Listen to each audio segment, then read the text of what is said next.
Good evening, everybody. Welcome to Tuesday night speedrunning here on the Nick Duffy stream.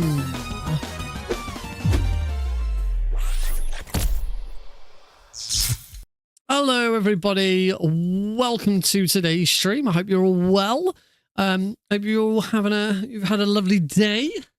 I hope you all enjoyed anyone who joined in on yesterday's bonus Monday stream. I hope you enjoyed that as well. Deagle! Snake, did you like my sunglasses? Oh, you'd point a weapon at your own brother? Yes, we would every day of the week. All glory to the I am indeed wearing my hypnotoad controls all. Yes, hello, Trevor, Deagle, Rorschach. We are back on Donkey Kong Country. It's Tuesday, so we're on the non-Metal Gear stuff on a Tuesday, and so we are jumping back into Donkey Kong Country, and this time we are actually learning speedrun. So unlike Metal Gear Solid 3DS, where I'd kind of learned what I needed to learn off stream and then brought it to the stream, we're doing all of the learning within the stream for Donkey Kong Country. This is, you get to see how the cookie's made, how the sausage is made. I mean, it's probably nicer to watch cookies being made than sausages. I don't know. It depends what you're into. It depends if you like sausages or if you like cookies. I personally am a big fan of both, so I'm good either way. This has gone into a very weird tangent. So let's get started, shall we?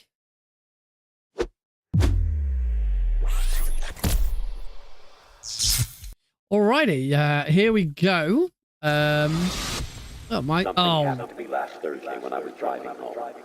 I had a couple of miles to go. I looked up and saw a glowing orange object in the sky to the east. To the east. I hadn't realised I haven't actually. No, my game capture's here. Why is? Oh, that's on capture specific window rather than capture foreground window with hotkey. There we go. I don't know why that wasn't working correctly. Alrighty. So yeah, let's get this underway. I thought I had a background. I thought I had a black background from behind the YouTube video, but apparently not. I'm gonna just very, very quickly set up a black background up here because it looks a bit weird. Absolutely should be a black background behind that.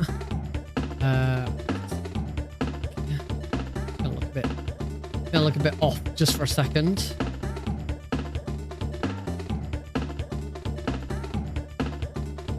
Again, more seeing how the cookie gets made. That should be fine, I would think. There we go. That looks great, doesn't it? Can I resize the DKC window? Yes, because that is not correct either. That's because I haven't set up this scene correctly. Hang on, I can fix it. Let me fix this properly. Add existing game capture 4.3. There we go. We want that game capture instead. We can actually what I can do is I can transform that one. Paste transform onto that one, and then we can get rid of that one and move that one down to there. There we go. We're good. It all looks great now. It all looks exactly how it should do. So I think it's all correct. I'm going to turn the game volume down a bit because it's a bit like, although we're going to be muting the game audio anyway. Because so we've got a video to watch, don't we? Oh no, it is broken. Oh, have I not got alerts on here?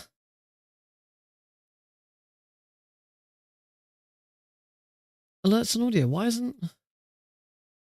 What's not work? Let me find out what's not working. Something's clearly not working. Because I can see why you've said that, Deagle, and don't worry, once I get it working, it will work correctly, and we'll play it again. This always happens, doesn't it? Yeah, I'm connected to OBS. Is Twitch not logged in? No, Twitch is logged in. What's going on? It's like it's now showing the full gaming screen. Full gaming screen. Yeah, that's the idea. Oh, sorry, Retan, sorry, the YouTube vertical is completely broken. That's because I haven't set up anything, have I? I've really done. I've not really thought this through properly, have I?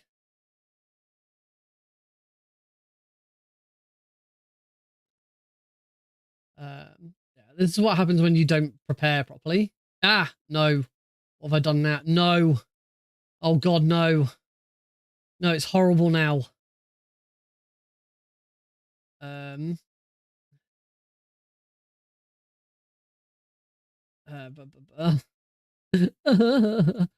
hang on. Remove. I'm going to remove the game capture for a second from there. I'm going to add source clone game capture 4x3.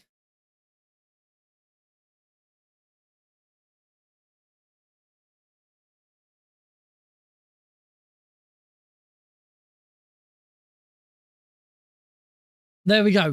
Right. That's, yeah. There we go. That's better. There we go. I got there eventually. Thank you for persisting and sticking with me. It's hard to keep an eye on everything all at once. But we got there. So it's all good. Right. Why isn't my alerts and stuff working? Let me just action history. Doesn't appear in my action history. But I'm connected to Twitch. What's going on?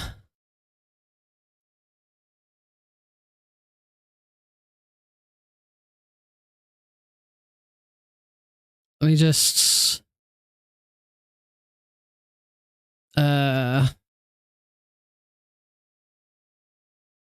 so no, it should have worked because we did walk-ons. I've just realised we did walk-ons. Walk-ons have worked. So why hasn't Deagle giving out 5 gift subs been picked up by StreamerBot? Deagle, thank you so much for 5 gift subs. I have absolutely no idea why that hasn't been picked up on. Why have I got 2 Twitch? Oh, I've got one for 1 gift sub and one for lots of gift subs.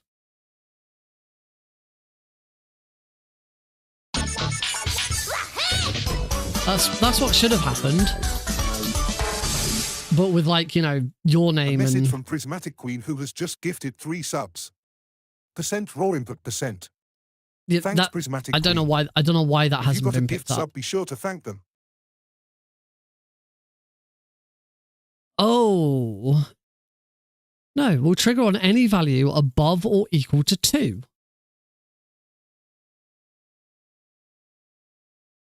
Oh, that's because it's a milestone range. It's not number of gift subs. I understand why that's failed. It's not the number of subs. I have it set so there's a slightly different one for 1 gift sub.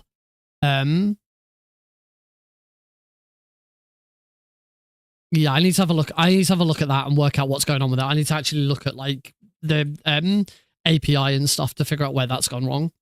Anyway, without any further, let's actually get started because we're doing a lot of chatting. Right, P is for pause. We're going to pause the emulator on that side, and we're going to play this lovely video. All right, so this is the learning process for Donkey Kong Country. When I checked on speedrun.com, there was a link. There was a little article called "Where to Find the Info to Start Speedrunning the Game." the DKC community have a wiki in which you will find all the info you need, whether it's generic info or way to play the individual level. The wiki contains some really safe strats in addition to the safe strats. This page is probably the best place to start if you want to learn the basics of DKC1 speedrunning, so which is the DKC tricks page, and then they sent a link to the main page. I've gone to the DKC tricks, and this is apparently the DKC1 introduction video. So this video explains most things you need to know about the game's movement before you start to speedrun DKC. One core rolling mechanic that's not touched on in this video is float storage, which can be found described below, so we'll look at that later. Alternatively, you can read the text explanation of rolling mechanics in the section below. After that, you can proceed to learn each stage through the level-by-level guides on the main page. There's loads of different... This wiki page is really long. There's loads of detail in this, which is really cool. I will post a link to it if anyone is interested in having a look at it. So here you go. Have a link to the DKC tricks page. But the first thing we're going to do is we're going to watch this video, the roll mechanics of Donkey Kong Country. Hey everyone.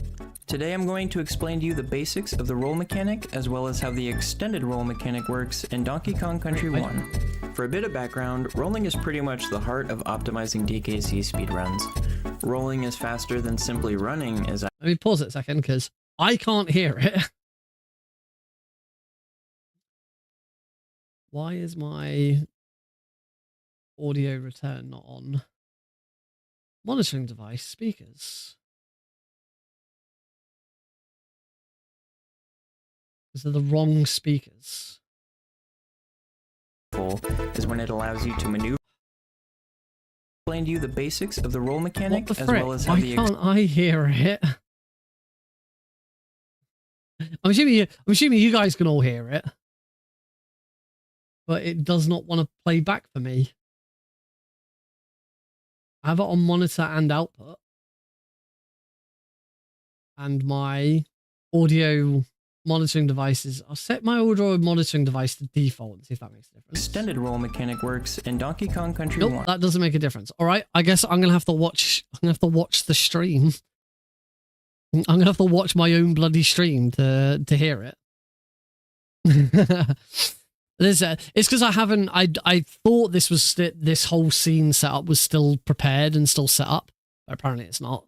And audio on this is always playing like audio monitor stuff back is always awkward. Right. For a bit of background. There we go. Hey everyone.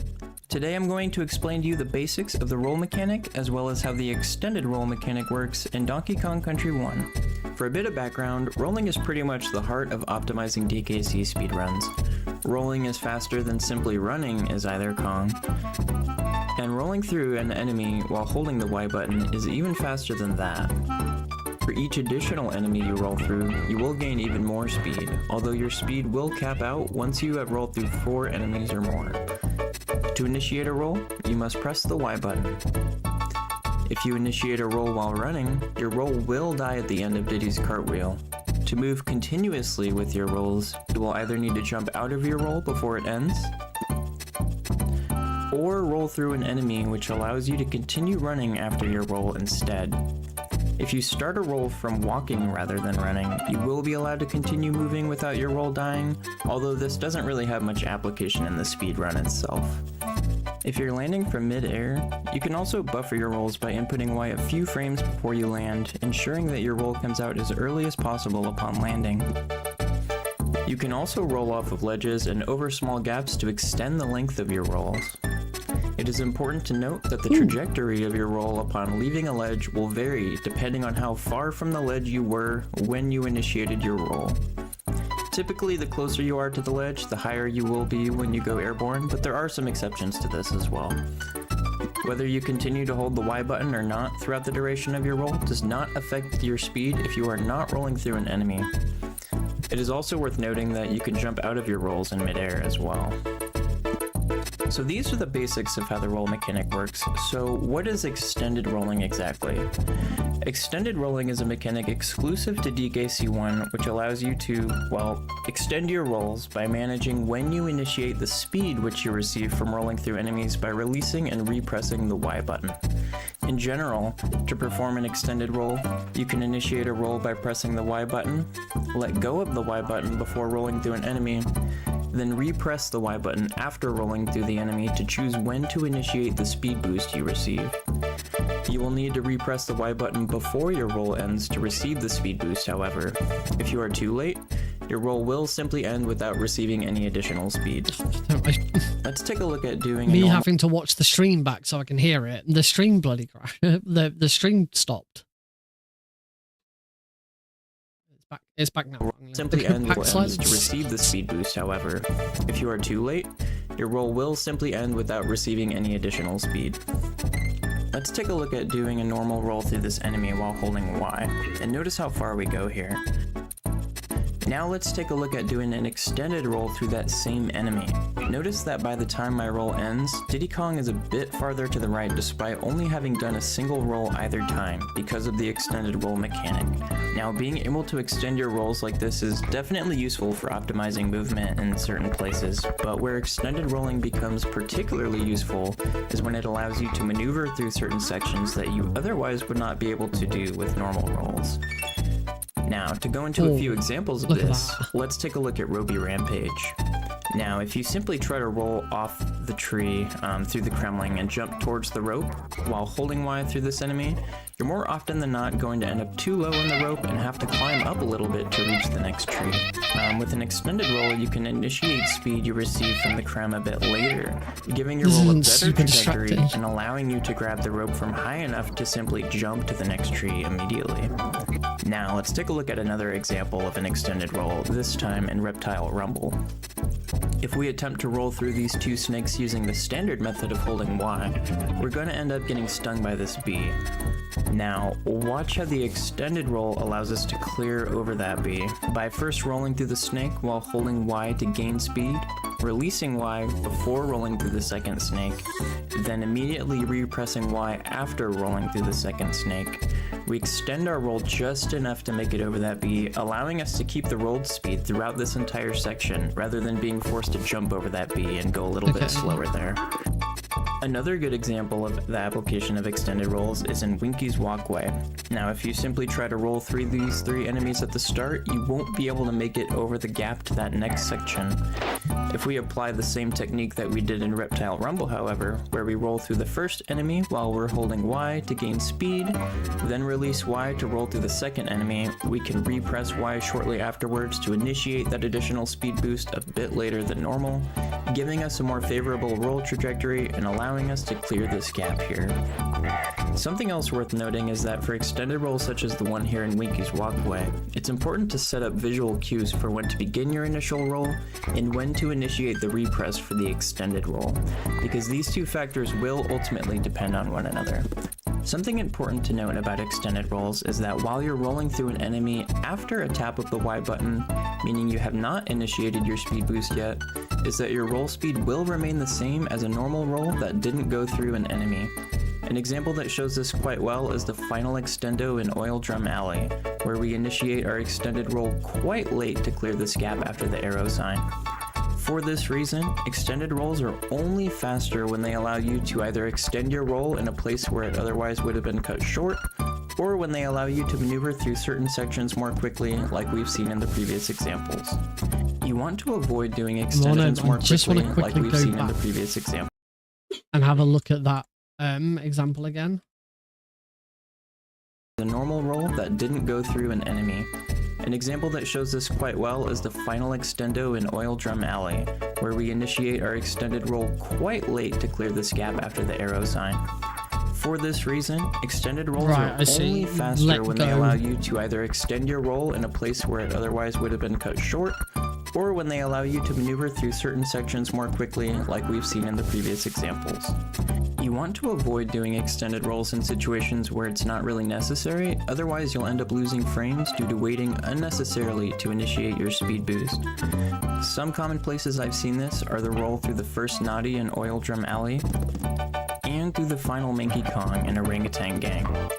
Doing a quick release and repress of the Y button in these cases does not do anything but lose you a few frames, since your roll would have made it to its target without an extended roll in the first place. One more thing I'd like to talk about is Omega extended rolls. Now this term is thrown around quite loosely, but it typically refers to extended rolls. So Omega extended rolls. Like, Jesus. Bloody hell. An extended roll in the first place. One more thing I'd like to talk about is Omega extended rolls. Now this term is thrown around quite loosely, but it typically refers to extended rolls that involve a series of holding Y through enemies, tapping Y after enemies, and repressing Y after the final enemy. To make more sense of that, let's go ahead and take a look at an example, the Omega Extendo in Temple Tempest. Now this is a pretty notorious extended roll because if not done properly, you will find yourself taking a dive into the pit at the end. To perform this extended roll, it is important to initiate your roll as far right as possible. Roll through this first Kremling while holding Y to gain some initial speed, then release Y before rolling into the second Krem. After you've rolled through the second Krem, tap the Y button before rolling through the third Krem, making sure to let go before rolling through him. What's... Yeah, my bloody stream... Oh, this is so infuriating. Trying to watch the stream back just so that I can bloody hear it. And it keeps crashing. Oh, Heidi.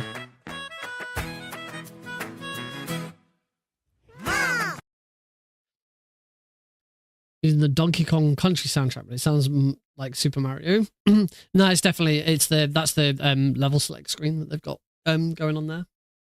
I really want to look at whether I can bloody get this to play properly through my headset. This is just awful. I don't want to have to restart the stream just to try and get the monitoring device to work properly.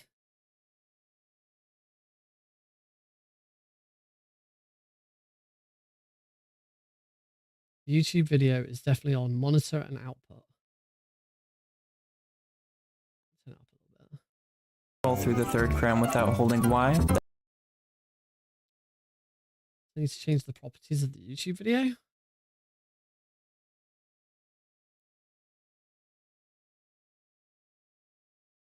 Control audio via OBS is ticked. I'm going to refresh cache. And I want to do something because this is just not... Hey everyone. Today I'm going... No, it just doesn't want to work. I have it set up. YouTube is it's a browser source that it plays in OBS really easily. Just don't understand why it just refuses to play back to me. Usually you have to restart OBS for it to work properly, and obviously I don't want to do that because then we have to restart the whole stream. So I'm just gonna have to deal with it. Roll through this first Kremling while holding Y to gain some initial speed, then release Y before rolling into the second Krem. After you've rolled through the second Krem, tap the Y button before rolling through the third Krem, making sure to let go before rolling through him. Continue to roll through the third Krem without holding Y, then right as your roll is about to end, based on looking at Diddy's roll animation here, repress the Y button again to initiate the speed boost from that third Krem. Once again, release the Y button to prepare to extended roll through the final Krem in the sequence. Similarly to before, wait until your roll is about to end to repress the Y button to initiate your speed boost. The longer you can drag out your Y tap and Y represses here, the longer your roll will extend. A good indication of really getting the distance that you need out of your extended roll here is that Diddy will go flying over the tire at the end rather than just rolling over it. Thankfully, there are only a few other places where you need to apply the Omega Extendo technique to perform the section optimally in the speedrun. Hopefully this video helped you better understand how extended rolls work and how they can be applied to save time in the speedrun in DKC1. Thanks for watching.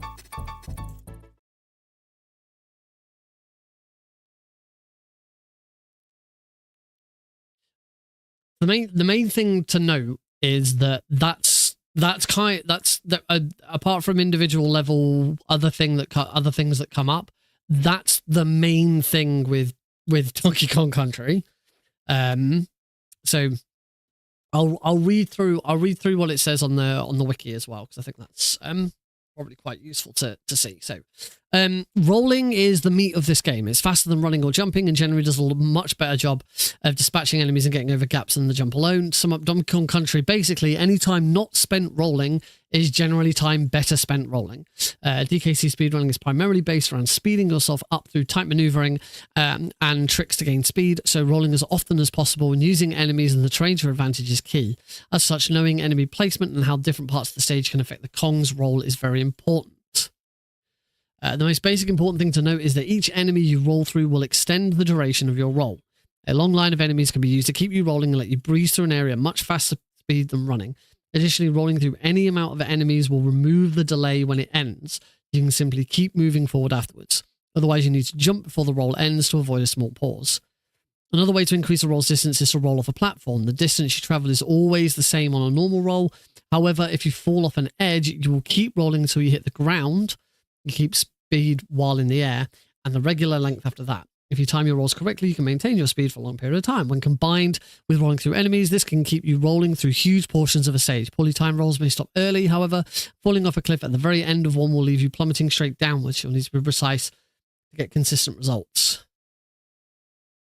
The duration of the roll isn't the only thing you need to focus on. There are a few different ways to gain speed when rolling through enemies. As you roll, you will accelerate up to a set max speed when rolling through a series of enemies. Each enemy will increase this max up to 4. So, looking at Diddy Kong only, Diddy Kong's rolling max speed is 1,152. I'm going to assume that's pixels. After one enemy, that goes up to 1408. After 2 enemies, 1664. After 3 enemies, 1920. And after 4 enemies, 2048, which is the max. Same for Donkey Kong. Donkey Kong will also go to the maximum of 2048, but everything under that is lower. Then it talks about extended rolls. So we've just watched a huge tutorial on, so I won't read through that. It does mention float storage, and there is a video for that as well. Float storage is a technique that allows you to stay airborne longer when either rolling or running off of a ledge. This technique is primarily used to roll over gaps that were either inconsistent or even impossible otherwise. To store the float, you need to hold B in certain scenarios, such as from after doing a max height jump, being shot out of a barrel, or entering a stage, and continue holding B all the way until you roll off of or run off of a ledge. If you let go of B at any point before making it over whatever gap you're trying to get over with float storage, you won't receive the additional air time, so be careful not to accidentally release B. And there is a tutorial video, so we will have a look. Let me open my... Now I have to open... I have to open a... open an HTML file. That's how the browser source works, so that it looks nice and it works nice and easily. It's pointing to a local URL. So if I now refresh that, that should go onto our float storage video. Wait, hang on. No, that can't be. Where's the dude ski extended roll? What's up, everyone? This is... Right, bear with me a second, because once again, I have to watch the bloody stream back to see it, to be able to hear it. Going to be a quick and dirty tutorial on float storage. So float storage is a technique that allows you to stay airborne longer when either rolling or running off of a ledge.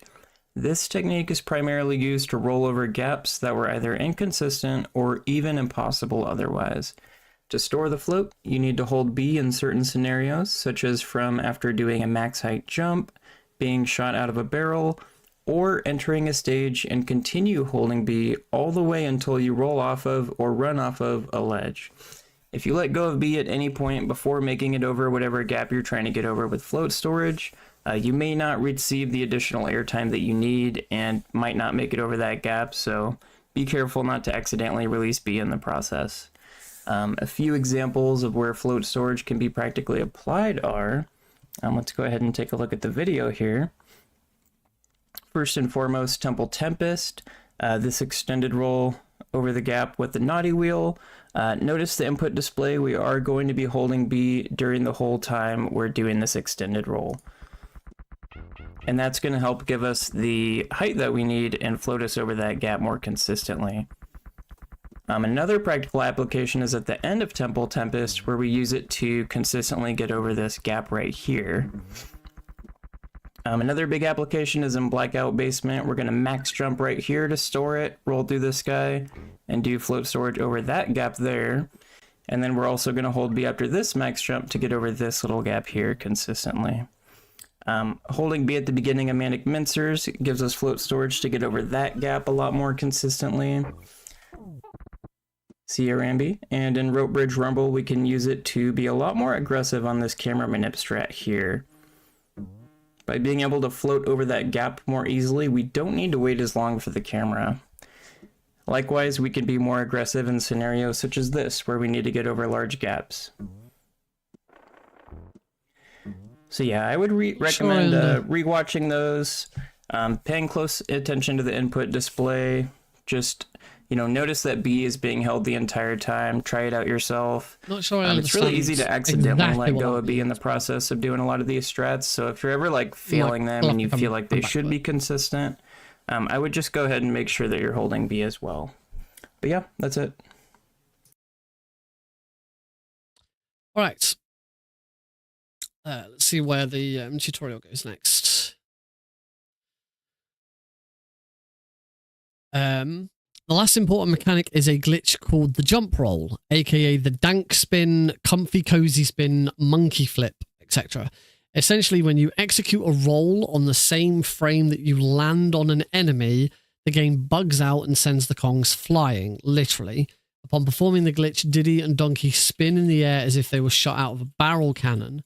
This continues indefinitely until you cancel it by jumping or sometimes rolling. Run into a zinger. I'm not sure what a zinger is. Or touch the ground. It also stops if you run into an object that takes over your control of the Kong, such as a minecart or barrel. The jump roll can save massive amounts of time in some stages, but typically requires an enemy to be near a ledge in order to execute. It's only useful in a few levels. It can also be combined with another glitch, the super jump, to perform a super jump roll. Oh, zingers the B enemies. Thank you, Trevor. An infinite jump plus infinite roll combo. Bloody hell. So a summary of DKC speedrunning. Rolling is the primary form of movement in DKC speedruns, and you generally want to be rolling as much as possible. While rolling, instead of a fixed speed, you accelerate continuously while Y is held down until your roll ends. Rolling through enemies increases your speed gained for each hit up to 4 max. That's understood. If you roll through an enemy, you will keep running at the end of it. Otherwise, you must jump before the roll stops in order to not lose speed. A simple way to improve when you're new is to record your play and look for spots where you've been simply running and try fitting in an extra roll or starting your rolls through the stage sooner. Try beginning with the techniques in the safe strat videos and add more movement from the optimal videos as you improve. Extended rolling lets you increase your roll length and tends to be faster if you are able to keep rolling through the whole duration. If you have to jump out of a roll and you can reach the jump without an extendo, it's faster to just do a regular roll because you don't gain speed while Y is released. You can chain multiple extendos in a single roll if there are enough enemies. This chaining is the key to optimizing movement throughout the game. There is also other speed tricks. There is the fanfare skip. By pressing A, B, X, or Y, not start, during the Kong's victory dance on the map, you can end it about 2 seconds earlier. This only works in the US versions 1.0, 1.1. I am playing US 1.0 because that is the one that was recommended for the speed run. I think we can see that You can see an example of that video in video form. Let's have a look, quick look at this.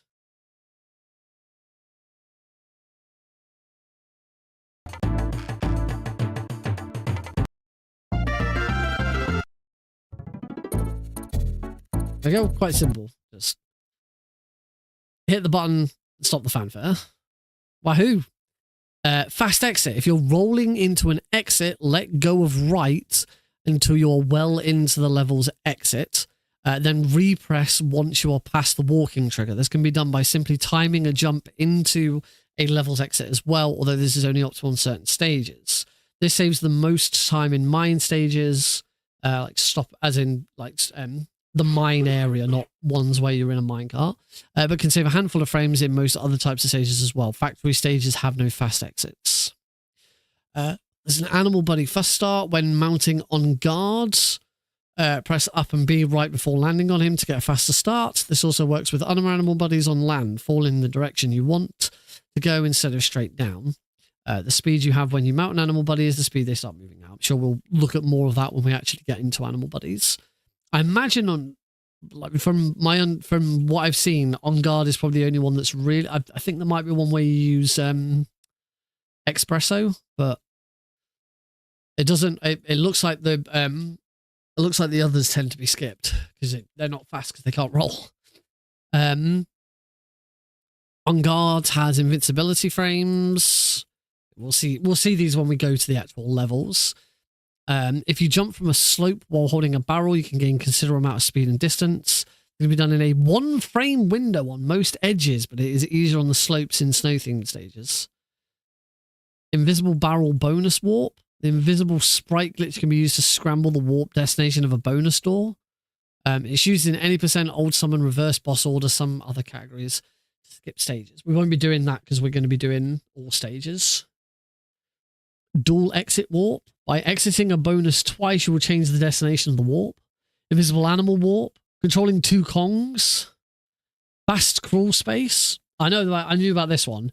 If you jump as you enter a crawl space, you can stay in the air as you go through it. If you remain crouching after your first jump, you continue to jump freely. Note, the rolling beforehand is not required to perform the trick. It just makes it easier.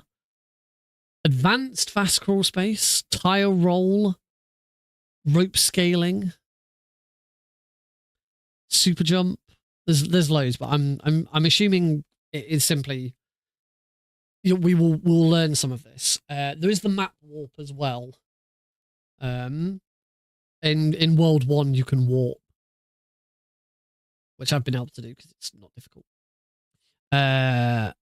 Jump roll. So we'll probably come across some of these as and when we need them. Miscellaneous glitches, clone save file, flap slide. Those come under miscellaneous glitches, so I'm assuming they're ones that aren't actually useful. Metal Gear Donkey Kong. Metal Gear Donkey Kong, indeed. Right, so let's have a look at the individual levels then. So individual worlds, jungle hijinks. I'm gonna have to do this for the whole freaking stream now, aren't I? Watching video. I'm gonna have to change the way we watch the videos because this is just going to be awful. I don't want to do it like this. We're gonna be here all freaking evening trying to get this to bloody work. There's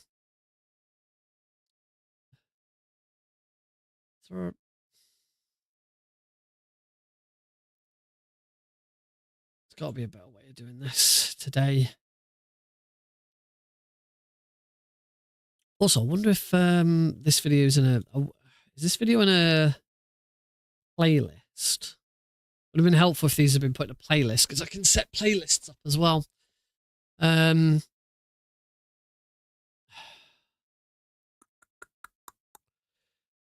What do I want to? How do I want to do this?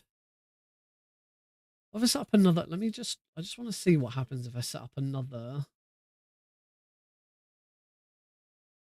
browser source. Bear with me a second, folks. I'm just gonna try this and just see if this works. I heard that.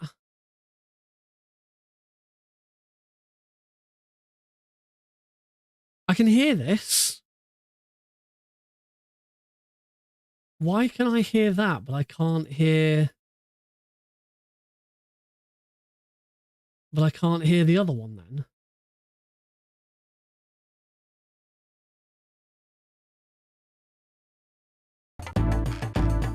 Why can't I hear that one? But I just set up another one and I can hear that. It's got nothing to do with OBS. It's this bloody browser source.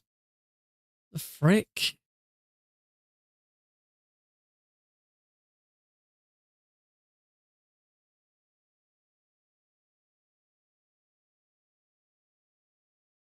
Ah, now, see, now I can hear it, but I bet you guys can't hear it because I've disabled control audio via OBS.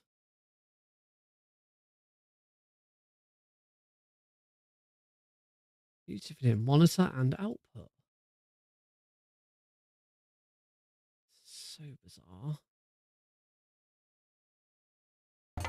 Now I can't hear it. Why? Why is this a thing? I wonder if I can clone it. I'm gonna see if cloning it works.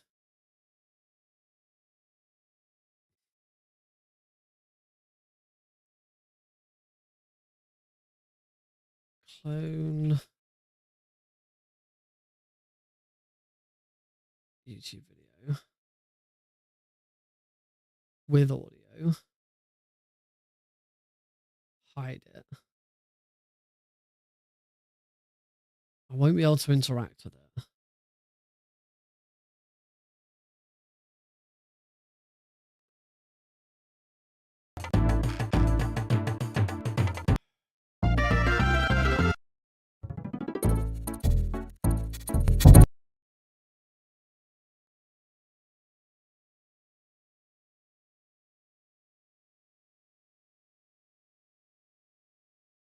If I go to that, that loses. Okay.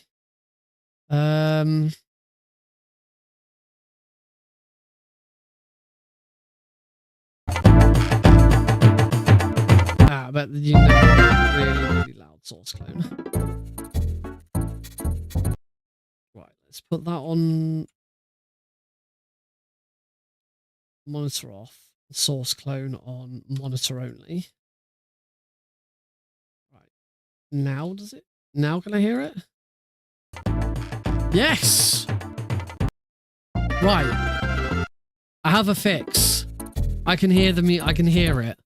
So I now have it so that you guys hear the YouTube video. You guys hear the original source and I have to listen to a source clone. But at least it works. Jeez. OBS, what the frick is wrong with you? Why don't you just work? Why don't you just do what you're supposed to do? All right, we can actually get started. Hang on, I want a drink. Take a drink.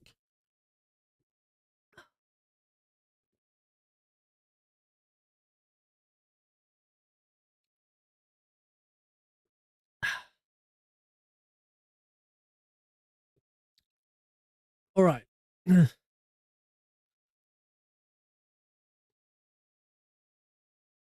So this is Jungle Hijinks. So what we can now do is start watching the tutorial for the individual levels and then actually playing along with those individual levels. So I guess we'll go get started. Still have my save game, which is great, makes life a lot easier. So Funky's Flights.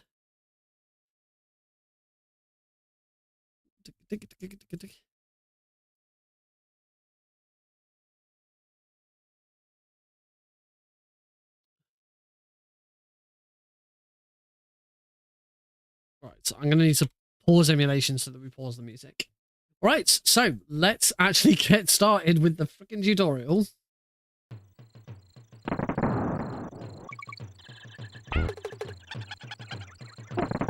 Was there no commentary? It's just...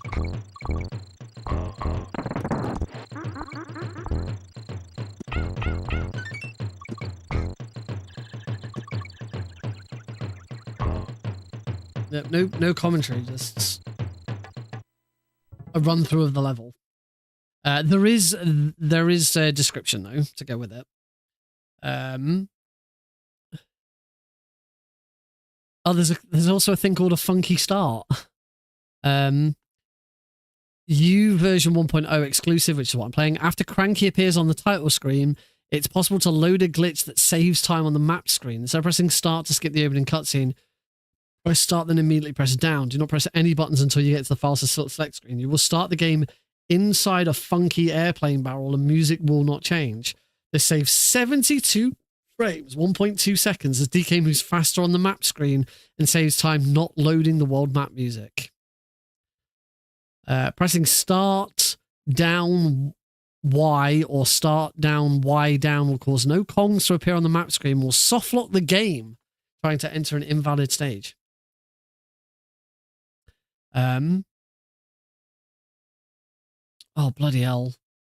There's a lot in this. That was the Jungle Hijinks optimal state tutorial. Breaking the DK barrel on the creme at 0.05 is faster than throwing it.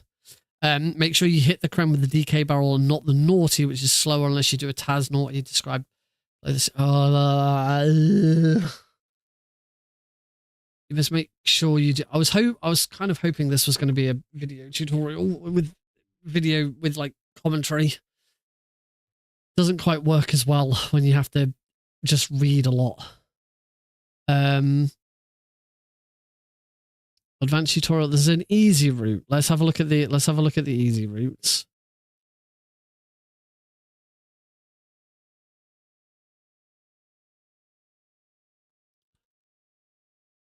Maybe we have to start with the easy route on each one. I don't know. I probably should have looked into this a bit more onto how this was all going to work. So I wasn't expecting. Usually when I do these,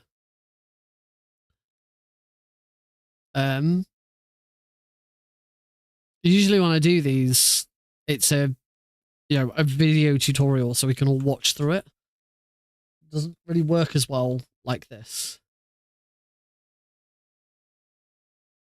All right, so let's see the easier strat.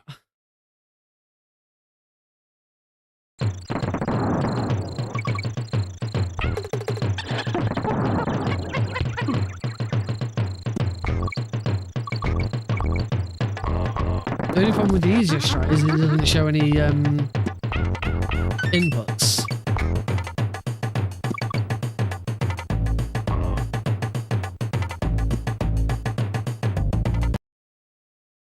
Okay.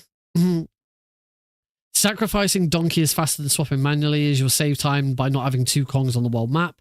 Rolling on or very close to a ledge will cause you to roll without losing height momentarily. Use this to cross small gaps at higher speed. Roll across the critters platform at 8 seconds requires an extended roll. You can skip it if you want. It's a good introduction to what is the most important trick in this game. For this one, tap Y on the left side of the platform. Make sure you don't slow down. Then really press and hold Y as soon as you grab the third banana. This should carry you all the way to the necky section. The roll stops around the halfway barrel. Your timing or speed was off. Just jump up to the next necky on the top of the mountain.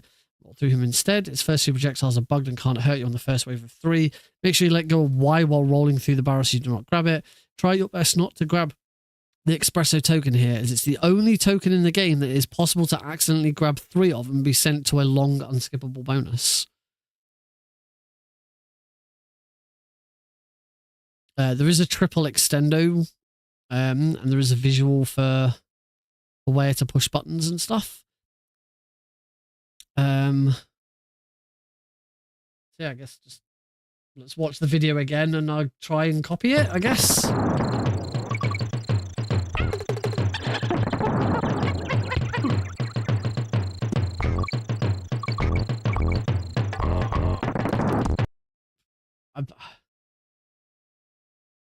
This looks so bloody complicated to get started.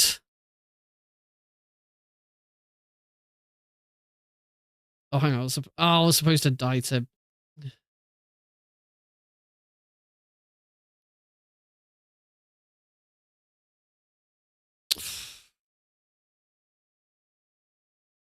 No, right. So I need to be able to like tap.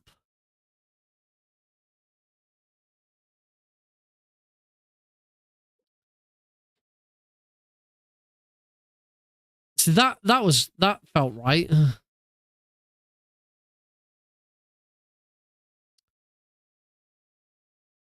All right, let's try that. Let's try that again because that obviously didn't go anywhere.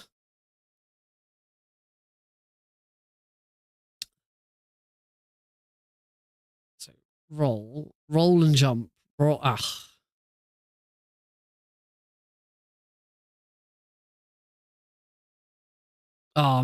I'm not jumping. I'm not rolling into them. I'm jumping into them. But now I'm Donkey Kong again, which is probably better.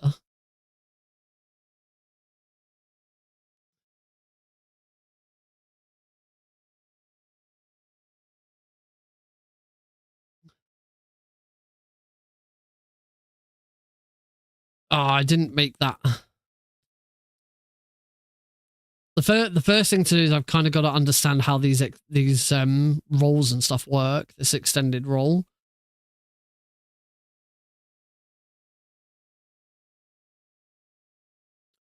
Right. So there we go. So that's an extended roll. So I hope so.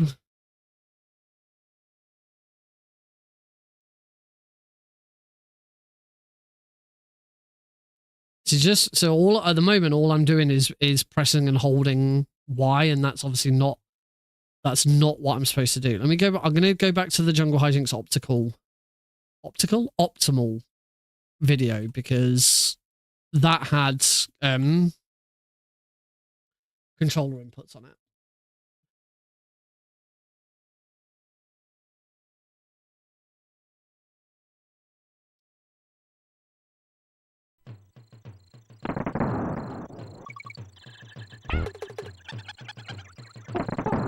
Taking that hit.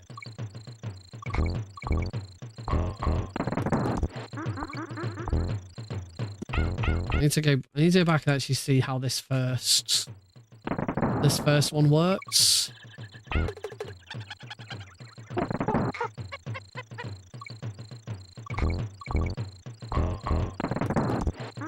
There's lots of tapping of Y. But I suppose it depends. Okay. I have somewhat of an idea.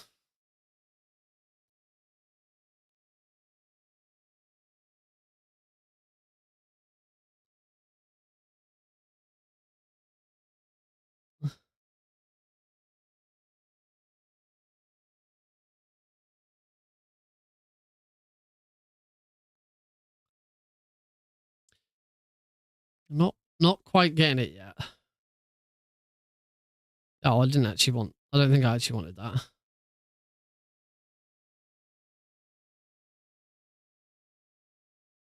That didn't make that.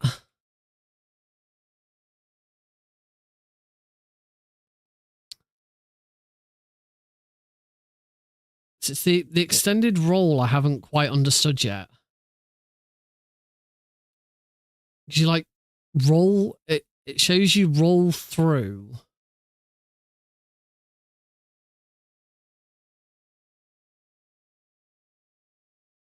So I get that bit.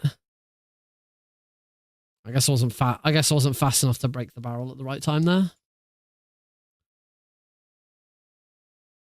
So I get roll and jump so that you can keep that going.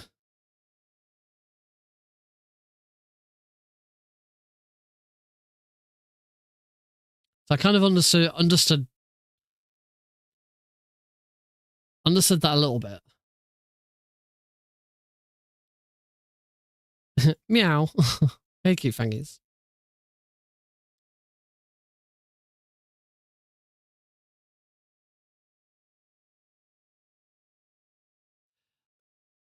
Not great yet. I kind of don't get the whole rolling the whole extended rolling thing yet. Oh.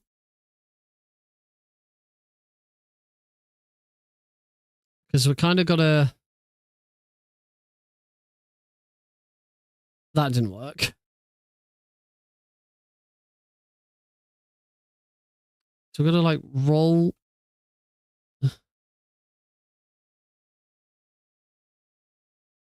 It's like, I understand like rolling into multiple enemies. That bit I get. But it's the like rolling and then keeping a boost at the end of it. Ah, I kind of did it. I think I kind of did it there. I might need to do a little bit of play and then watch that first video again.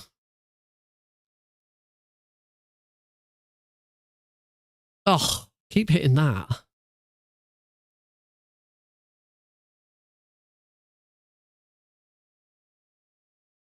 See there, I think that's it's about letting go of oh crap, game over. I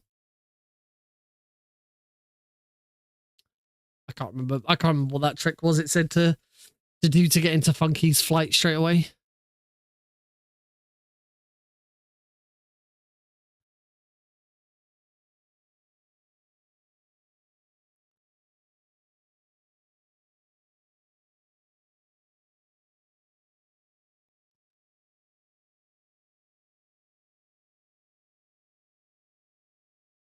Yeah, I think that was kind of I've got to get better at jumping.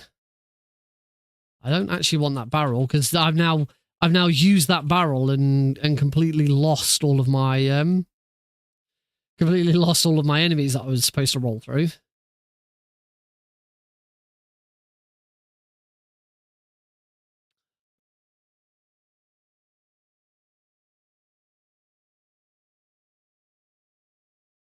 I've done it again. I've lost all my enemies.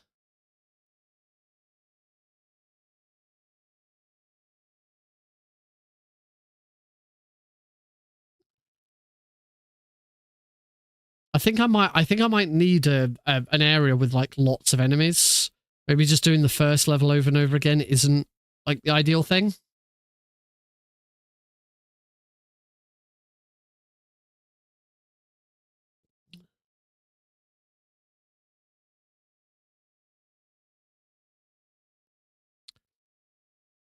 I think I need to be jumping. Jumping at that first one.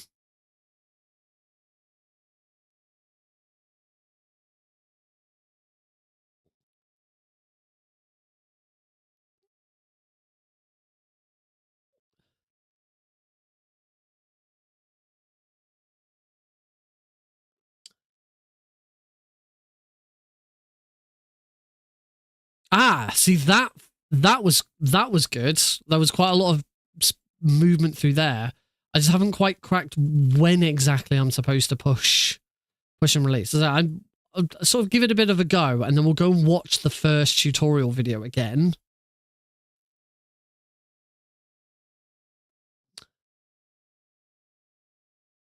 See, that wasn't as good, so I made a mistake there.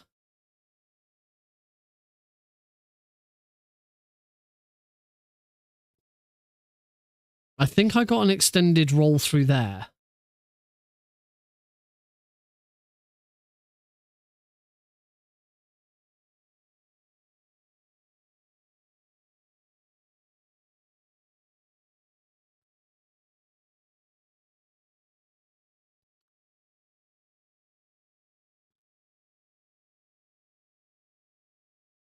I'm not getting the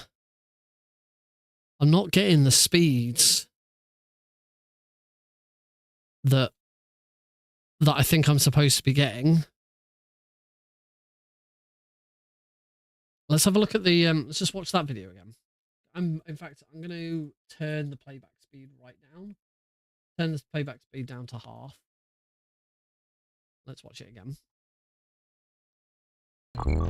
No, back to the start. Lindsay's already holding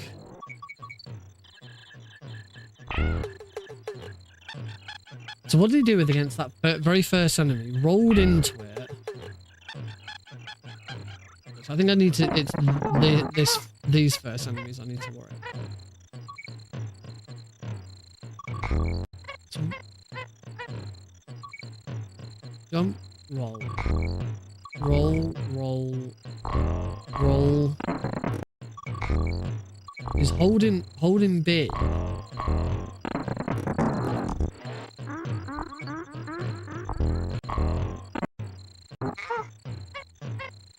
Sorry, holding Y. Roll. Y. So that's just a hold.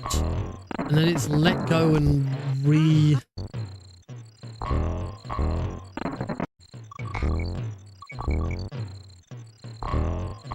I think maybe if I can get that first roll down, I'm going to have a better understanding of how this works. That one, because they're all so close together, you just hold Y, you don't try and do anything else.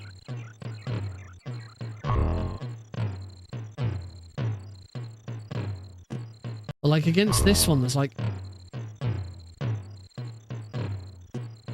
So I think it's you hold Y, let go and press it again after rolling through an enemy, and that's what causes you to do it.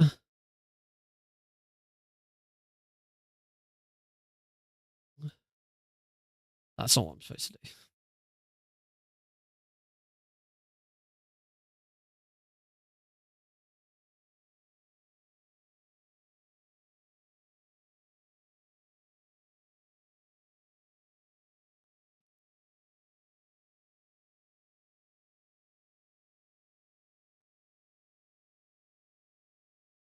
So I'm nowhere near. I might start using save states as well. See that one? You just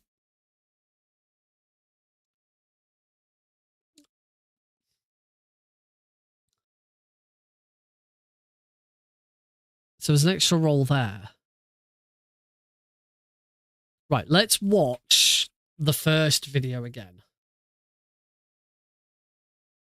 Now that I've sort of had a bit of a play, let's watch the first video again and see if I can kind of get an understanding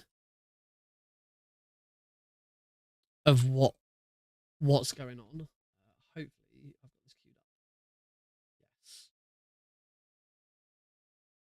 Yes. It's a bit annoying having to watch the same video. Today I'm going to explain to you the basics of the roll mechanic, as well as how the extended roll mechanic works in Donkey Kong Country 1. For a bit of background, rolling is pretty much the heart of optimizing DKC speedruns. Rolling is faster than simply running, as either Kong.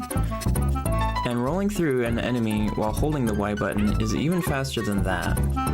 For each additional enemy while holding the Y button is even faster than that. And rolling through an enemy while holding the Y button is even faster than... No, you can just about see, and I think it's because it's a frame thing.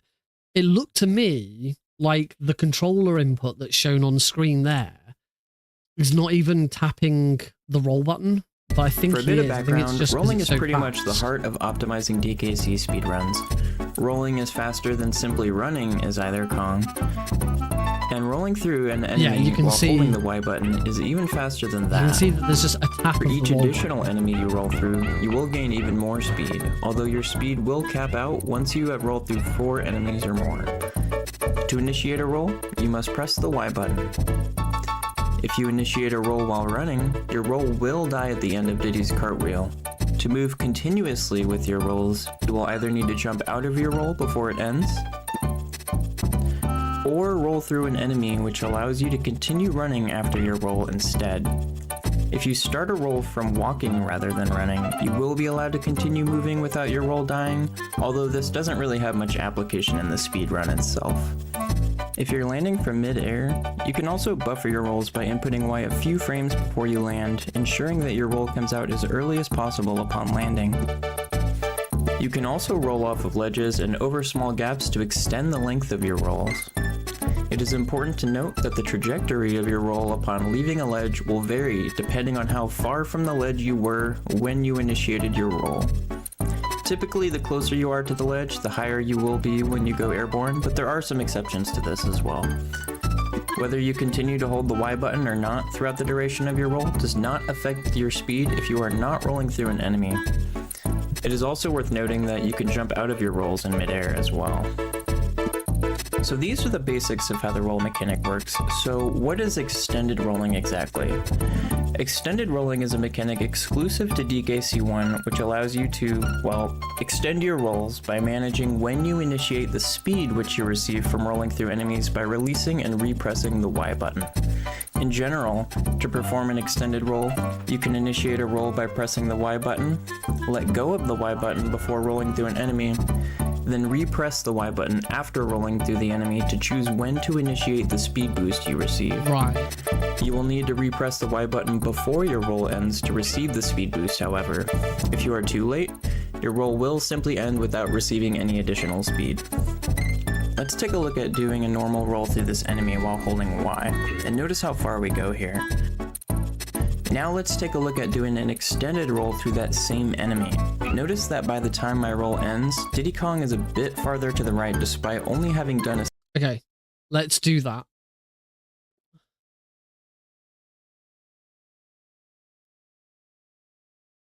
Right. So if I'm running and I roll through that enemy, I end up here.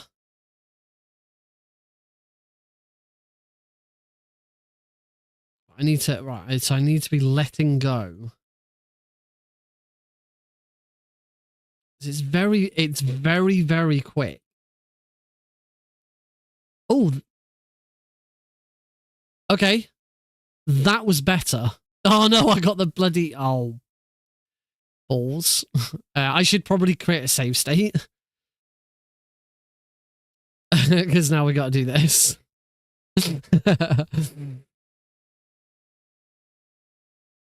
And I think this was the worst one. In my opinion. We do get the funky music though. Right, I think that's the bit I hadn't properly grasped yet, which was the you need to let go of Y and roll through the enemy without holding Y so you can then tap it again to get the next burst of speed.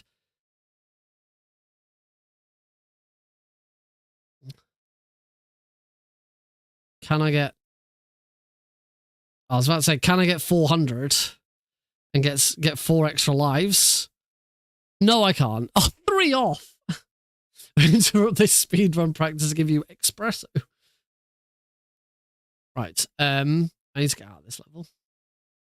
I need to stop picking that barrel up.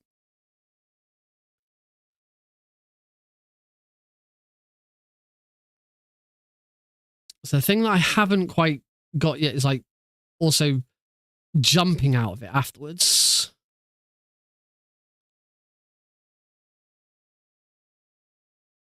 It's like bleh. Right. Apparently, I think I should always be starting as DK anyway. Save state options. Save state. Oh yeah, save state is F2.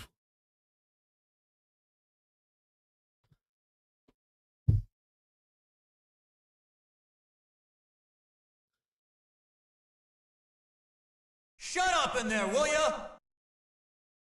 Hey, Blues. Right. Let's F4 that.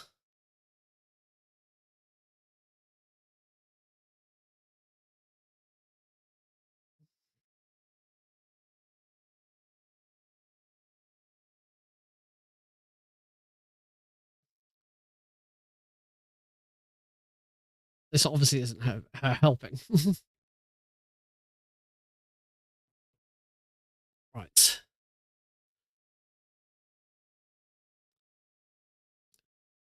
See, doing... I think I understand where there's like you get the extra roll from. It's so much easier to see it on Diddy.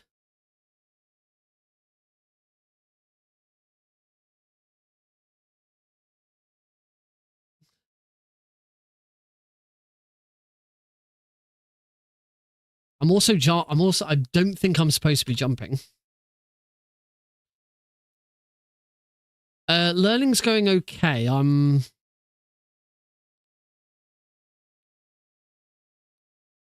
at the moment still like right at the start trying to understand how the rolling mechanic and the extended roll works.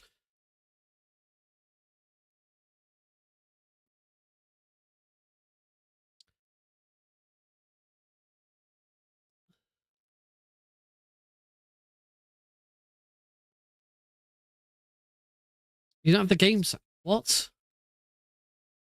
What do you mean you don't have the... Are you sure? There should be no reason why you don't have the game sound.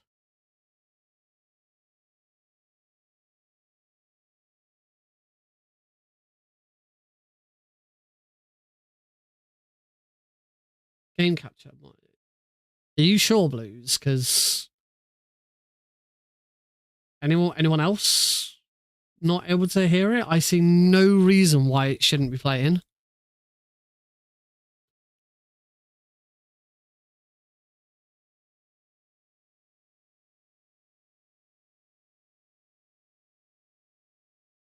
I haven't muted it. Now what? Why? What is going on with OBS?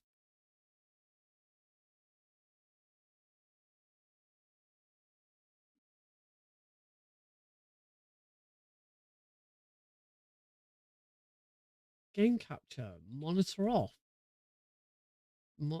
outputs on.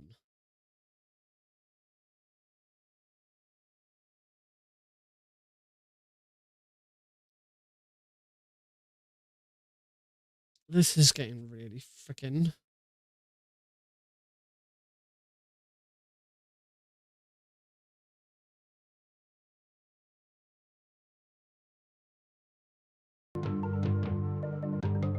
Okay, I bet you can hear it now.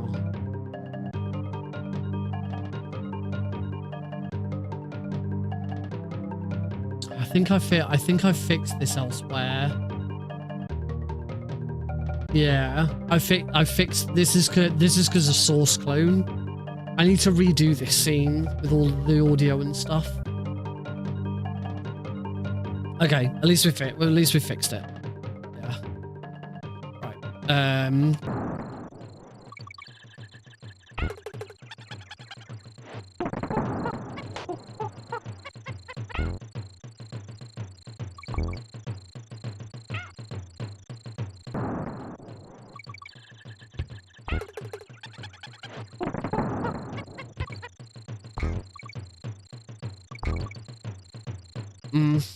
Can't seem to get my speed up.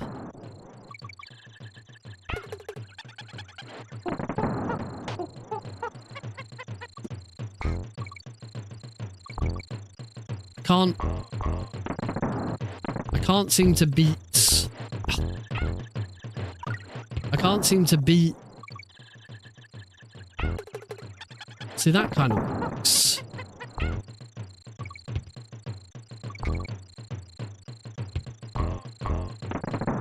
It's like, I get some of the speed boosts, but they could be a lot faster.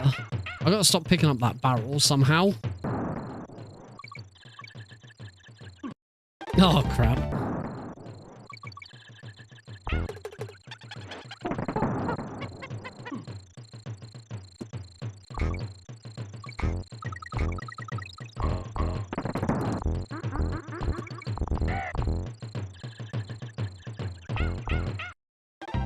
And apparently I now bashed into that one.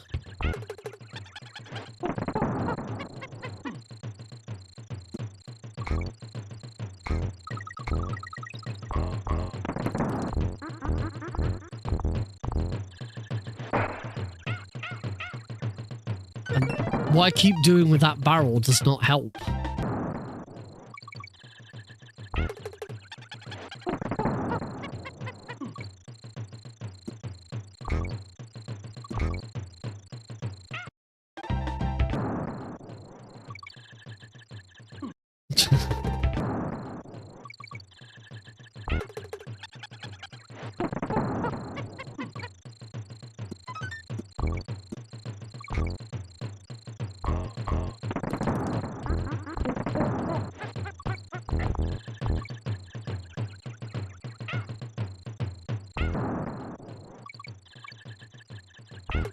This is... Can't... This is difficult.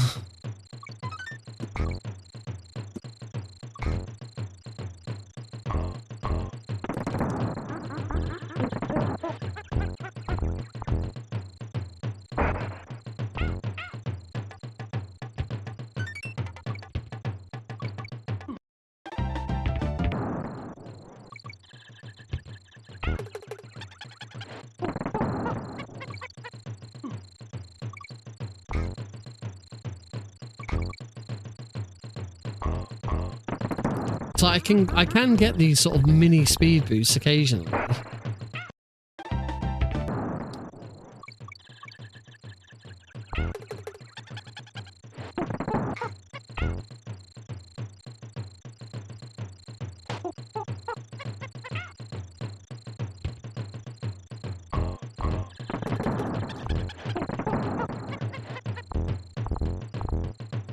That barrel's really annoying me. I can't do anything whilst when I'm carrying that barrel.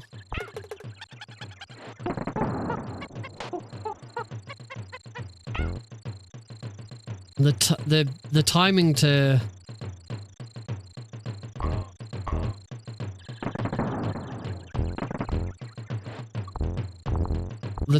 to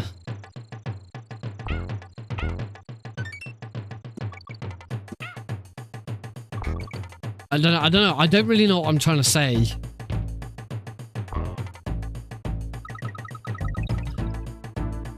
You kind of have to let go of...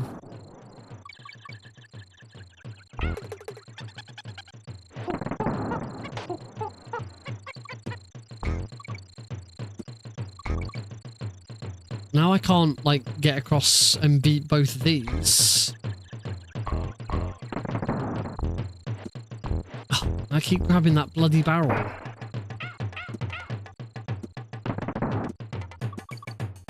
So I can move quite quick. I can move quite quickly with just like rolling and jumping. Because that's kind of one way you're supposed to do it. I just want to create a new save state so that I can actually hold B properly when I come out of this. See, rolling and jumping.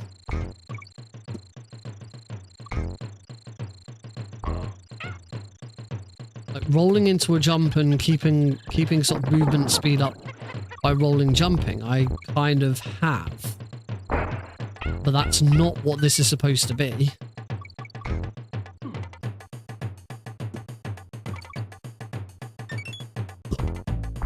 There's more to it than that.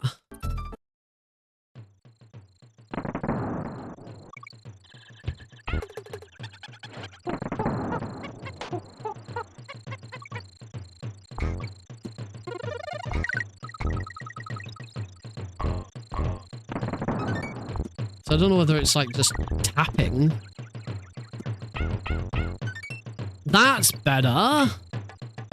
That was much better.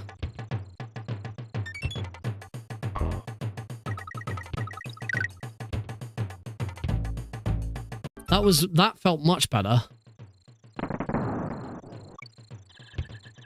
Oh. It's like here I should be able to...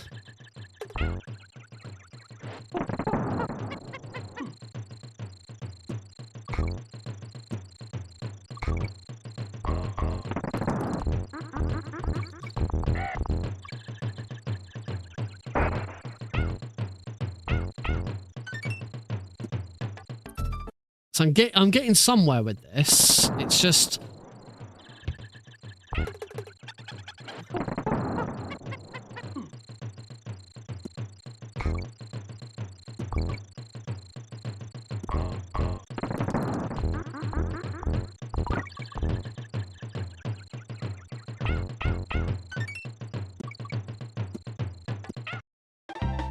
I'm sort of getting somewhere with trying to find sort of like a rhythm.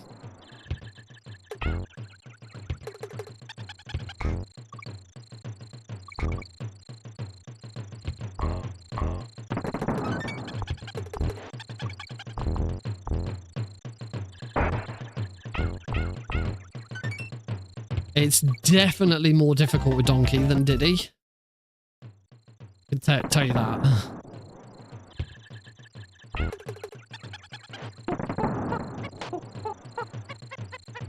So it's like every time you hit an enemy, it's almost like every time you hit an enemy, you should be letting, or just as you're about to hit an enemy, you should be letting go.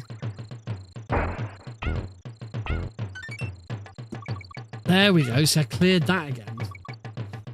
These monkey streams are going to get very annoying. It's kind of, yeah, it's kind of like every time you hit an enemy, you should be letting go of. There we go. You should be letting go of the attack of the roll button and hitting it again. But I don't think it can be explained in that way because it's more complicated than just that.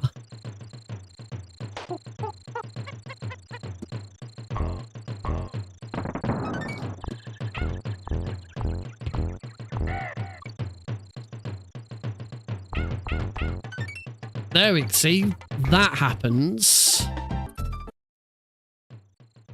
I don't think I want to be waiting for animations. I think I want to be just push it. I want to be like quickly tapping.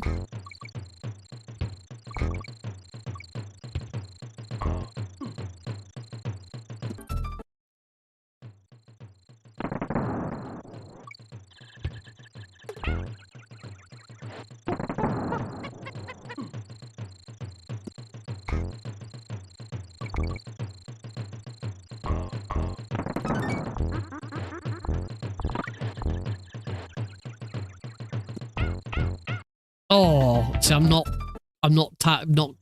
rolling again quickly enough.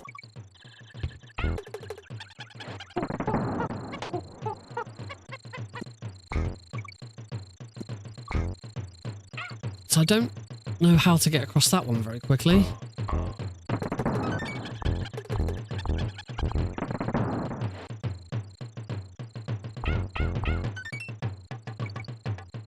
See there, that's a point where I know I'm doing something right.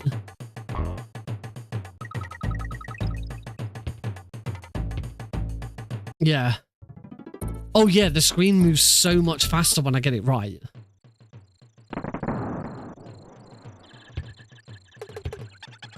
I think what the tutorial could have done with is like an example level of where would be really good to start learning it. Because this probably isn't the most optimal level to try and learn this. You want somewhere where there's loads of enemies, where you can just sort of keep rolling through.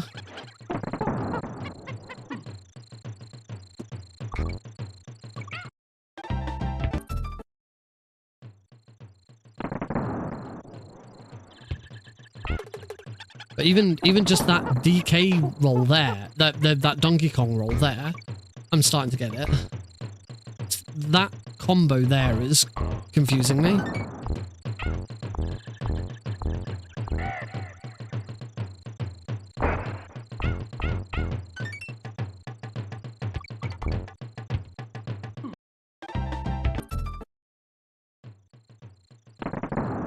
So I think what I probably need to do is I probably need to stop just playing this level, because the more I go through and the more I experiment and see other areas with it, it's probably going to get easier to understand.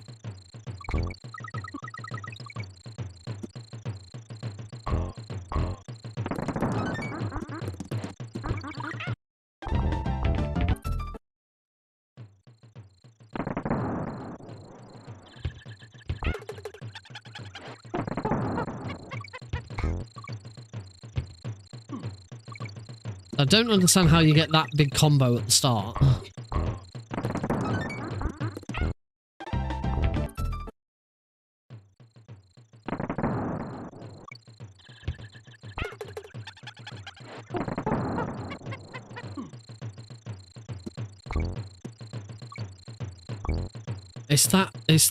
There's a sort of a combination, the combo at the start where you can... Oh.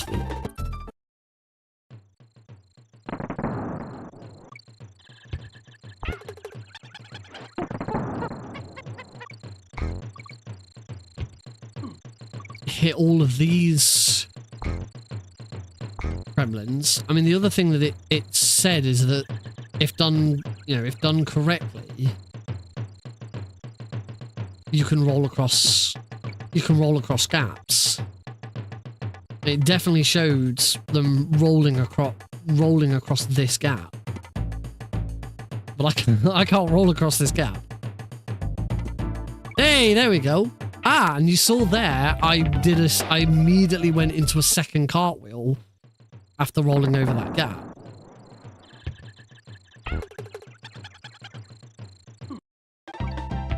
Not quite sure how you're supposed to break that. I remember saying it's faster to break that barrel than it is to roll. Oh, like that.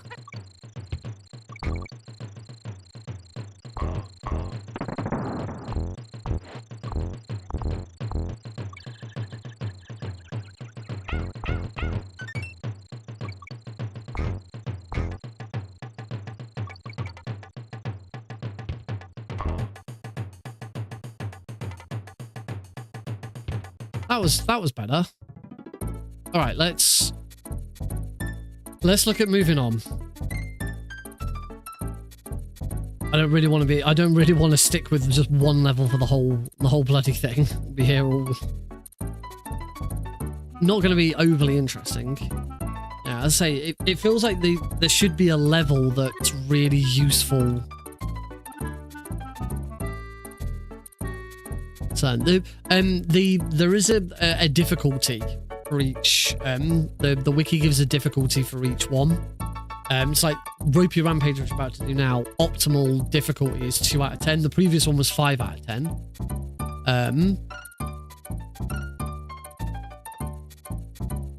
So this one is Ropey Rampage. Or it will be. Another thing that would have been useful is all of this being in a playlist. Which I suppose I could have made a playlist myself for this, but I didn't.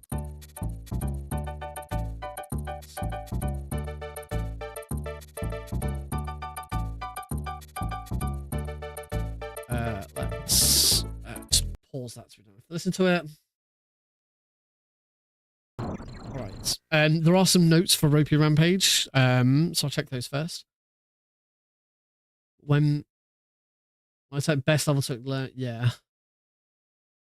You'll need to do an extended roll through the first critter in order to maintain enough height while jumping to the rope to be able to jump to the next tree immediately. I guess that's the other thing that I kind of need at the moment is a level where at the end of an extended roll there is an advanced tutorial, but I don't know whether the advanced tutorial is more about. The advanced tutorial is... Let me just see what the advanced tutorial's like. Because if the advanced tutorial might be better. It might be more... When I say it's not advanced because it's a more difficult way of doing it, it might be more advanced because the tutorial has more information in it. So we'll just see what happens with this one first. What's up, everybody? This is Silent Wolf, and this is going to be my DKC speedrun tutorial This is for more Ropey what I was Rampage, expecting. the second stage in World 1. So what we're going to do, once again, is just go ahead and watch what this stage would look like if it were done optimally, and then after that, I'll go through the stage and break it down piece by piece for you guys. There we go. That's what we need. Okay, watch the advanced my tutorial for Jungle Hijinks, the first stage in World 1. There's not really any new tech in this stage. There are a couple extended rolls, but nothing as complicated as the long one that you see in Jungle Hijinks. I think it's safe to say that this is also the easiest stage in World 1 to optimize, so if you're first learning the game, this might be the best stage to start out with, just to get the swing of things. That's what we could have done with! So let's go ahead and watch that again, and I'll break down a few things. Stop. Okay, so first roll, you see these little brown divots on the ground. You want to start the first roll somewhere around the very beginning of this first one. I realize that my input display is a little bit delayed, so you're probably going to see me start it somewhere around here, but just keep that in mind that my rolls are actually happening bit earlier than my input display. So just to see what that looks like, boom, boom. And up here is where we come to our first extendo. Just to get up these cliffs, you just want to do 2 minimum jumps to get up here. And the moment that we land on this platform up here, we're going to want to tap Y and immediately release it before we hit the creme, so we can do an extendo here. Doing an extendo here is pretty crucial because otherwise we won't be able to make it up to the tree after the rope that's coming up without climbing up the rope. So let me go back just a little bit actually. This is much better. So we tap Y, roll through the creme, and somewhere around here is where we repress Y. Yep, we can see it there. And what this does is gives us a bit of extra height so that when we jump and grab the rope, we'll be able to immediately jump off the rope and reach the top of this tree up here. This is what I felt I needed. So if you're new to learning extendos or extended rolls, this is a really good introduction extendo. This is what you needed, an extendo where there is an actual goal other than just go fast. This one has a goal. You know you've got this right if you can jump up on that tree. This is absolutely perfect. This is really what I wanted. I wish this had been explained 20 minutes ago. Okay, so we want to... Oh, I'm also okay,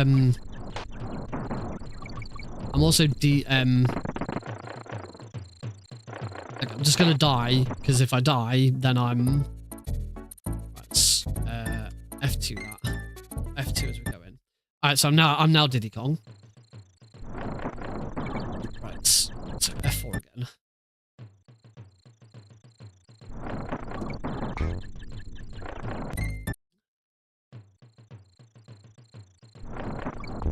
No, I've got to keep hold.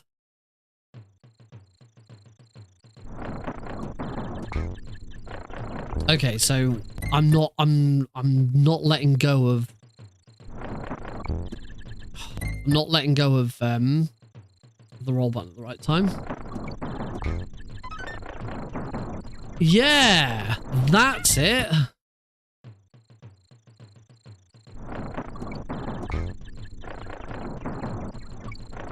And I didn't make it there.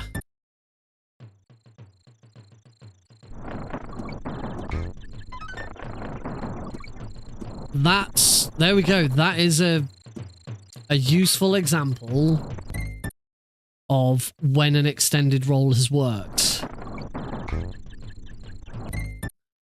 I like it. So there it hasn't worked.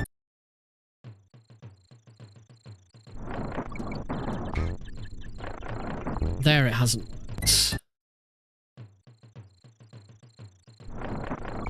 Oh.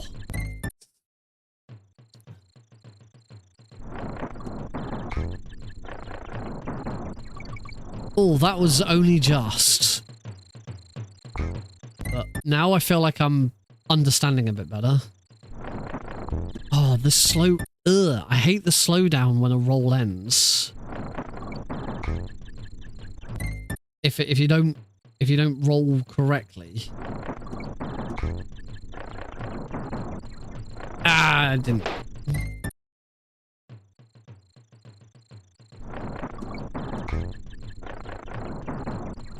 No.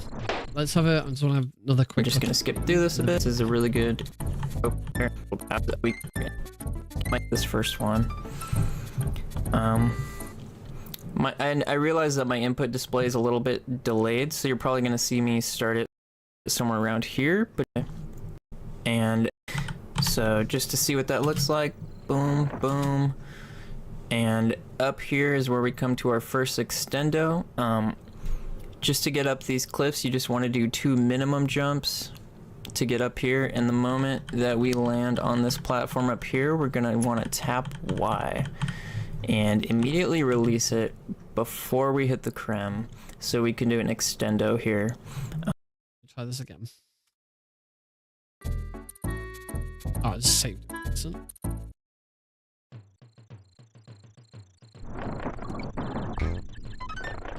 There, that's much better.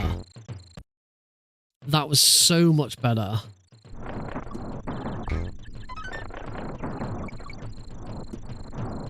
Okay, I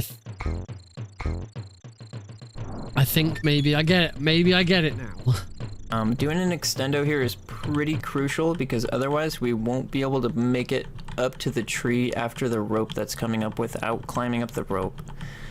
So, let me go back just a little bit actually. So we tap Y, roll through the creme, and somewhere around here is where we repress Y. Yep, we can see it there. And what this does is gives us a bit of extra height so that when we jump and grab the rope, we'll be able to immediately jump off the rope and reach the top of this tree up here. So if you're new to learning extendos or extended rolls, this is a really good introduction extendo. I'm just gonna skip through this a bit. Oh god, okay. Thanks VLC.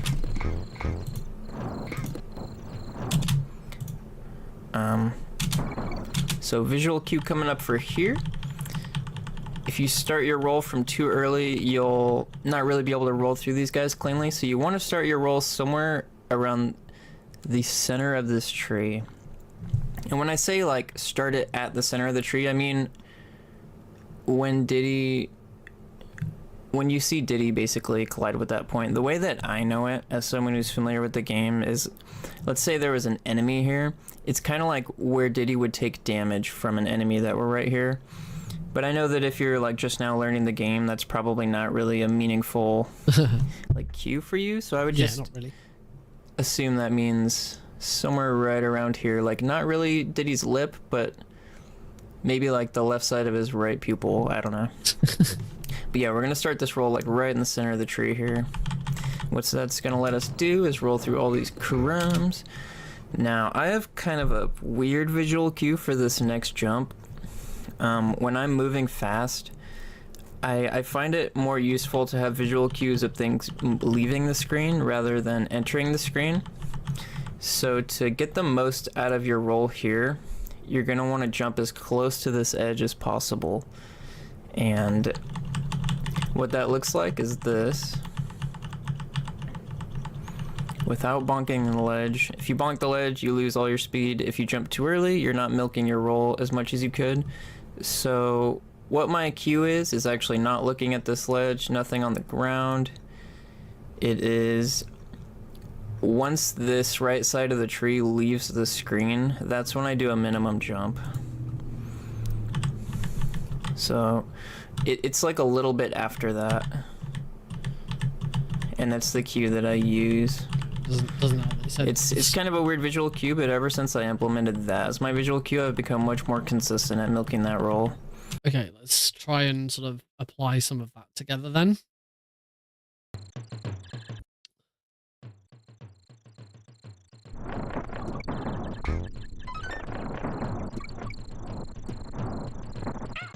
Okay, so I'm still gonna. I'm now gonna try and.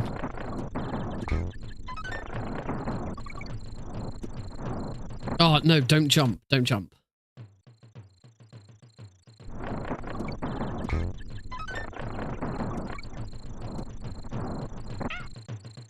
The whole point with this, is that jumping off a ledge or rolling off a ledge does an extension. Gotta keep my speed up.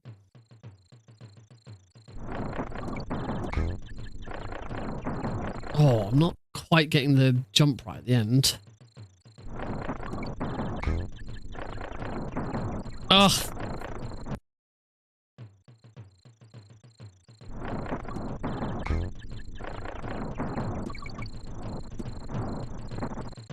A little bit. Come on, keep speed up.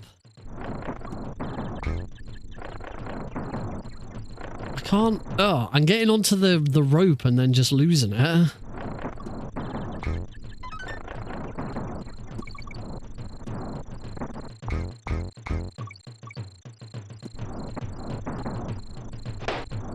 What's the actual, I suppose actually, what's the goal after getting that job? This part's much more consistent at milking that roll. I don't know. This part's pretty straightforward. Ugh. I don't like that he then skips forwards. I like to see it all in one fluid bit.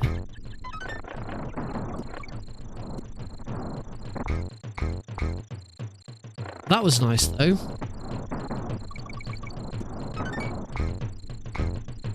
Okay. We're getting somewhere now, I feel.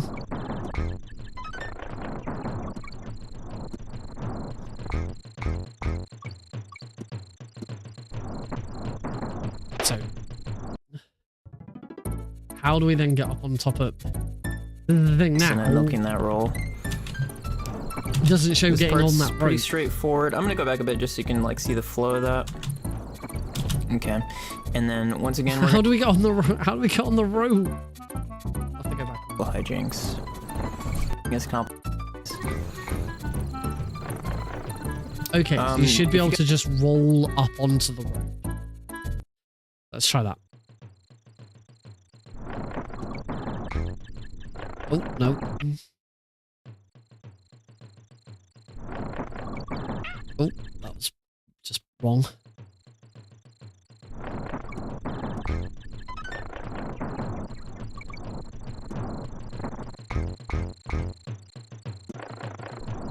Right, so somehow I now need to extend this enough so that I get up onto that rope.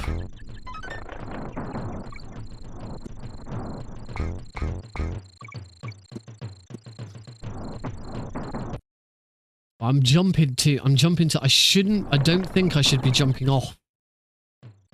I shouldn't be jumping off at the end of.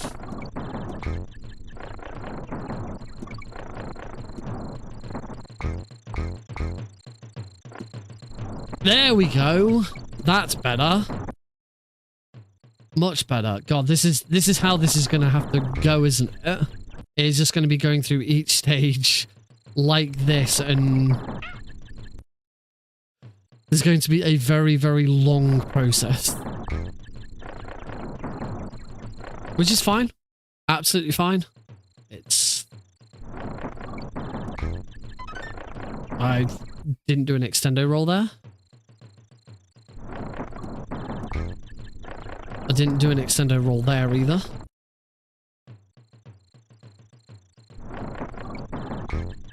I jumped too late.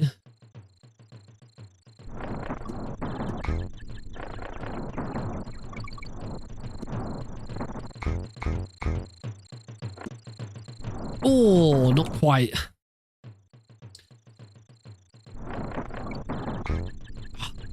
Too late. Oh, too early.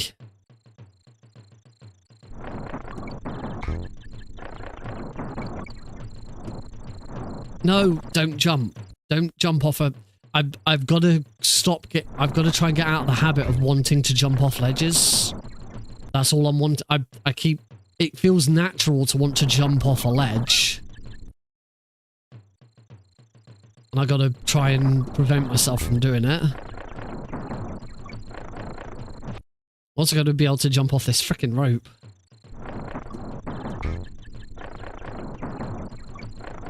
Ugh.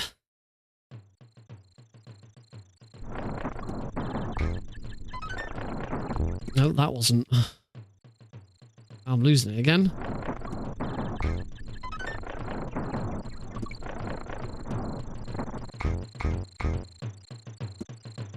Hey, that was better.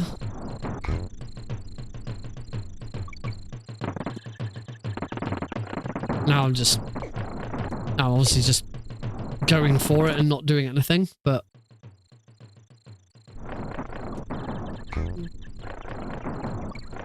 yeah. Come on. Should do the rule of 3. I should be able to do it 3 times in a row without making a mistake before I can move on.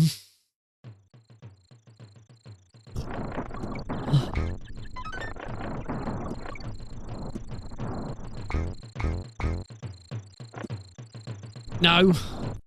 Want to hit that rope? I can do it. I can hit this rope.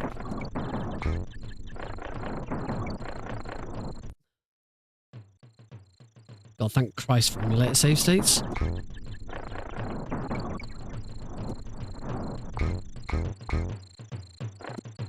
Yay!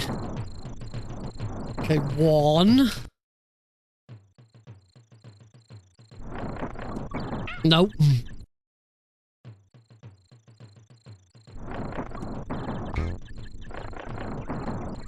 Nope. Not quite getting that extendo roll correct.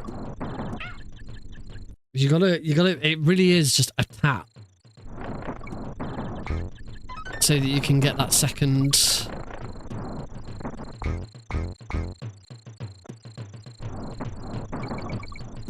There we go, 1.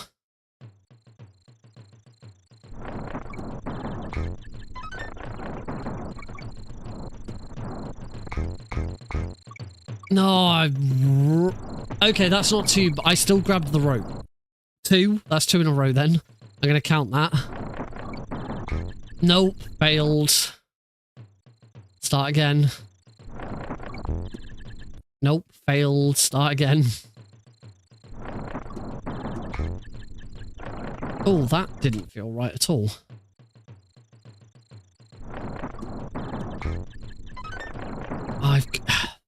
It's quite difficult to, like, not just completely lose. That's better. Oh, that would have been better if I'd got it right. The timing to, like, quickly release so that you can get an extendo is... That's better. Nope, no it's not.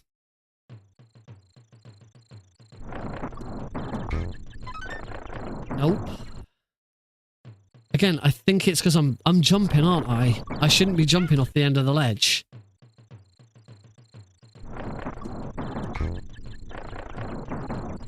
Or should I?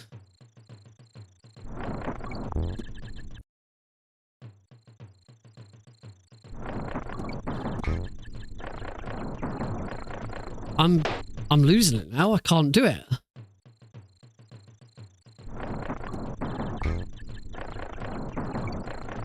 Where am I going wrong all of a sudden? I'm gonna go back and... Wolf, and this is going to be my DKC speedrun tutorial for Ropey Rampage. This stage was down piece by piece. If it were done optimally, and then after that I'll go through the stage and break it down piece by piece. The jump is really, really late.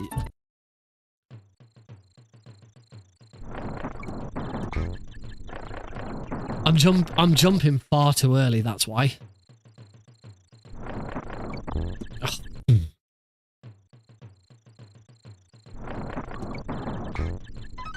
That's better. 1.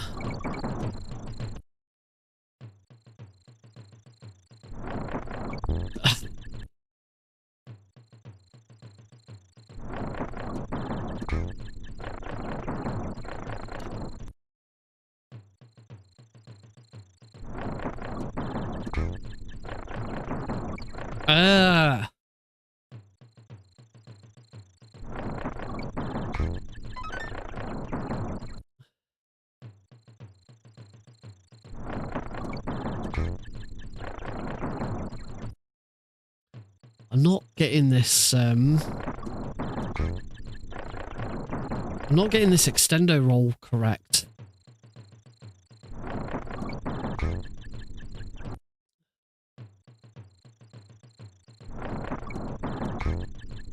That's better.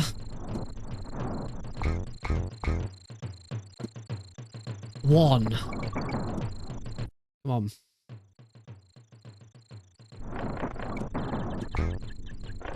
No.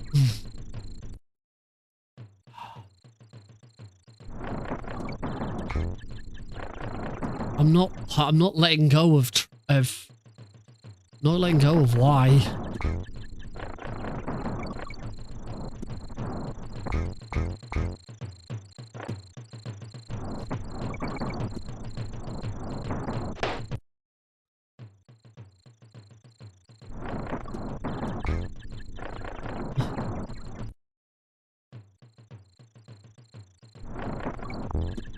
think I need to...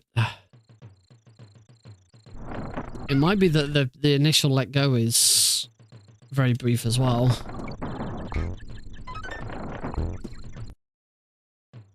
It's I can already see why people warned me about this run.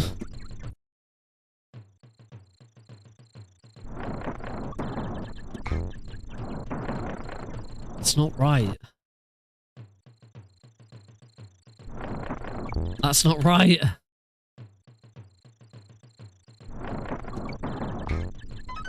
That's better.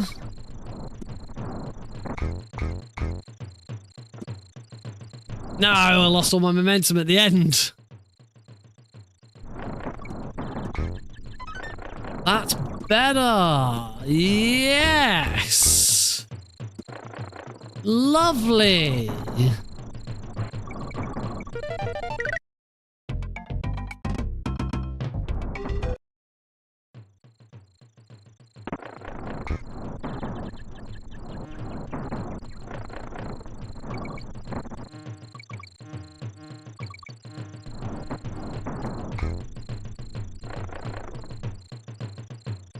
I think that's probably it. Let's have a look at the tutorial again. This in the game, that's probably not the center of the tree. I mean, not really. Yeah, I find it more useful to have visual cues of things leaving the screen rather. Okay, and then once again, we're gonna start our roll pretty much in the center of this tree. If you start it from anywhere else, you might bonk this tree. You might like roll down onto here onto this tree. The reason that we want to roll in the center of this tree is because you're gonna roll straight over this tree and then straight down. If you land on this tree and then fall down, you'll have to restart your fall momentum basically. So start the roll right there. Try and avoid landing on this tree, just so you start falling from up here, so then by the time you get here, you already have some acceleration built up. If you bonk here, you're gonna have to restart that acceleration, and then we're just falling into this barrel here. Now, to optimize this, you don't want to roll right away when you get out of this cave. You can roll pretty early, but if you start your roll too early, you're gonna get a really slow roll. This applies to pretty much like coming out of any cave, coming out of the start of stages. You really need to like just familiarize yourself with the timing for the earliest possible time when you can do your roll and actually get that fast roll. I usually use, once again, this brown divot in the background as my visual cue. Sometime before that is when you're going to want to start your roll.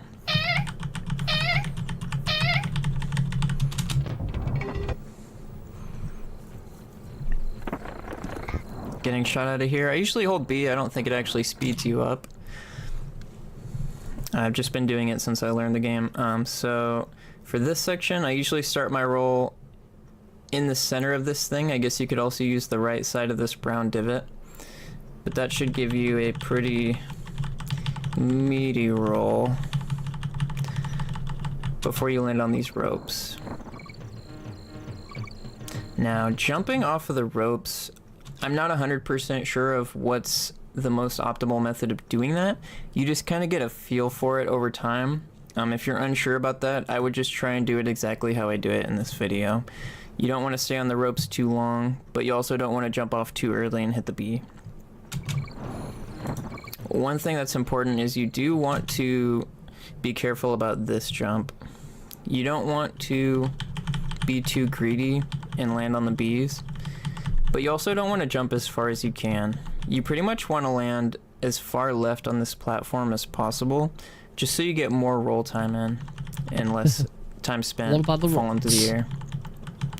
So you can see I just barely pass this B and land right here and immediately start my roll. There are a few ways to do the extendo through this creme. I think they all save about the same amount of time, so it's really just preference, but I'll just kind of outline how I do it here. So I buffer this roll, just tap Y. You'll notice I've already released Y at this point. rolling through the creme. Get the fuck out of here. And then I don't repress yet. I try and milk this roll for as much as I can, so I wait until I'm about halfway from this platform and the next platform I'm about to land on, which you can't quite see yet. You can see the sign is on it. Stop and then I repress about right here. And that extends my roll all the way over there. This final roll on this stage, pretty straightforward. You don't want to start it at the very edge. You can actually start it from like back here. So if you start it from too far back, like this far back, you're just going to roll into the army and lose all your speed.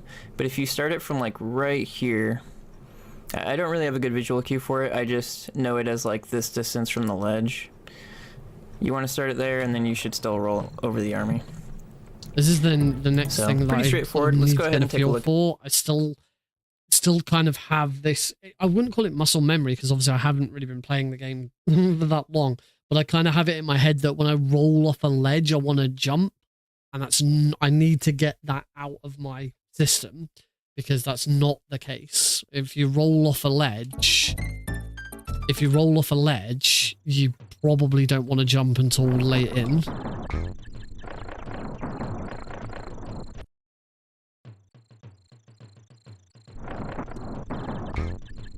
So that didn't work. I lost all of my momentum.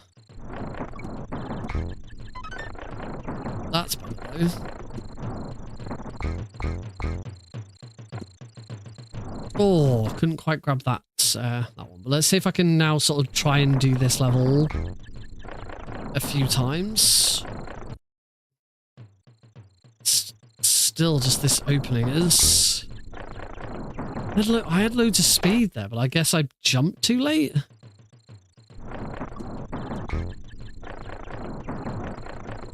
Sometimes it feels really obvious when I get it right. Oops.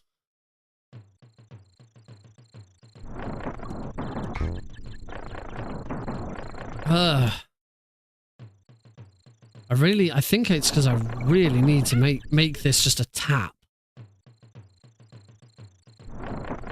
Oh.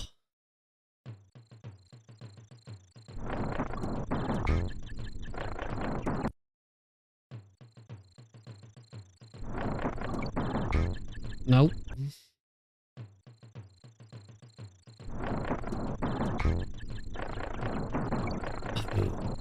Still not quite right, is it?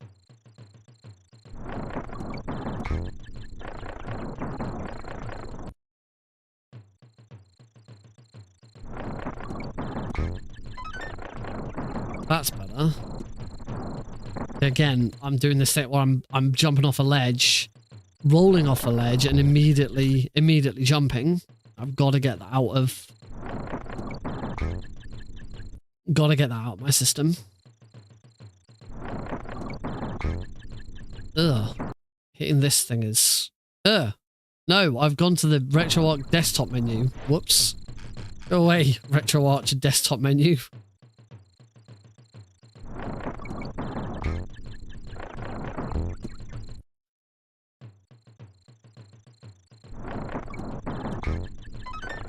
There we go, that's better.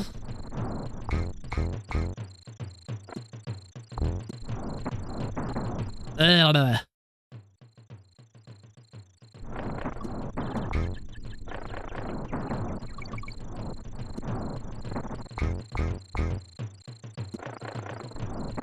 Remember to roll again.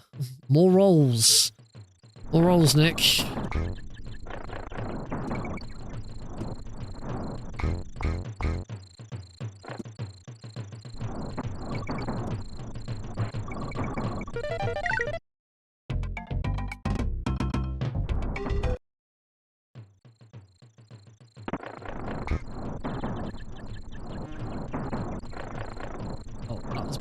Was a bad roll. Oh, he just didn't grab the rope.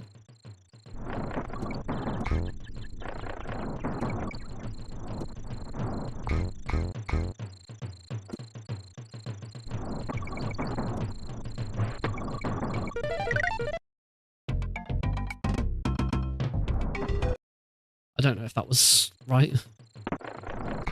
Hop out of there.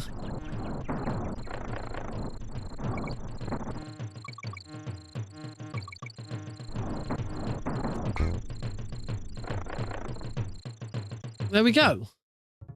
A full run of the level. We did it. Just about.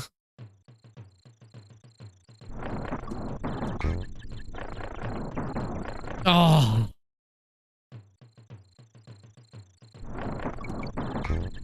There.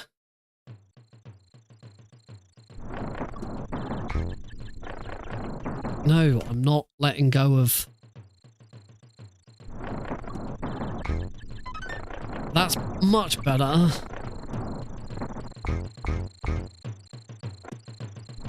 Whoops. Nope. Come on. Do it again, Nick. Much better.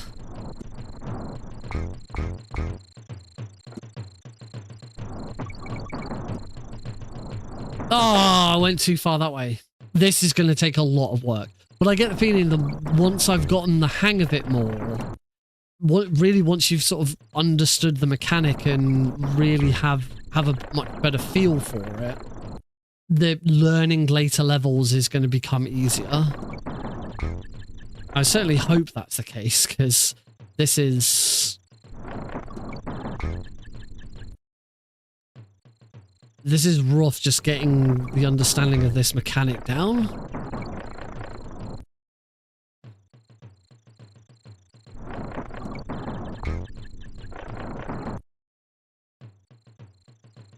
I don't want to... I certainly want to make sure that I give this a decent crack. I've had speedrun... A speedrun, learning speedruns before where I've given up very, very quickly. And I definitely don't want that to be the case with this.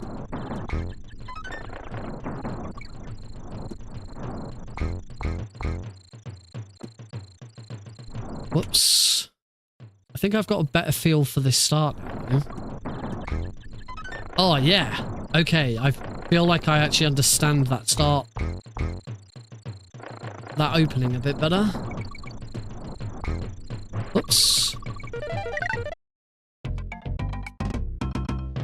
Absolutely, there's just going to be a lot of time and a lot of effort, and I haven't done what I would consider a really tricky speedrun in quite a while.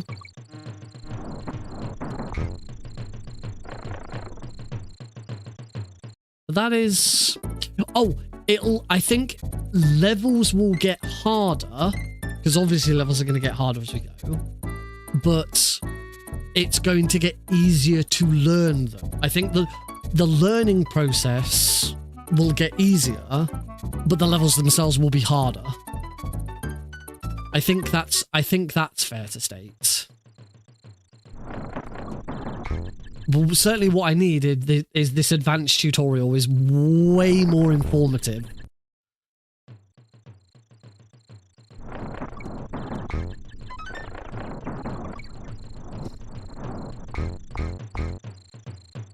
But already, just the fact that I'm getting, now that I'm sort of getting the hang of this, look at that.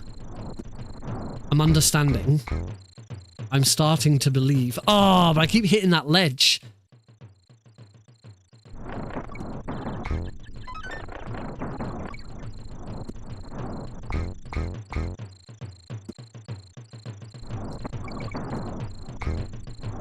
Oh. Yeah, the timing is so... Oh, no, that's my bad.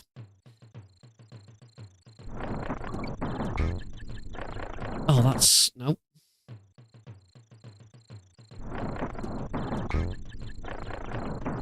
Why is that not working now? Come on, Nick. There we go.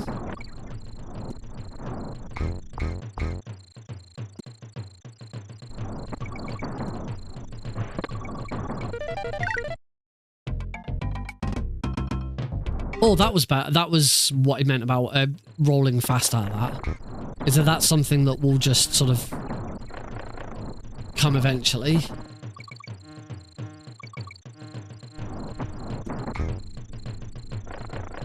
Oops. Again, this whole I'm trying to roll at the end after a jump when I shouldn't be. Oh, that was not great.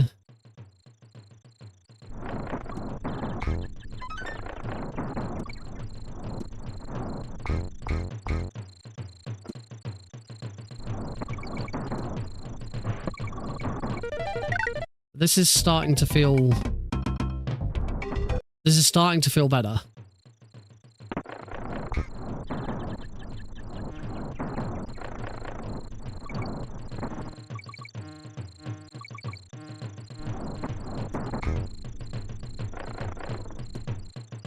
So I think I rolled that one too early. This feels cool. This is starting to feel nice.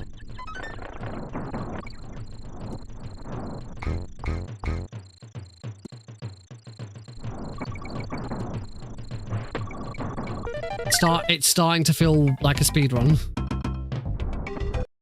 It doesn't feel like I'm just randomly mashing buttons and stuff. It's starting to feel like a speedrun.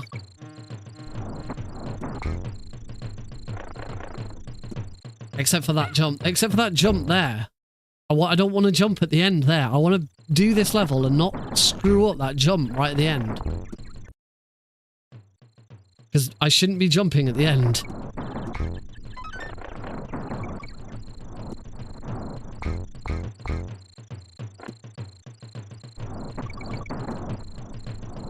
Oh, I keep, like, thinking I need to correct myself there, but I don't.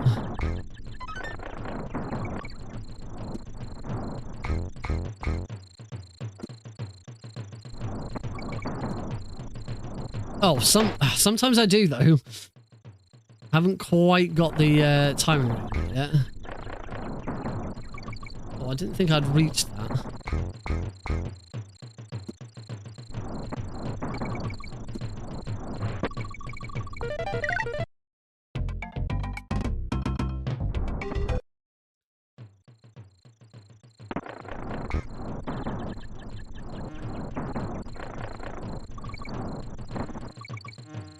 Right, do not jump at the end of this. Right, I think I know where I'm going wrong. I'm not letting go. I'm not doing my extendo. I'm not letting go after I hit that Kremlin. And that's the whole sort of point. That's why that works. These ones, you don't need to let go because you're just going to keep on... The momentum's going to keep you going.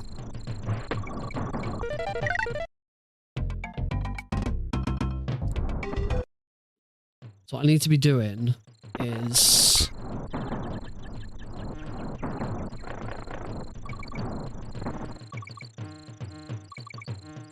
Oh, bugger. That doesn't help. Yeah, that was a bad jump. Oh, that was a bit of an early jump.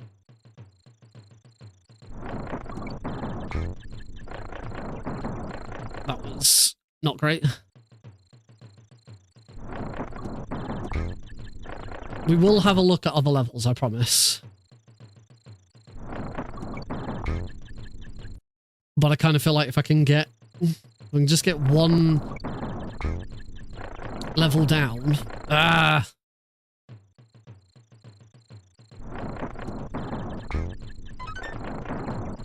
So that didn't work because I didn't like hold Y at the right time. There we go, that's much better.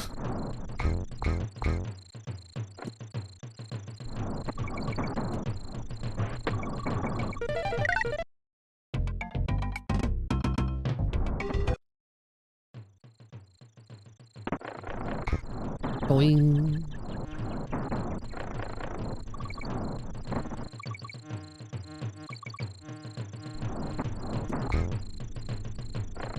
Much better, except I'm rolling too early at the last The last bit. That's the only thing I'm now doing wrong. Oh.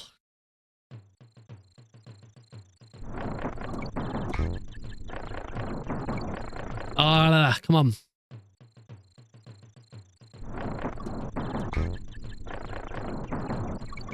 Oh, wasn't quite optimal there, but it worked.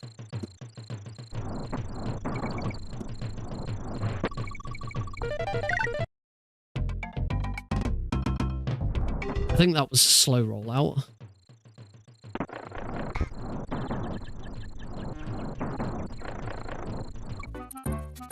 So this would be really useful if all of these were in one long playlist. What I'll do for next week is I will put all of, if they're not already in a playlist, I will put all of these into a playlist.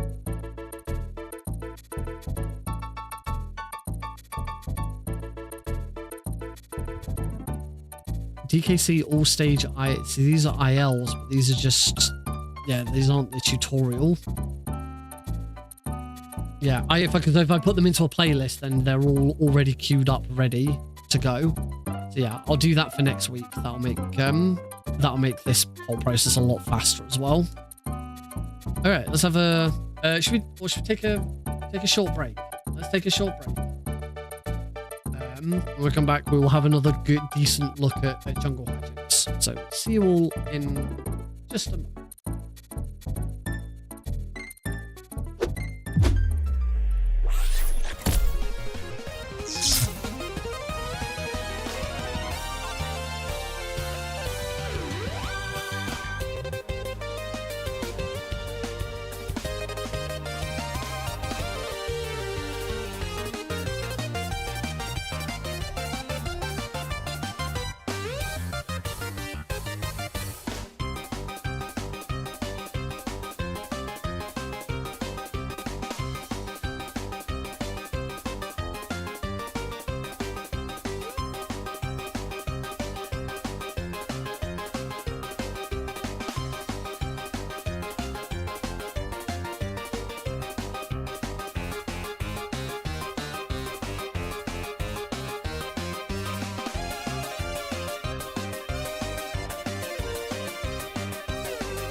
Alrighty, folks, back and ready to continue learning. Let's go back to jungle hijinks now that we've kind of understand a bit more about how some of this works.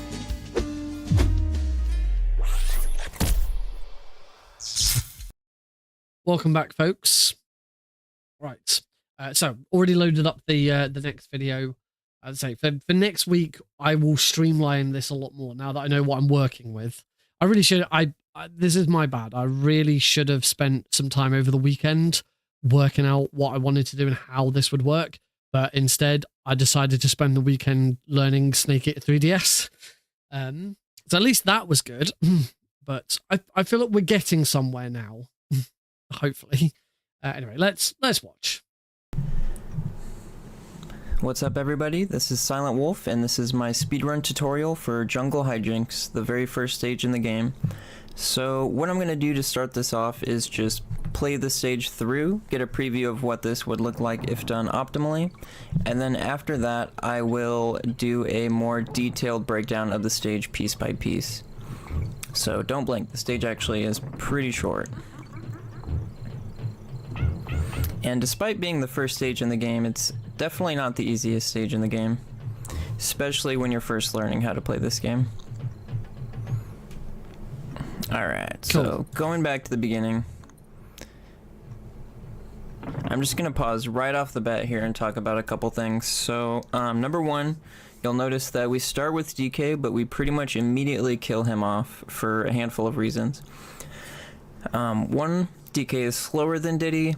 Two, we would need to swap to Diddy to utilize his speed anyways, so just taking damage with DK is faster, although we do lose time from picking up DK later.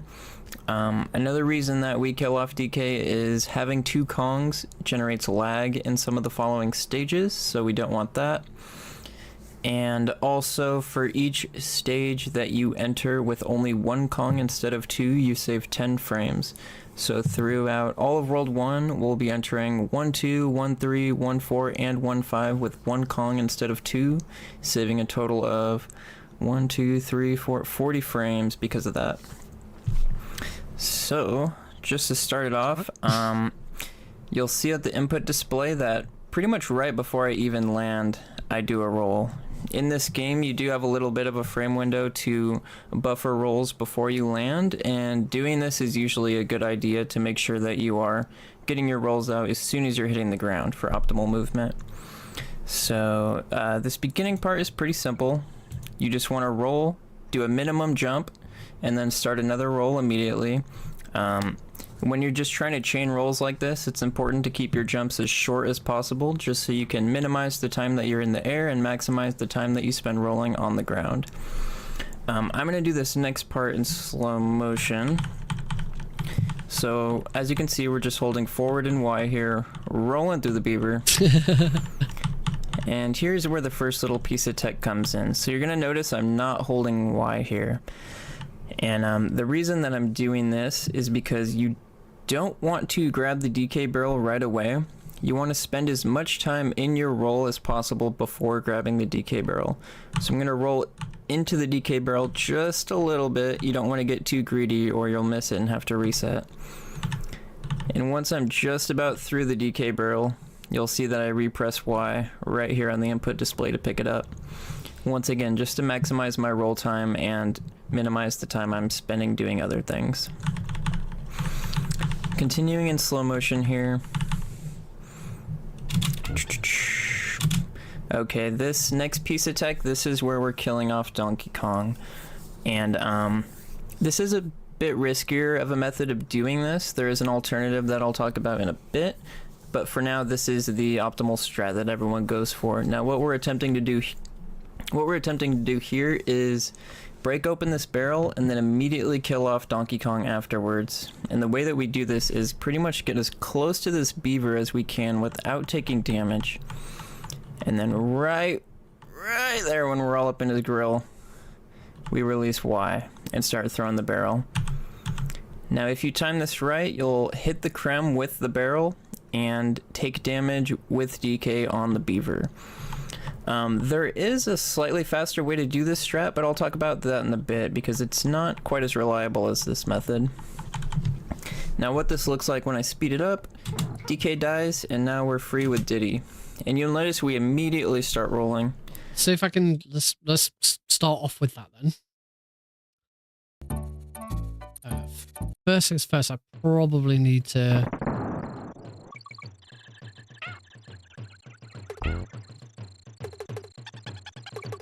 There we go. Need to do a reset so that I'm back to DK.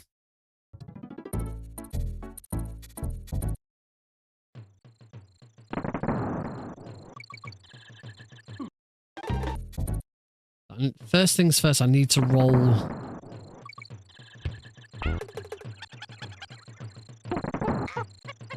Nope, that's not what I'm supposed to do.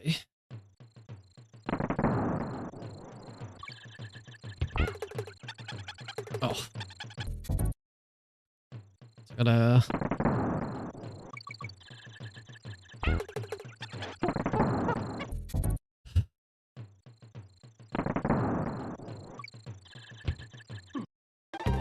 Not even...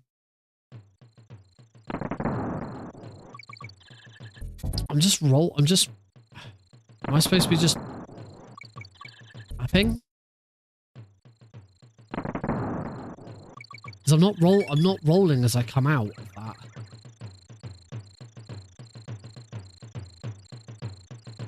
Jinx, the very first stage in the game. So what I'm going to do to start this off is just play the stage through, get a preview of what this would look like if done optimally. And it's, as he hits the ground, he then taps it. Right.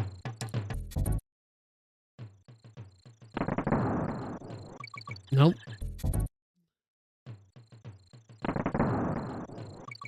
Nope. As I keep saying B, I mean Y. Okay.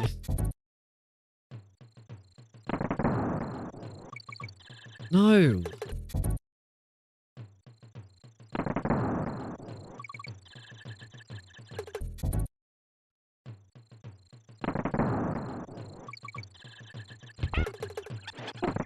I need to let go. Also need to let go of naught.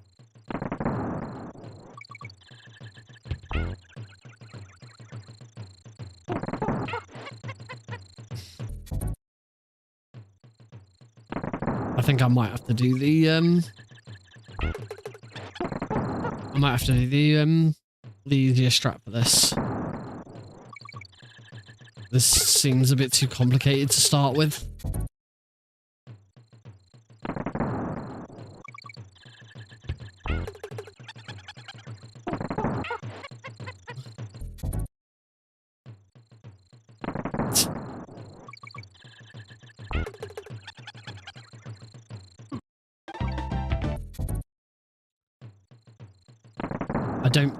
I don't...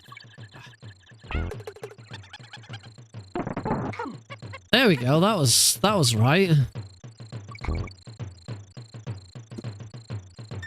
Spent 30 minutes searching for it, so it was... Right, I'm gonna keep watching the tutorial.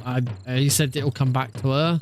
That's and then after that, I will do a more detailed breakdown of the stage piece by piece. So don't inspire.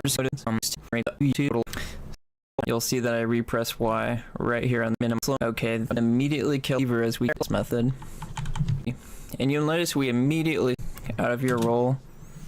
You're gonna want to start it right around here. I usually use this hump in the ground as a visual cue and just go from there. It's usually like this distance from that hump. So you can see, I'm kind of blinking around so you can't see Diddy all the time, but you can see on the input display this is where you start the roll.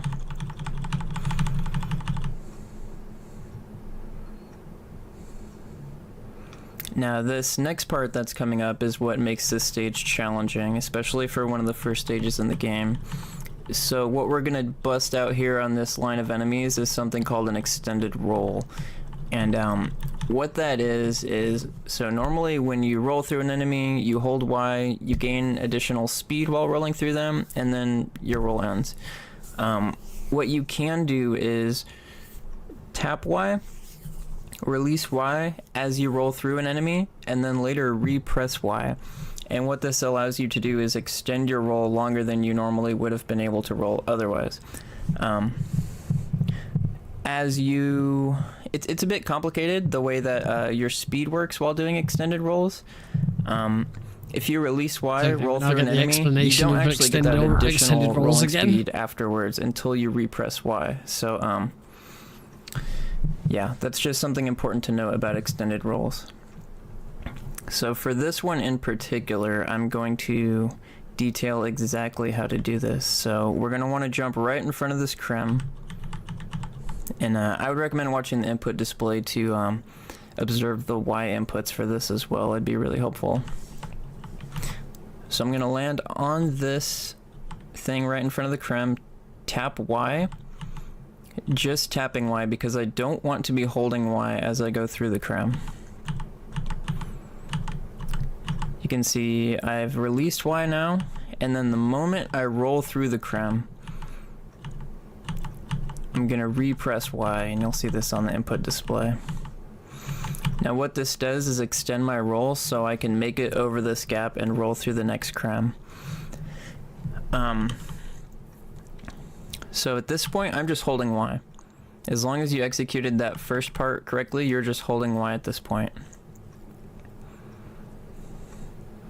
Now, once I approach this clump, this is where things become a little bit trickier. So once again, to get an extended roll, I am going to release Y right before this clump. Right before him, you can see I release on this frame. After I roll through him, I'm going to repress Y somewhere around here. And then right before I roll through this clump, I release Y again. And then it's not till somewhere around this halfway point where I repress. You want to be pretty close to the ledge. Yeah, right here is where I repress. And this gives you a pretty massive roll. I'm just going to speed this up real quick. Let's just watch that again so you get a better grasp on how that looks. Yeah, and you pretty much just go flying through the stage there. Okay. See if I can sort of get that far, sort of. This is going to be a bit complicated. So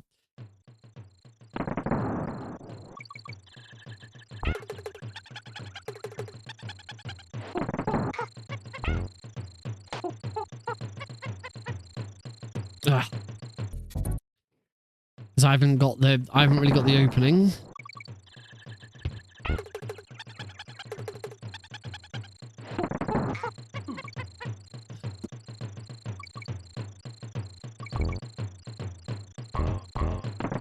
Okay, that's obviously not it.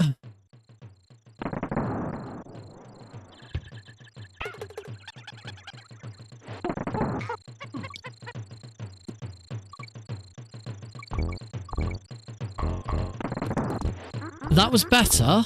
That still wasn't quite right, but that was better.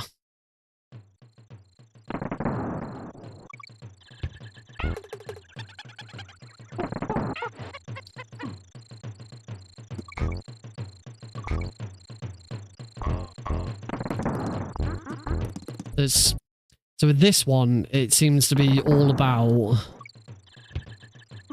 This one, it seems to be all about letting go of, like, not having Y taps. Whoops. Not having Y held down when you go through an enemy.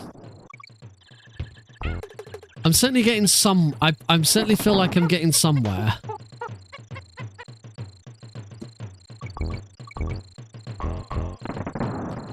So we're getting there, but it's just like...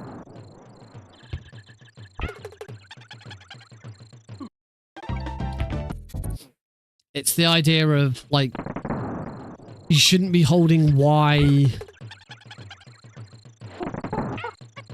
shouldn't be holding Y when you're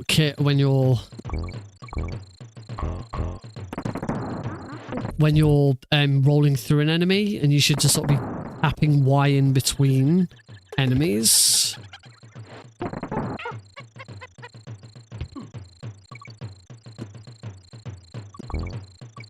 Oh. as opposed to the previous level where it was kind of...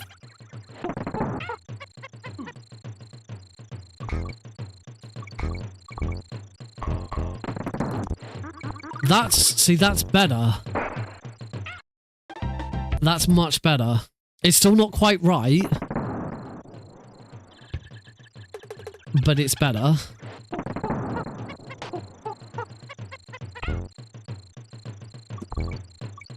Oh.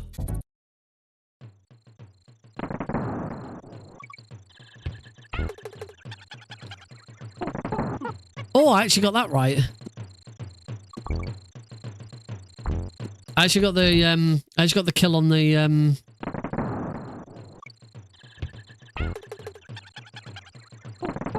yeah.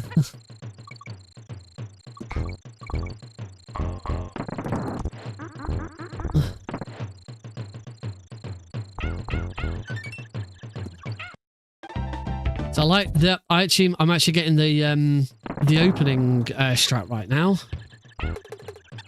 Except there I didn't.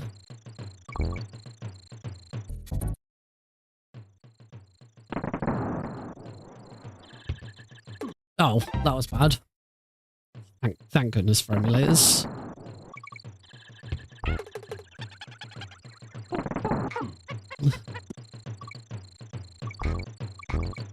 Oh, that wasn't quite right.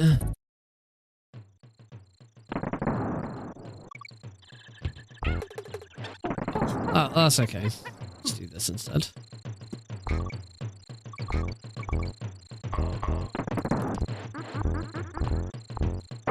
I need to stop holding Y. See you around, Cosmic. I need to stop holding. Too often I'm still just holding Y, and that's why I'm like picking up that barrel.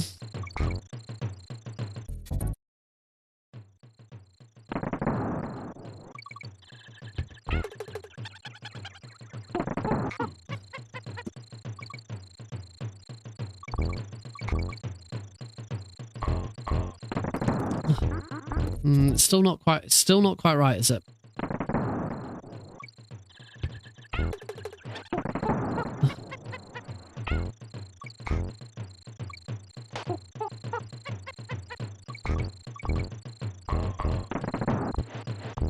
Again, let go of Y when I'm going through that barrel.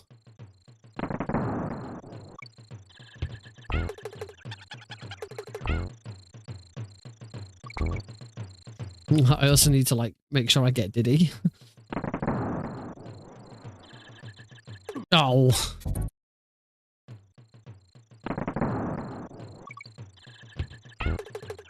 Oh, come on, Nick. No.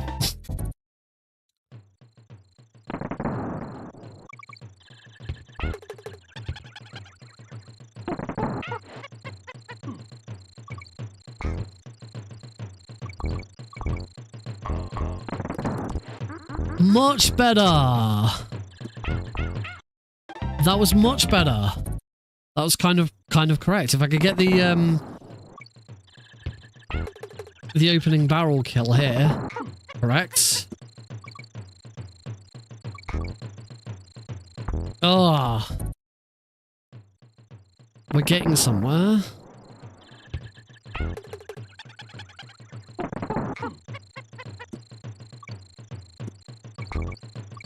Oh, this bit is really tricky.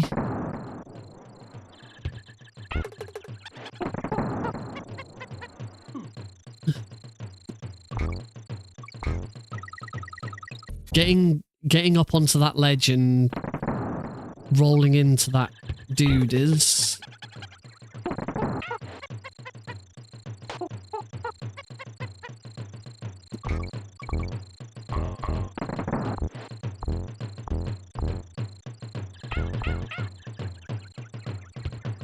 This is...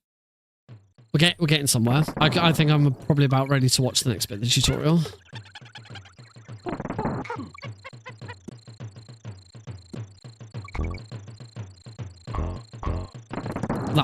That wasn't right though.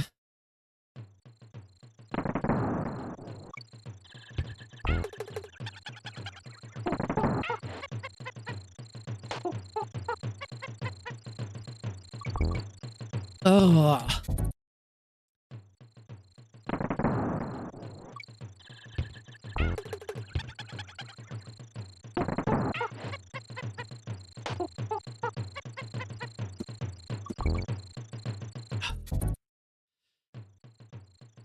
So I've just got to try and get into the more of a habit of it being a tap rather than a hold.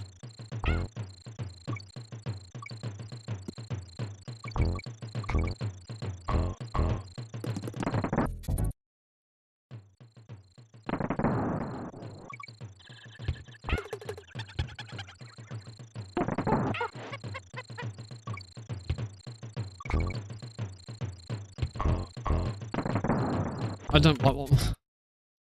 Blah, blah, blah.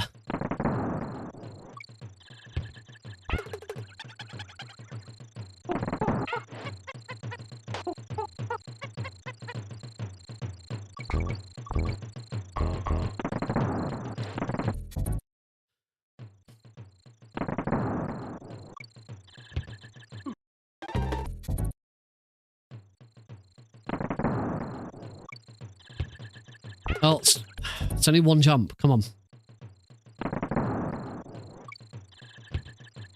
Ah.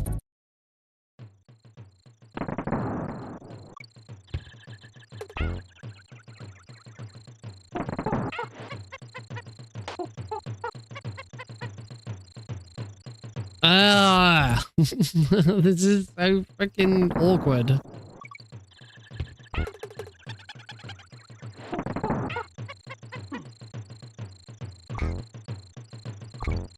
No.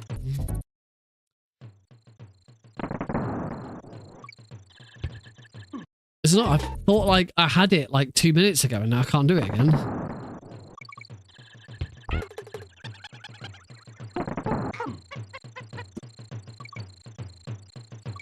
Oh, and I got the kill and the swap right there.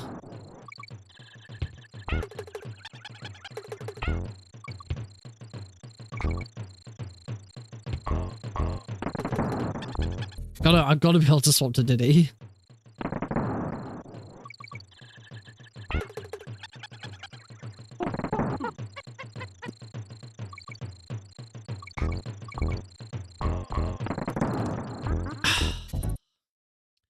So I sort of get it and then don't get it. And then I miss the freaking DK barrel.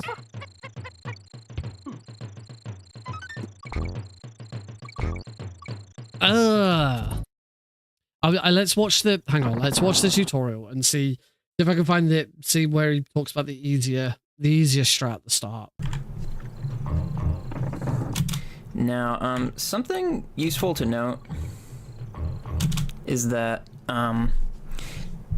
you don't need to be holding Y the whole time you're rolling. You'll just have that full speed the whole time. So one thing that's useful when you're doing this extendo is you'll notice that at this point I'm not even holding Y anymore. I just kind of repressed it for that moment and then I let go. And the reason that I let go is because there's actually a barrel right here. And if you're holding Y as you roll through that barrel, you're going to pick it up and lose all your speed. So you want to just kind of not be holding Y this whole time. And then at any point after you pass that barrel, you're free to start holding Y again.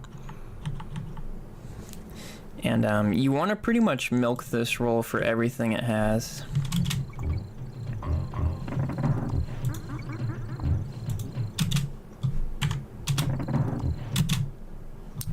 Let's get a good look at that. Yeah, so you get a feel for when Diddy's roll is about to end based on his cartwheel animation. So you can see I'm about to end the cartwheel right here, right around there, and that's when I start to jump. Since I rolled through so many enemies during that roll, like I want to milk it as long as I can just to keep that speed. Because for each enemy that you roll through, it adds on to your total speed. As far as 4 enemies. If you roll through 5 enemies, it doesn't give you any additional speed at that point. So it's really crucial to milk that roll for everything it's worth. The next parts are pretty straightforward. You just want to jump and roll again. And you can roll out of that roll. After you roll through an enemy, you can keep rolling and start another roll. If you were to just do a bear roll, like without rolling through an enemy, you would have to jump to cancel it or else your roll would die. But the reason that we bother to jump out of this one is because you can get on this platform and get another pretty meaty roll out of it. Because you'll see whenever you roll off a ledge and then make contact with the ground, it just keeps your roll going for a pretty significant amount of time. We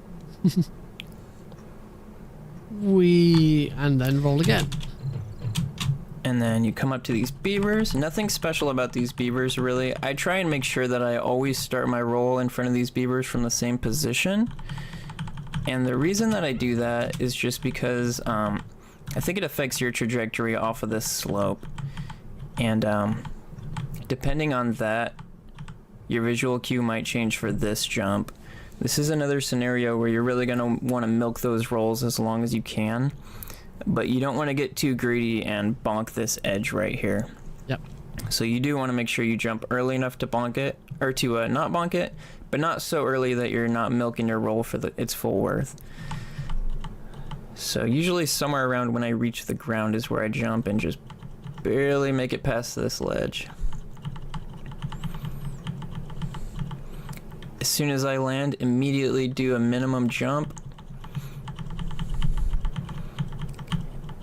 And then I'm just holding B and I'm gonna do a max bounce off of this creme. Pretty simple stuff. Visual cue to maximize this roll. Pretty much right when you grab this second banana, maybe even like a little bit before that.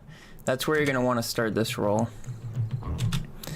Oh, And wow. So it's like it's really good to try and milk your rolls for everything that they're worth. Like it's useful to just kind of keep testing like farther and farther back from a ledge how far you can start your roll to really maximize it. If you do your rolls really close to a ledge, you just don't get as much roll time. If you do your roll too far from a ledge, your roll is going to die before you roll off the ledge or the platform. got it. So it's really important that you just maximize all your rolls. This last roll over the gap is a bit tricky. After this roll here, you're going to want to run for just a little bit before starting this roll. Otherwise, you're going to get a slow roll and you're going to fall right in the pit. So you can see that I'm running here for just a bit and then starting this roll. And I'm just going to replay that real quick. So after this roll, run a little bit and then do that roll. You run for like the slightest amount of time. Again, we're trying to optimize these rolls, so I usually use these safer start flower things. I don't know what the fuck they are, just marks on the ground, as visual cues for when I start this last roll. You can see I've already kind of jumped into position where I'm gonna start my roll. Yeah, and that's what the stage looks like, mostly optimally. So let's just go ahead and take a full look at that one more time.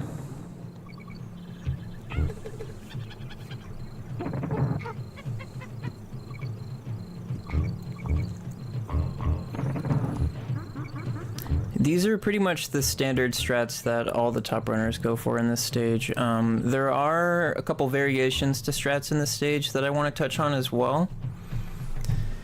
This is what So let's go ahead and take a look at those. So let's look at a strat that's a little bit faster, although it's not totally reliable. No, I don't want that. I want the safer. On the beaver, right to the hits roll. Your roll is gonna. I already pressed well. Yeah. Sometimes of the stage, just because when I was learning this game, this is the route that I did. Cool. And honestly, I found it much easier than what people are doing today. So let's take a look at this. I'm not gonna bother to go through this slow motion, but I might watch it a couple times just to touch on a couple things. So the main differences here are throwing the DK barrel, rolling and jumping, so you're not risking dying on the beaver, and then jumping up here and starting the extendo. And the reason that's easier is you're just not jumping right in the creme's face right there. but just Oh, yeah, rather you're rolling just from the top rolling of the off tree. the- Just rather programs up here, the DK barrel, rolling and jumping, so you're not risking dying on the beaver, and then jumping up here and starting the. Okay, yeah, I see how that's. I see how that would be faster. Let's try that then. Not faster. How that would be easier.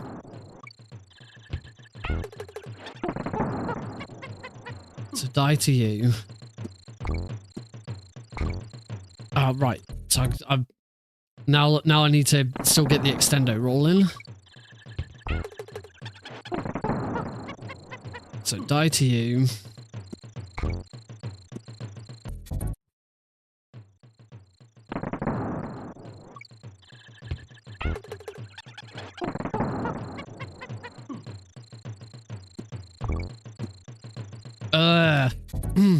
It's supposed to be easier. Come on.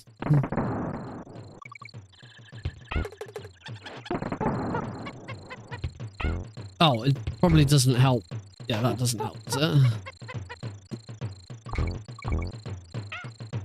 That was okay. That was almost. You reckon the game developers that ever fathom players doing this 30 years later? Probably not.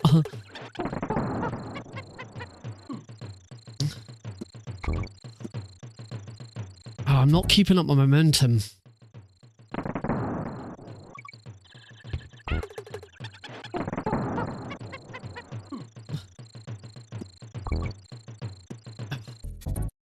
I need to be...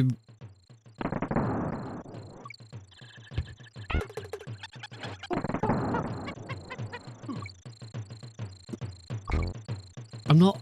I need to check the tutorial again. I don't understand how you get up to... Extendo beaver. Throwing the DK barrel, rolling and jumping, so you're not risking dying on the beaver. And then jumping up here. Barrel, so rolling and jumping, so you're not risking dying on the beaver. And then jumping up, throwing the DK so barrel, it's like rolling and jumping, so you're not risking dying on the beaver. Jump. And then in fact, you throwing don't the DK even barrel, jump rolling because and of the way jumping, so you're not Diddy risking dying on the appears. beaver. There's And just then jumping immediately roll, jump, here. roll. Yeah. Okay. Try this again.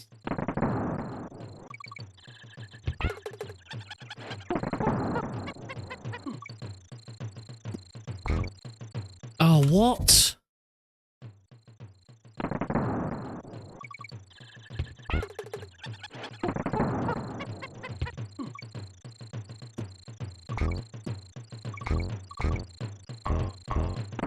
Oh, okay. Nearly, but I lost all of my momentum.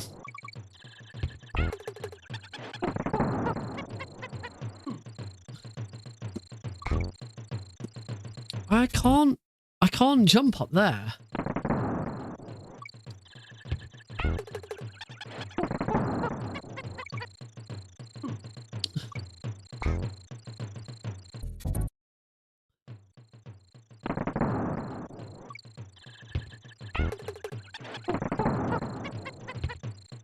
Oh,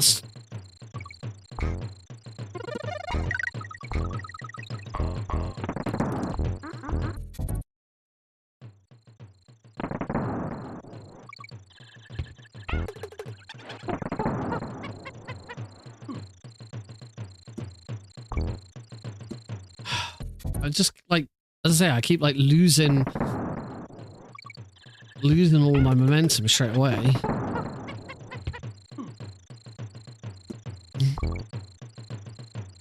This is going to be a ton of work. Absolutely.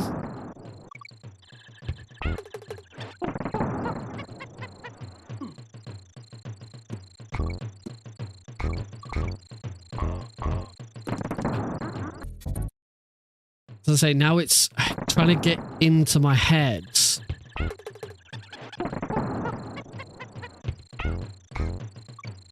Oh, bleh. Trying to get into my head the idea that I should be like just tapping.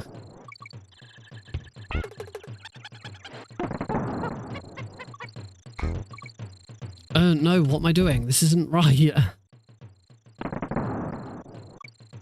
kind of...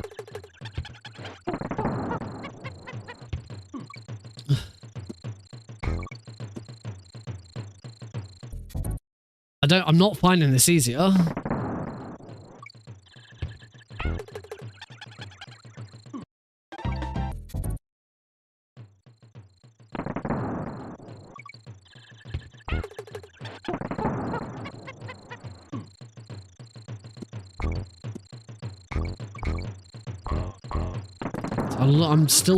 I'm still losing all of my momentum.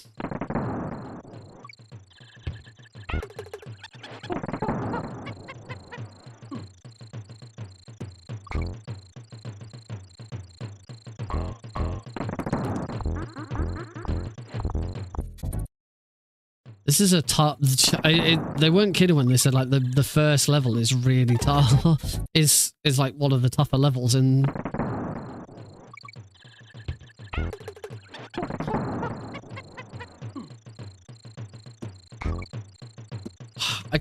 I can't freaking jump up onto that tree.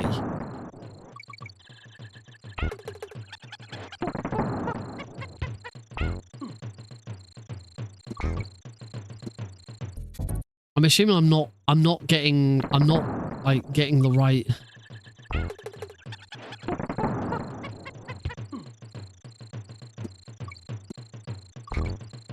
There we go. That was better. Yeah, I'm not jumping early enough. Hey, Silent.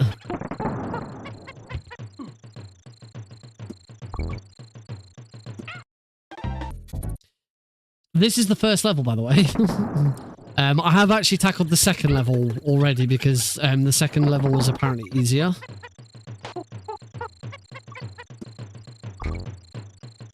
See there, I'm not.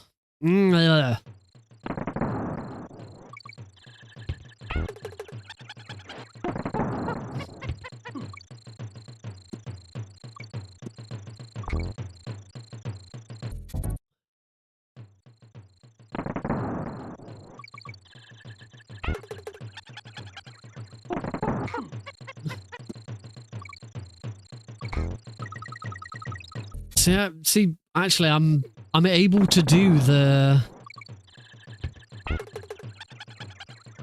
I'm able to. Oh wow, I thought I was.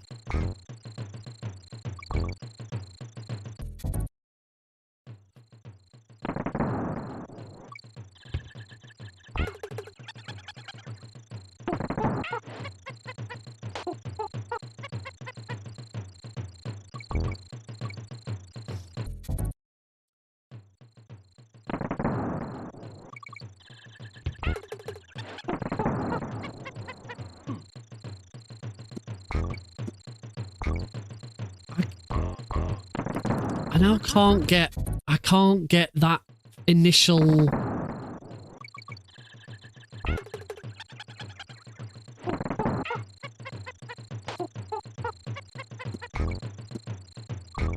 I can't get across that initial ledge.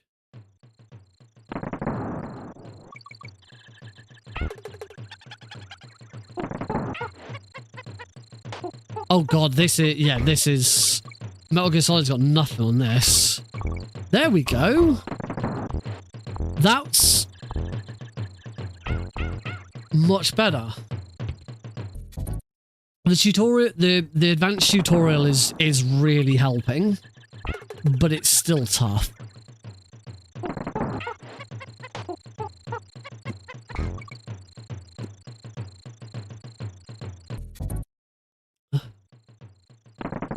It's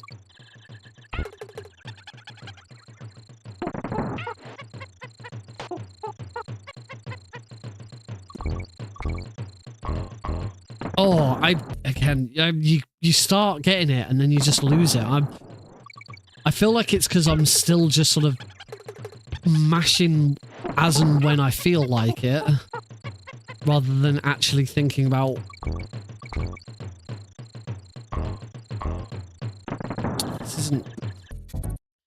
This is not going as well as the second level did.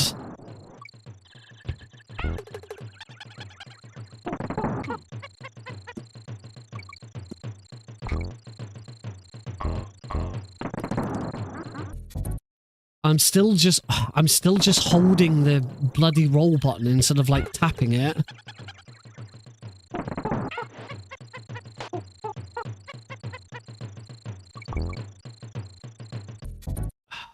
say I especially don't want to give up because I already feel like I've understood what I'm supposed to do. Because the second level looked really good when I got it down, but trying to get some of this is just insane.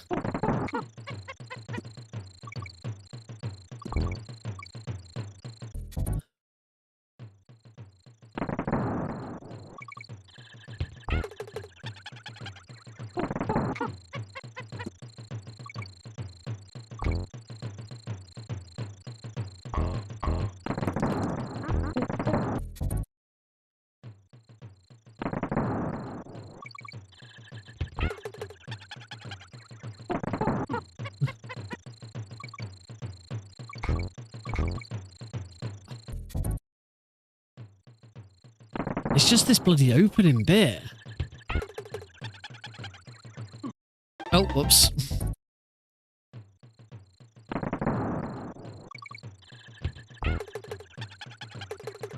Oh, it doesn't help when I can't bloody grab the frickin' DK barrel either.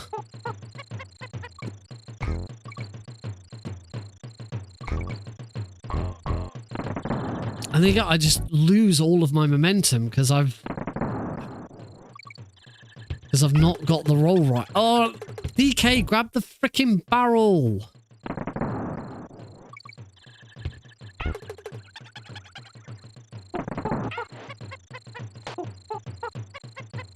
I don't think so. I'm not sure practicing at a lower speed, like, fixes anything. I'm not sure. Maybe.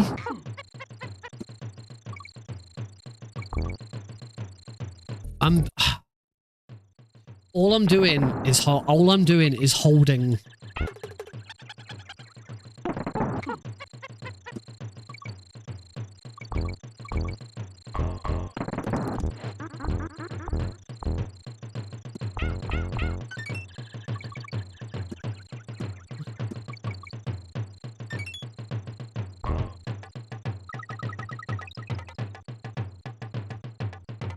There we go.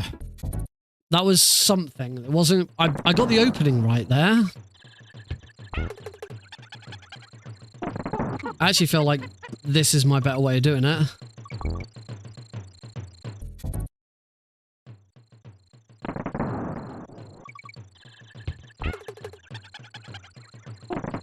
I actually much prefer that.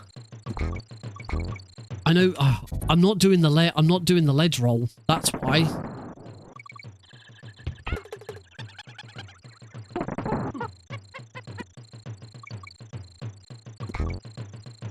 And I'm not getting up there properly. I might need to look at the tutorial again just to see what I'm supposed to jump off here. Because I don't have enough time to, like, kill that Kremlin without, needs to be a tap.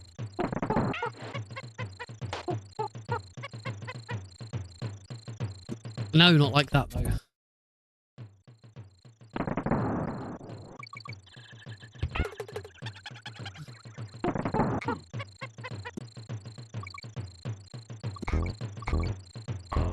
No! See, that was really good up until the point where I completely lost it.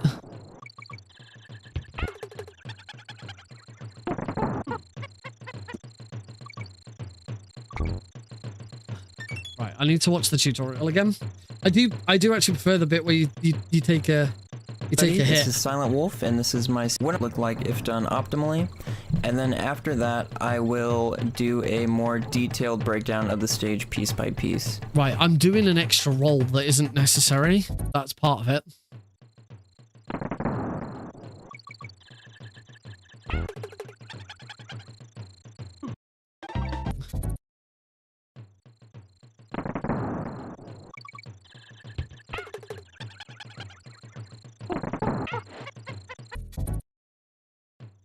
So I'm actually finding did he get hit here?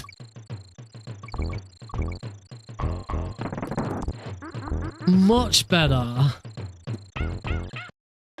That's it. That's how that opening is supposed to go.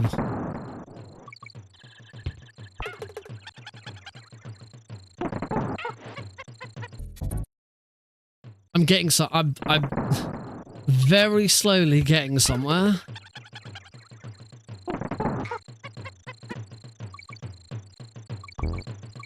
Now I'm doing something new that I'm not supposed to do. I'm now letting go of roll when I'm not supposed to.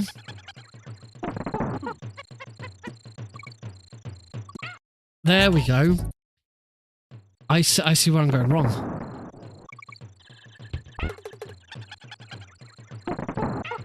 Nope. We have to... DK has to take a hit. There we go. No, I've done it again. I shouldn't be rolling straight away. I need to... When Donkey Kong gets hit and they swap over, I need to keep holding B so that Diddy runs instantly. Like this.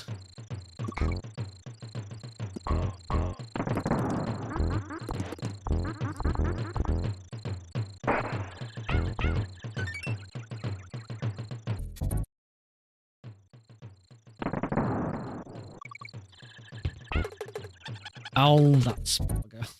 I'm also like doing a really big jump with DK here.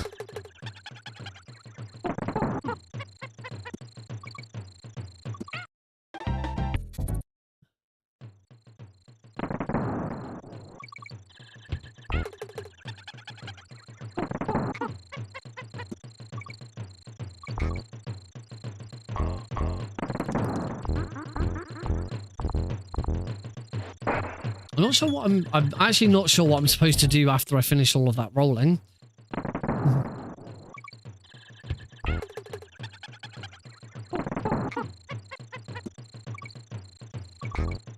No, I can't. It's just this opening roll that's so difficult. Oh, alright, we'll do this instead then.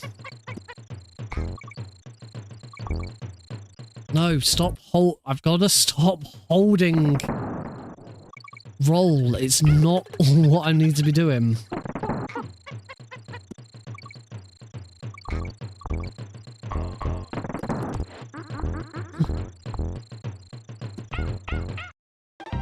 Then I need to remember to hit roll again because you've still got to initiate a roll. Whoops.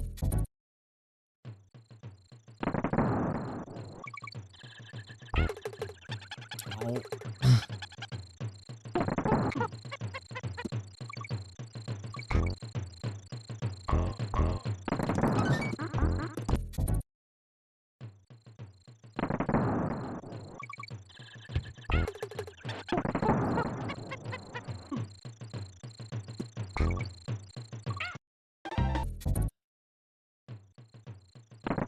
This is what it's like learning a speedrun, unfortunately, folks.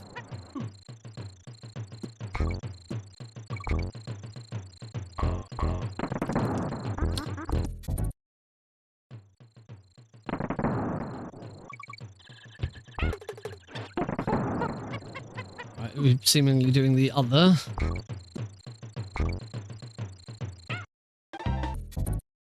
So I'm struggling with the whenever I go in the tree to get that initial roll extended roll started.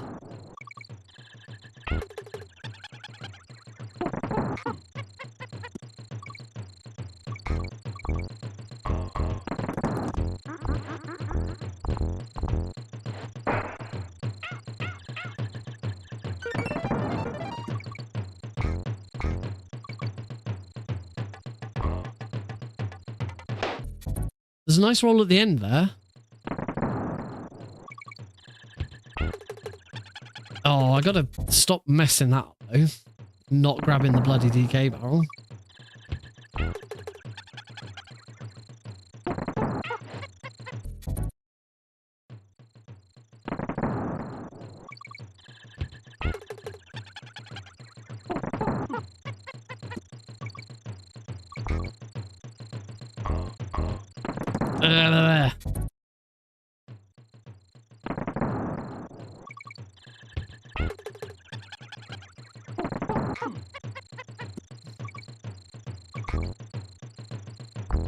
No.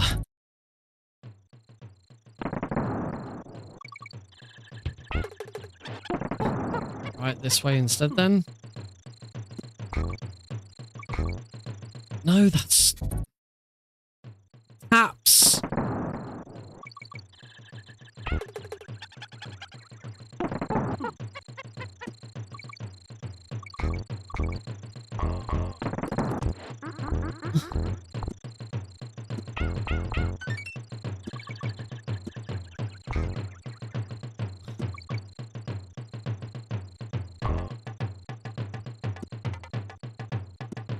That was not bad.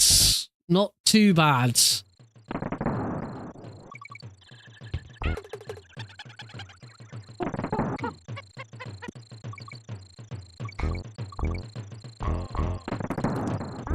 Then lost it again. Lost it again.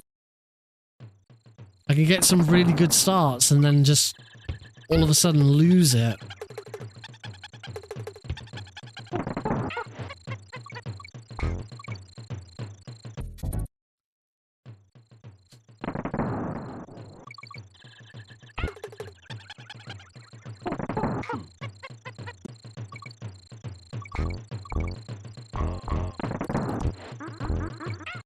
Oh, I do know that I'm supposed to jump right at the end there.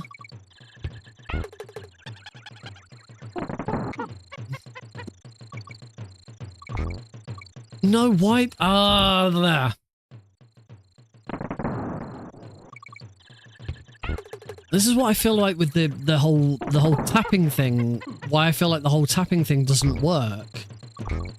Because you've like, it feels like it does look, it feels really satisfying.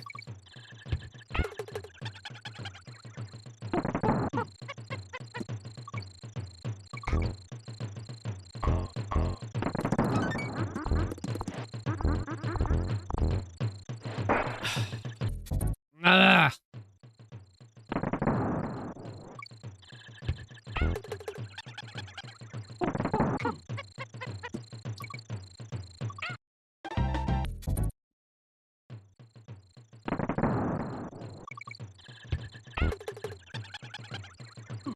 Oh, this is Donkey Kong Country for the SNES.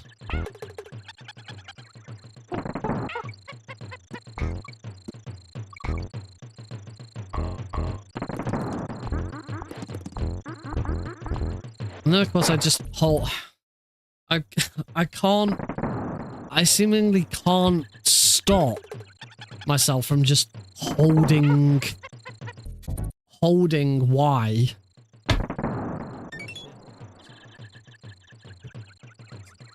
So I'm moving around too much.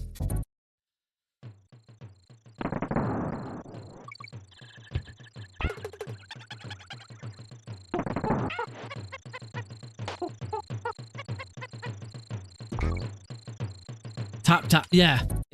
It's not a hot. Well, that's the thing. Sometimes it's a hold and sometimes it's a tap.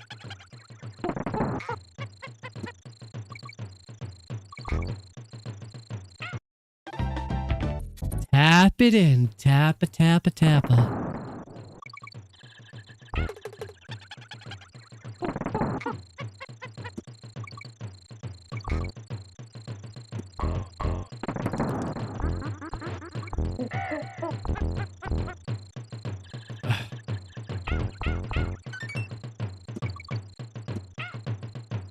Yeah. It's just getting a general feel for it. I said this is day one. We gotta remember, folks, this is day one.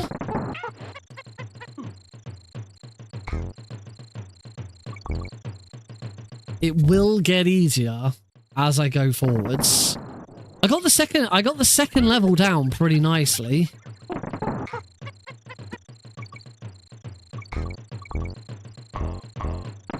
See there, I kind of got it, but lost it in the middle of it all.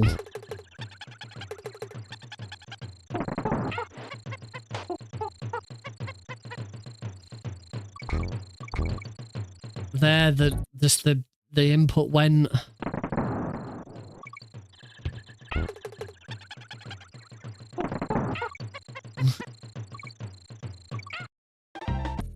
It's getting up to start. This is.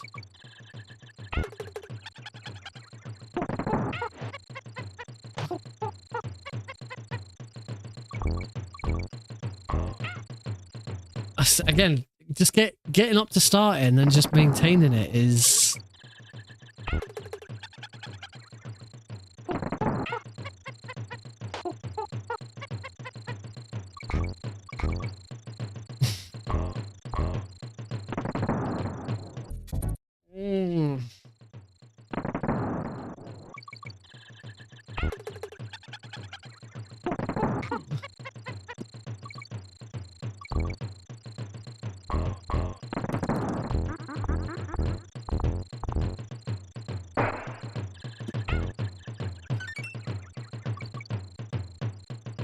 Do we know if this rolling momentum thing was an intended mechanic? I have no idea, actually.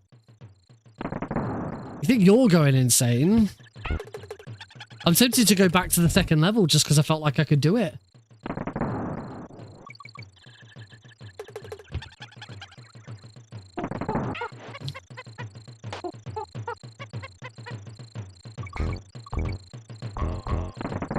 And then again, I lose all of the momentum. Like, it starts out really well. It starts out really well, and then the momentum just goes.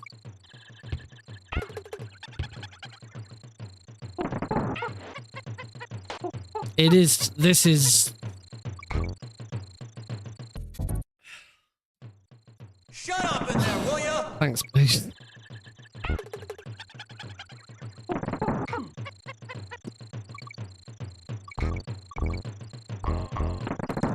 There we go.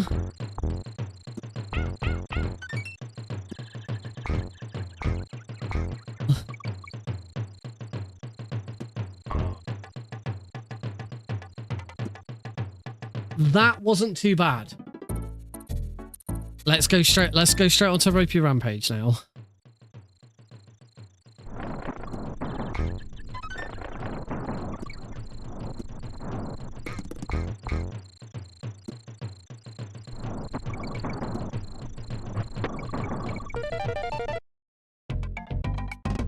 Yeah, clip.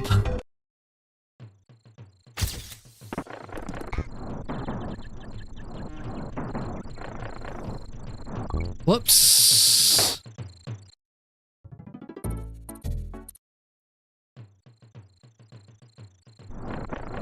Oh.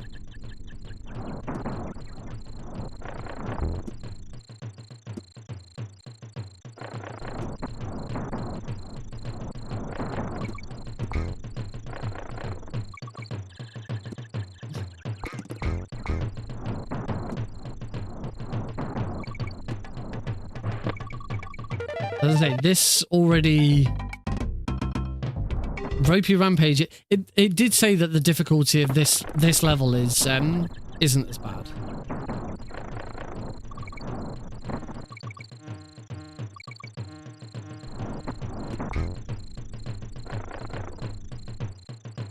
There we go, that's... What time are we on? Let's have a go at Reptile Rumble. What's the... Let me see what the difficulty of Reptile Rumble is. Reptile Rumble.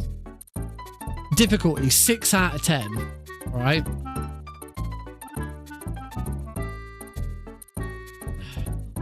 That would suggest this is harder. Put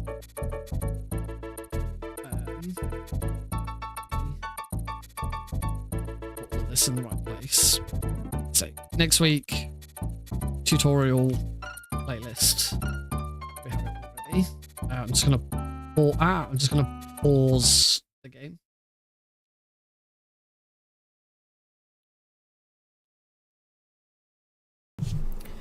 What's up, everybody? This is Silent Wolf, and this is my DKC speedrun This is gonna be the tutorial last for level I Reptile try Rumble, today. 3rd stage and World 1. Alright, so So what we're going to do is just go ahead and watch the stage done once I optimally, kind and of then after that I understand, will break down each section. it's going to feel better. That is not how you do the stage optimally.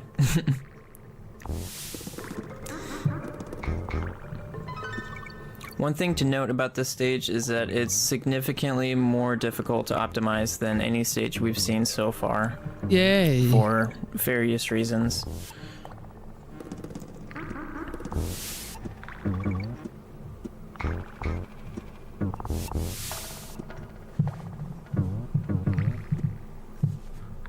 Cool. Alright, so that is what the stage looks like done optimally. Fucking terrifying. Let's go ahead and take a deeper dive into this. So right off the bat, the stage already has some new tech compared to the previous couple stages. So we're gonna need to roll through this barrel here. But if you roll through a barrel while continuing to hold Y, you'll grab the barrel. So you want to release Y as you pass through the barrel. And then once you get to anywhere after the barrel, anywhere as early as like right here, you don't have to be like fully past the barrel. It's a little bit inside the barrel. You can repress Y. So we're gonna go ahead and hit the ground running. So my visual cue for maximizing this upcoming roll is you see this kind of dark patch right here. I usually start my roll somewhere right in the center. Like right there. Not holding Y at this point, I'm just rolling straight through the barrel. Right before I hit the snake, I'm gonna repress and hold Y just to make sure I get that full enemy speed. And then you just want to just ride out this roll as close to this little bump as possible without bonking it. Do a, maybe not a minimum jump, but something really close to it so you land just right past this DK barrel. Again, you don't need to be fully past a barrel to be able to hold Y or roll. You just need to be mostly past it. You can see I'm like, I still got my booty all up in that DK barrel just a little bit, but I'm holding Y and I'm not gonna grab it. So you don't need to be fully past it. At this point, I am doing another roll, just a teeny baby roll, and then I'm gonna do another minimum jump here so I can land somewhere on this ledge. Now, where you start your... Let's go from there. That's enough to get started. Cool. And then make sure you create a new save state.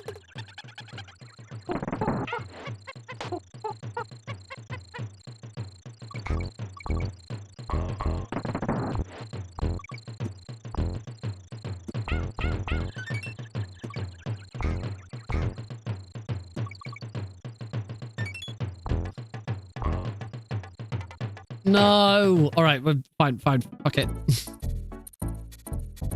But I shouldn't have DK with me.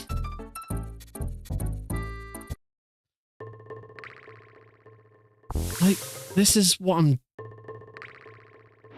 Oh my god. That's better. Okay, we got the first...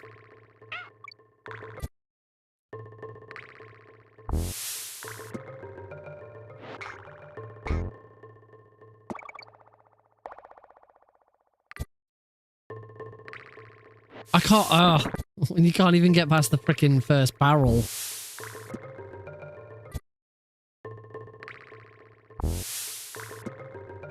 I shouldn't be grabbing the barrel. What I should be doing is... No!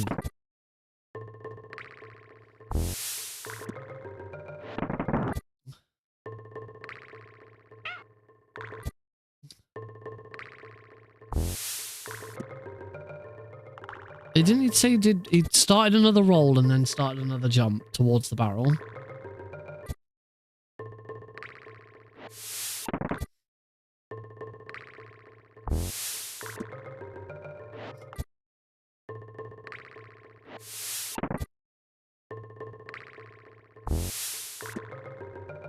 Don't grab the barrel.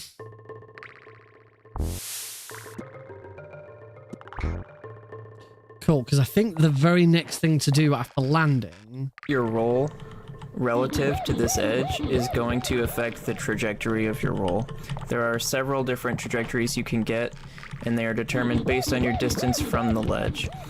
This is pretty important for being consistent with this roll through these 2 crems, because depending on where you start your roll, you may or may not actually hit this first creme. So I just... Okay, so we're just trying to roll.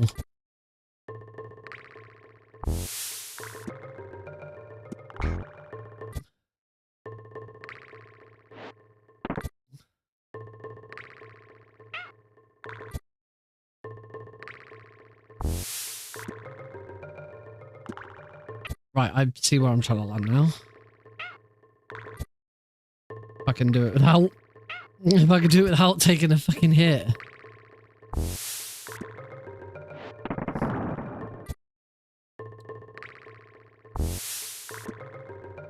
No, it's a mini jump.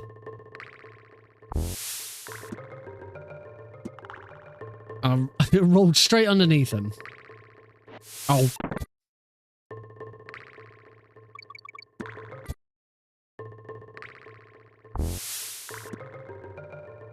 No, mini jump, not a big jump.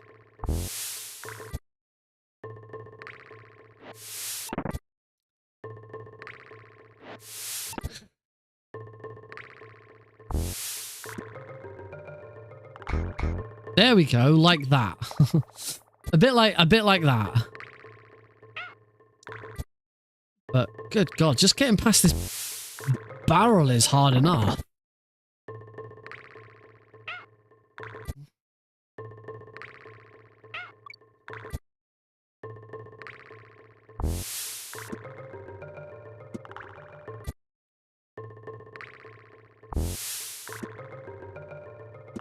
Oh, stop doing a big jump at the end, Nick.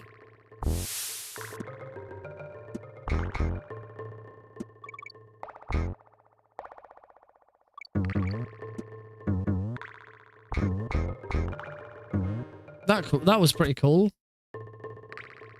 Apart from the monkey scrape. Yeah, when it goes right, it's pretty cool. It's just I can't even get past the so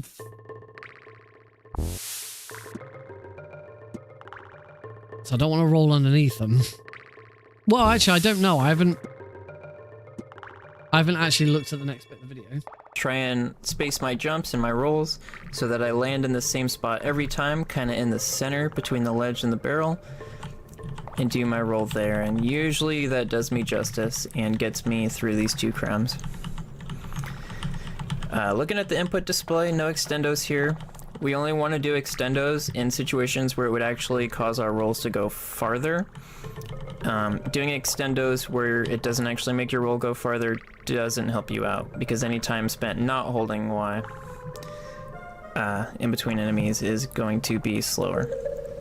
So my visual cue here is pretty much as soon as I touch the ground, maybe a teeny bit after, I do a minimum jump. Once again, just to milk my roll for all it's worth, but also not bonk this ledge that I'm coming up against. I want to keep that speed. Now this next part is pretty tricky to optimize. Okay. We see this creme coming. Let's try and get that bit done first, then.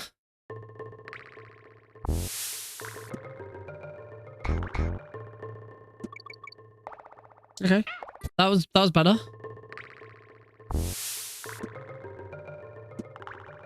Still not.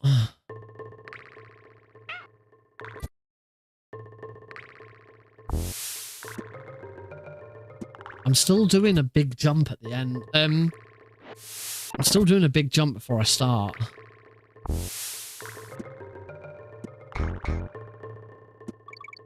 That's better. But obviously, that bit's not.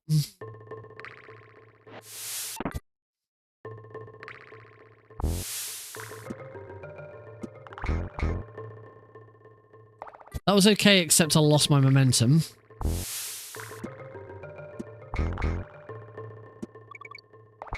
I also think, yeah, I'm jumping in midair when I shouldn't be.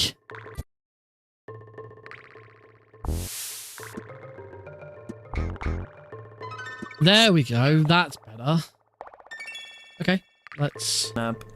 Now, you'll notice I'm waiting just a bit, and the wait time here is pretty arbitrary. You just kind of have to get a feel for it. Like, maybe you could make some kind of visual cue with the creme, but it's such a short wait time that I find it's good to just kind of have it embedded in my muscle memory.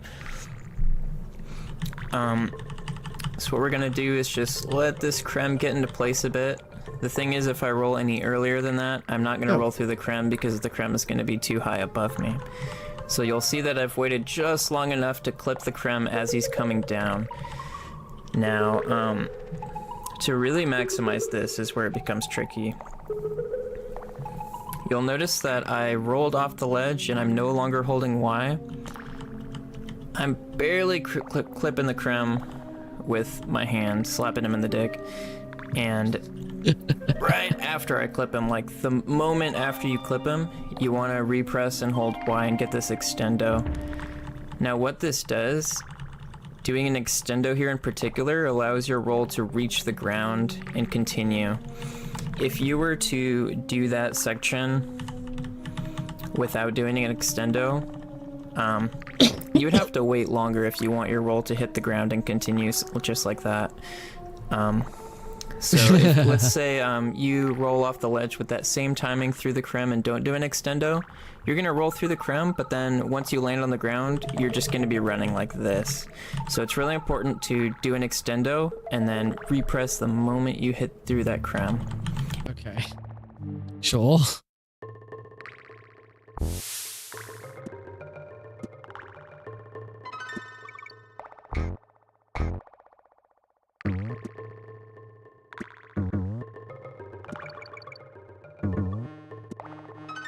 I don't know what I'm doing. I don't know what I'm doing. I'm just fucking going for it.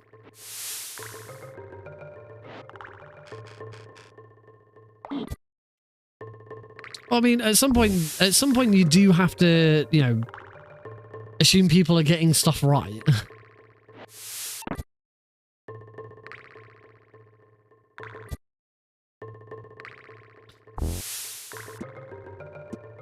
Oh.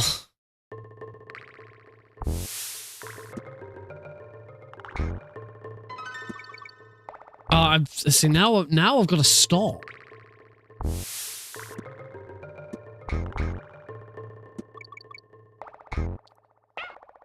Now, not only have I got to stop, I've then got to do an extendo.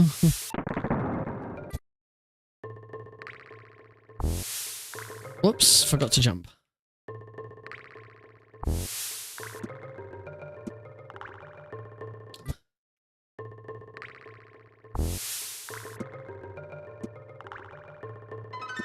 Damn it.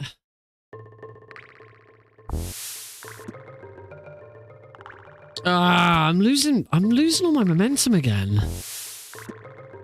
Oh, and now I've got a DK barrel. Well, there isn't any percent run of this. Where as soon as you finish the first level, you then warp really late into the game. I'm doing the thing again where I'm doing a big jump at the end.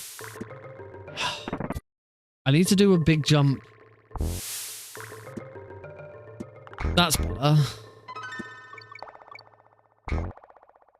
That was alright. I think that was alright. And that'll just enable you to not have to wait as long on that ledge to get that extension in your roll. Just doing a full roll, minimum jump off the tire. The minimum jump's not important as long as you get that full roll before rolling off the tire. Right, let's do this again and try and get on top of the... Oh.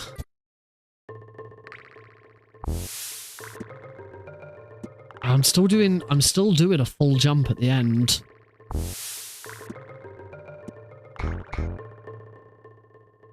I'm again losing momentum.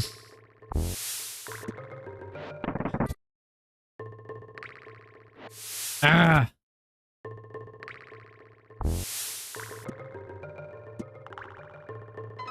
I mean, that's not too bad. If that happens.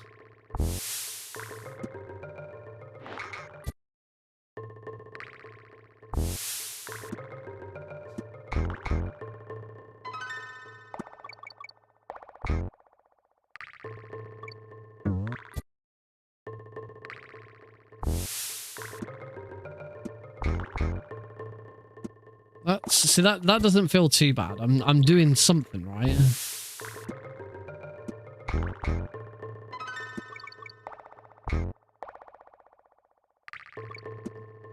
But it's now getting the extendo in at the end there.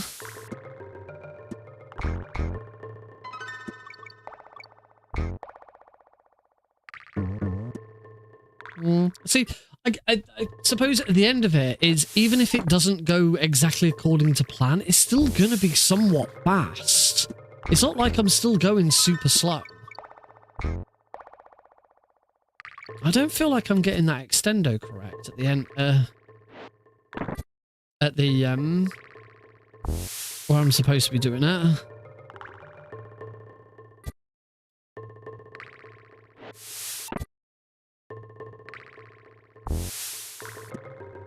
You know, it's certainly not like I'm not going to be freaking going for world record off the bat.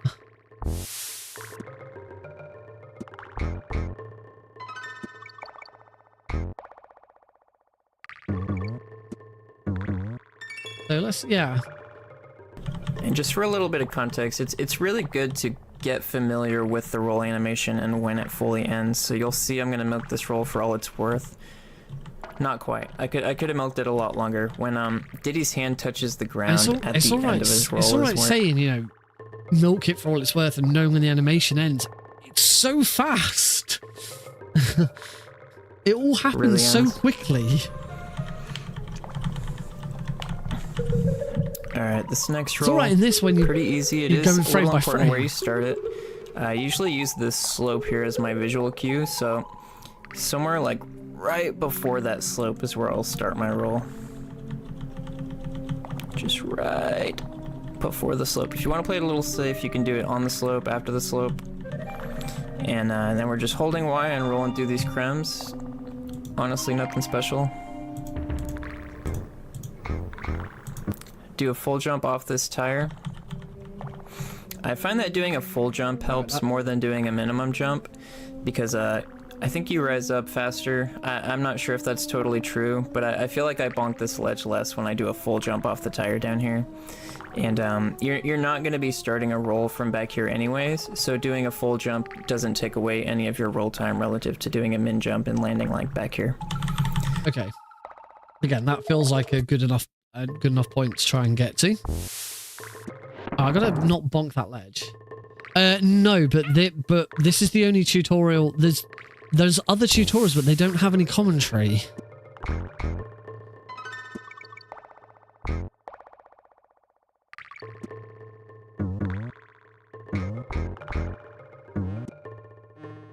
See, that wasn't perfect, but I still feel like that would have been fine.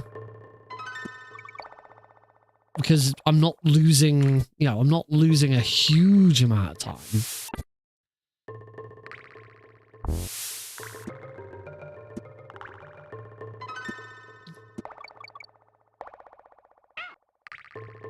Yeah.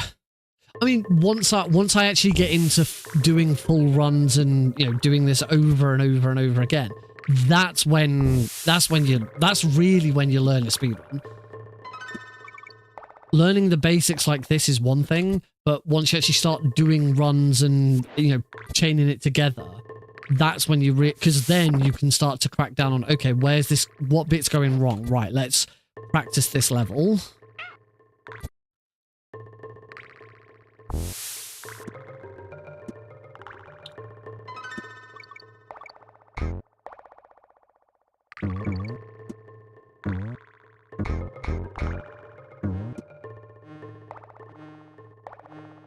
That's pretty good.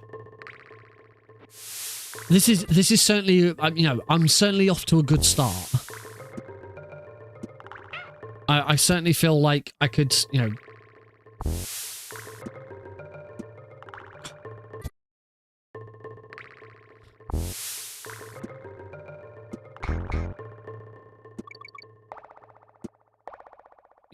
I could certainly.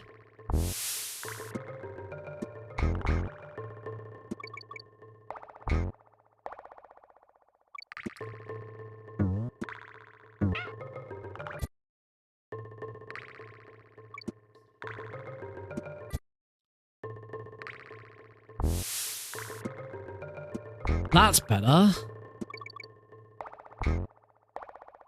I really don't feel like I'm getting that that extendo roll right.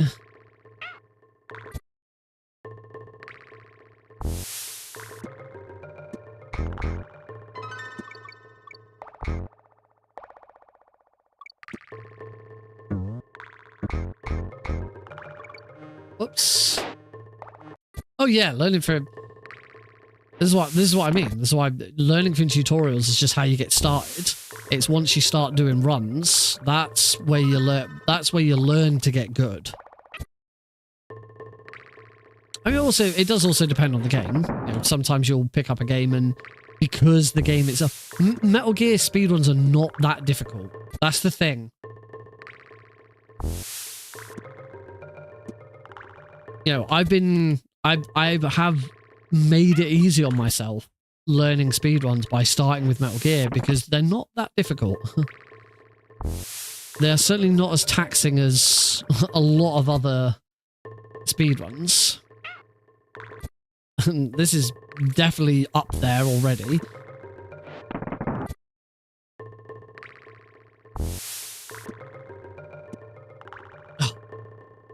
Platform depends on the platform. You know, Klonoa was the first platformer I ever actually learned. I still haven't quite grasped the idea of these extendos.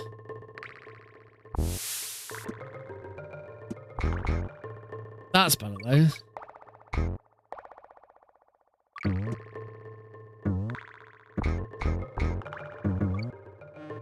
So that's not too bad. If I can do that every time, that wouldn't be too bad.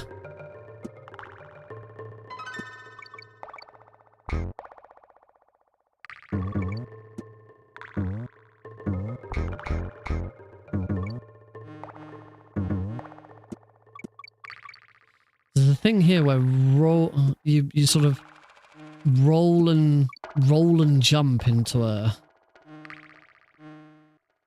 There we go. It sort of worked there a little bit.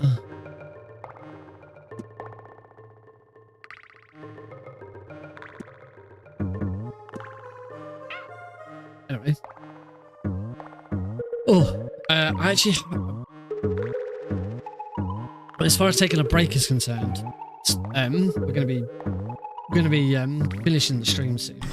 Let's have a look. Pretty much just do that full jump and land right where I want to roll, which is somewhere around here. Yeah, I'm gonna want to roll right here. If I roll anywhere earlier than this, I'm going to get a bad roll trajectory off this ledge and hit this B. If I roll any later than this, I'll be fine, but I'm just not optimizing my roll. So, pretty safely rolling over this first B. I want to milk this roll as long as I can and really get up close and personal with this zinger right here. There's no jump there. It's good to get as low as you can here. Oh, there's a jump. One, because you're milking this roll as long as possible. Two, because you're descending here. So when you jump out of this roll, the lower you are, the less time it will take you to land from that jump and be able to start another roll. So get really close to the zinger there. You can collide with these little spicules on their back, but once you hit their actual back, that's where you're fucked. Do a minimum jump there, just so I can start my next roll as soon as possible. Buffer a roll, and then I'm gonna jump into this crawl space. And since this crawl space is so short, I'm not gonna need to hold down at any point. With longer crawl spaces, you do need to hold down to continue to jump through them. Since this one is so short, I'm just gonna jump into it and tap Y right as I land. You'll see I'm starting my roll and it'll just kind of zip me out of that crawl space. Now, let's say you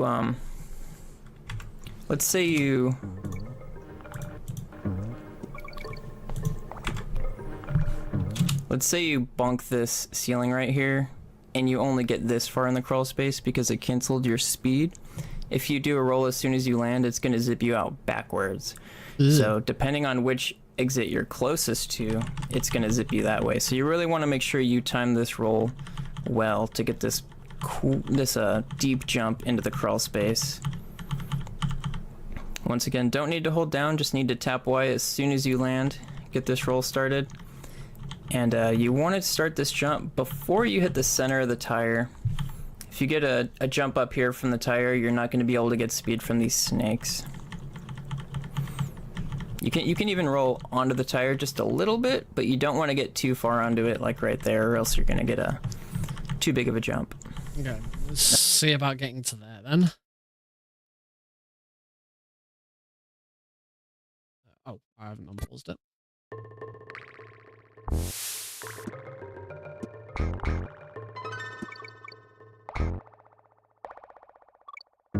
Oops.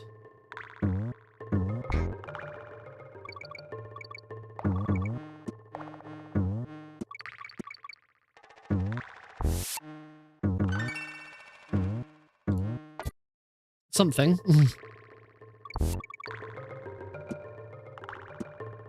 No, it's just nothing. That was also just nothing.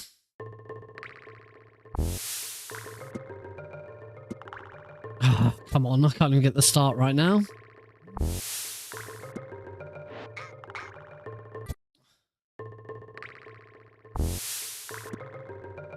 That's... Oh, I just can't quite keep the momentum up at the end there. Oh, and then I'm grabbing every bloody barrel. There we go. That's better.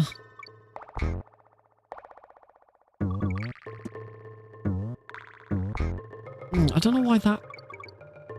I don't know why that roll isn't working. That roll isn't working for me.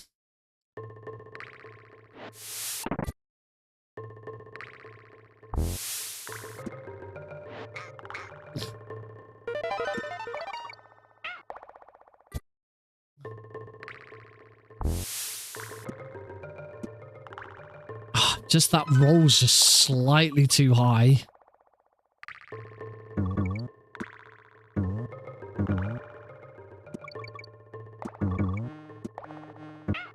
So I also feel like just running is also fine.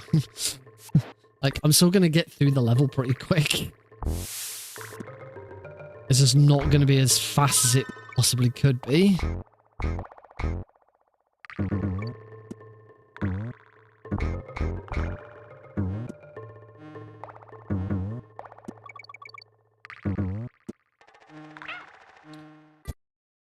So this is okay.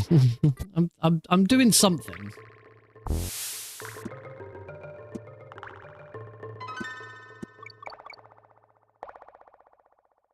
and then I do nothing.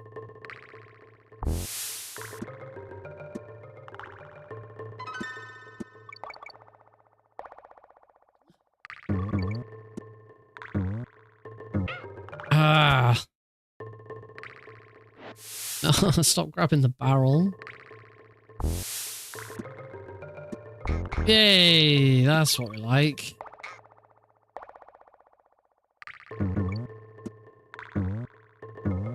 I don't understand. I'm sure he said that you'd sort of do a roll. Ah.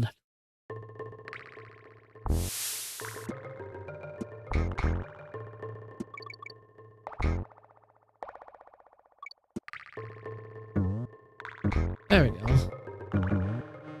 That was nice.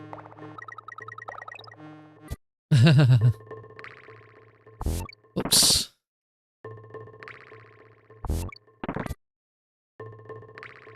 Stop grabbing the barrel.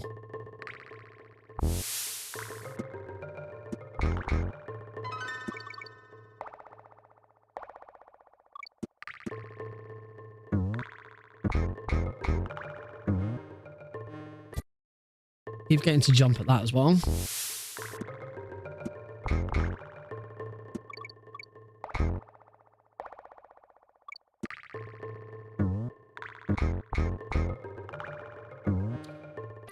I'm jumping too early.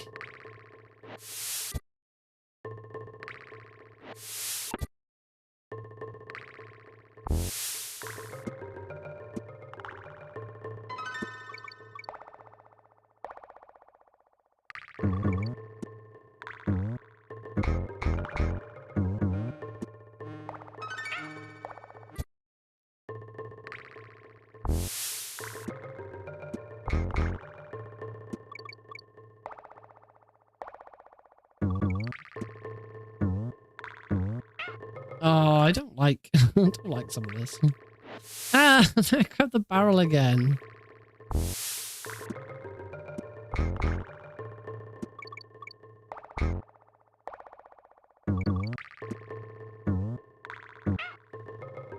I don't like this bit.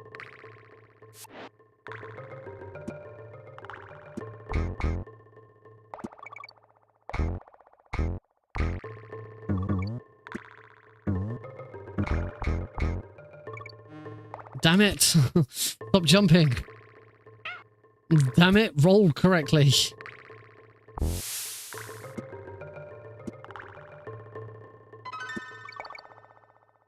I don't like them having to wait there. Nothing I've done so far in this game has suggested I should be waiting at any point. Horrible.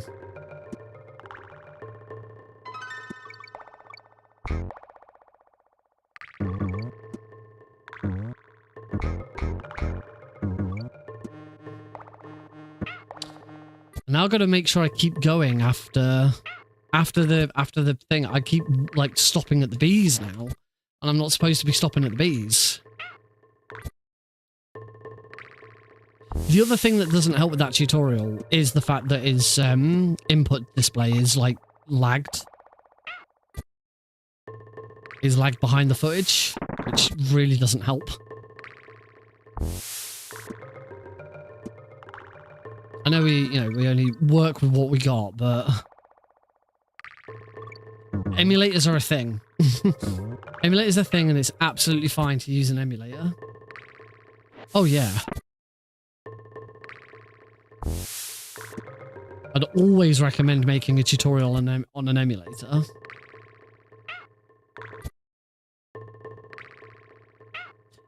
You gotta remember the other thing, that some of this game has been, this speed run will have been developed for years and years and years.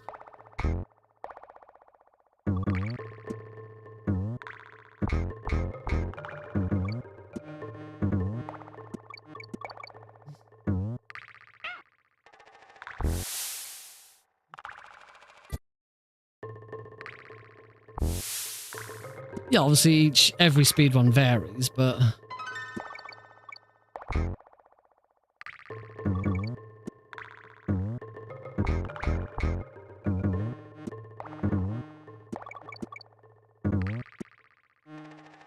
no, I'm supposed to get a speed boost off the... Oh, this is just awful start. Come on. And get fucking chomped by the fucking... That's better.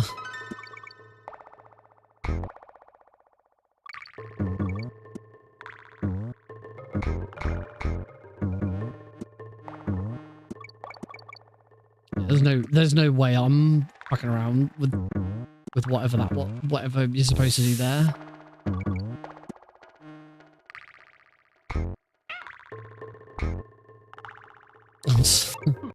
Eventually you do just get to a point where it's just like, I just want to go. Whoops. That's massively sped up. Okay, so coming up is an extended roll. We want to land as far left on this ledge as possible, just doing a minimum jump, starting a roll as soon as we land. Humiliation and torture fetish. Now here's the trick to this extended roll.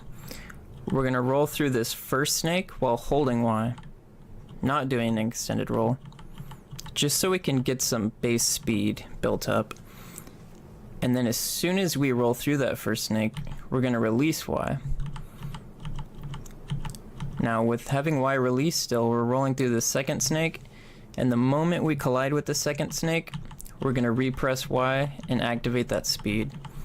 And what this allows us to do is have enough speed and extension in our roll to actually make it over this bee. If you're hitting the bee, it means you're not doing something correctly. Either you're not holding wide through the first snake, or you're not releasing before hitting the second snake and repressing. The second snake. So let's just go ahead and take a look at what that looks like in fast motion. You're halfway through killing it before you start holding it.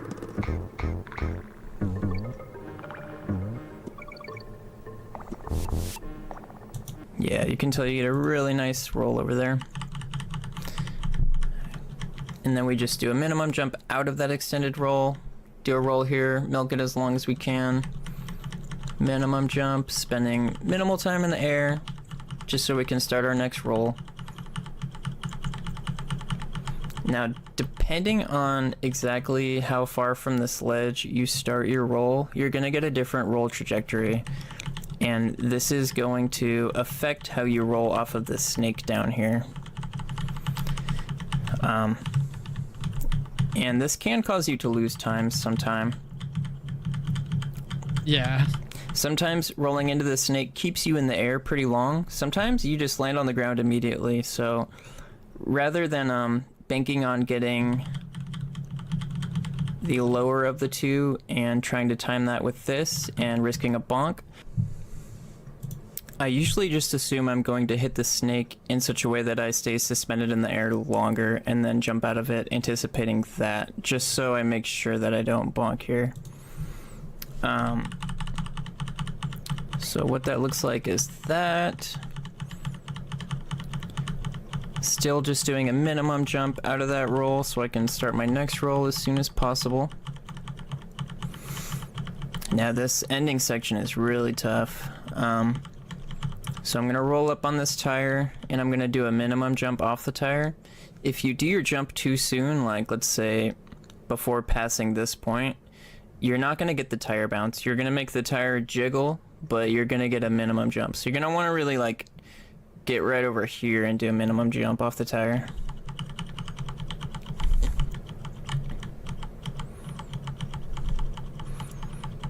Now this next section is where it gets really tough to be consistent at.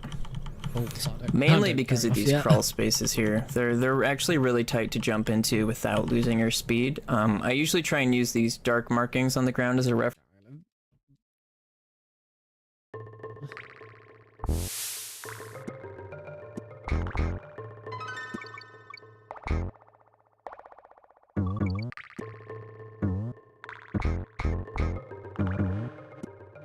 Oh, that was going pretty well.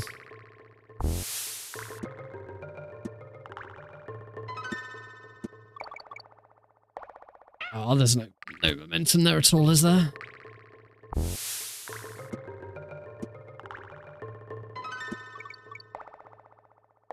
Ah, blah.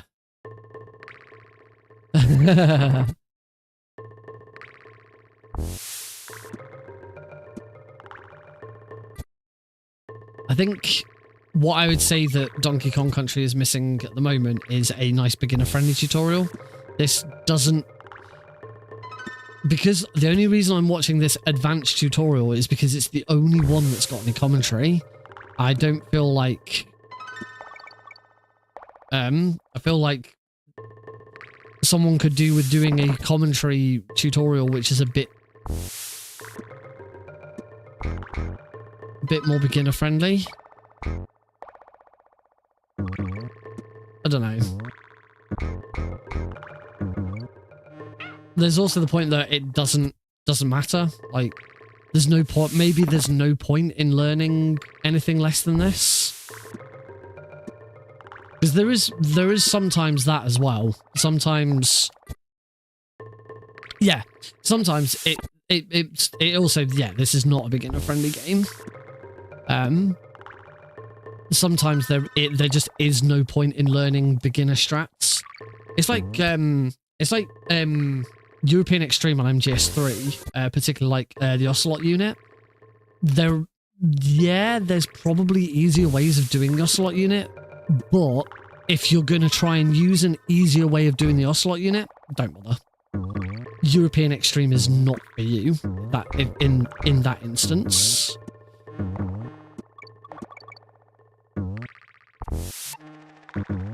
So this is the next bit that I need to try and grasp.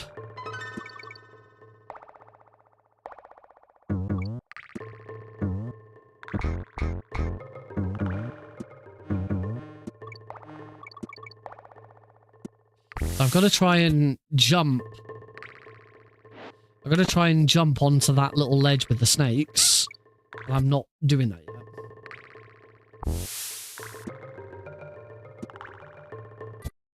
I am starting to understand what a minimum jump is, though. The amount of times I've not really been doing a minimum jump is kind of insane.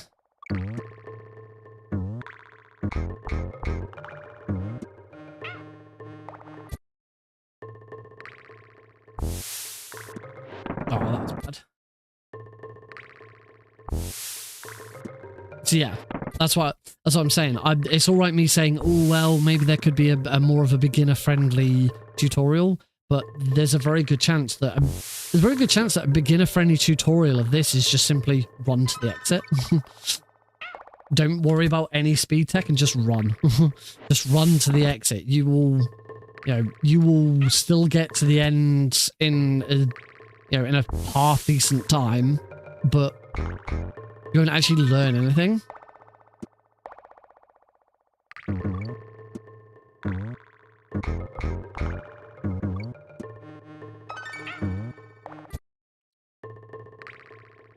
See, me not doing some stuff here is meaning I'm not...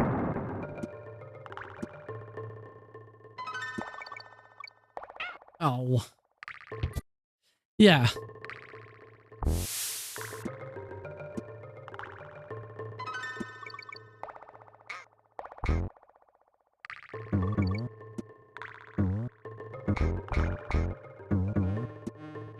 I'm not, like, there. I'm just not keeping any momentum.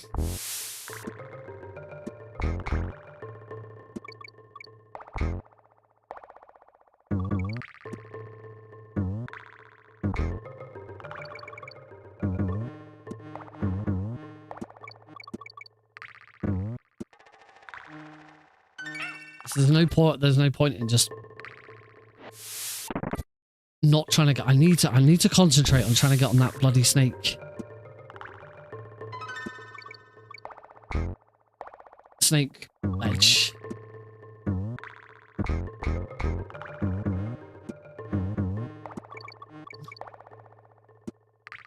Nah.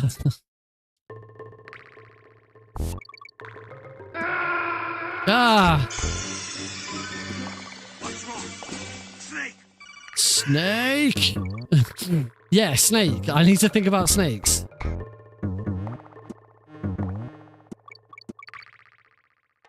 No, I nearly got it.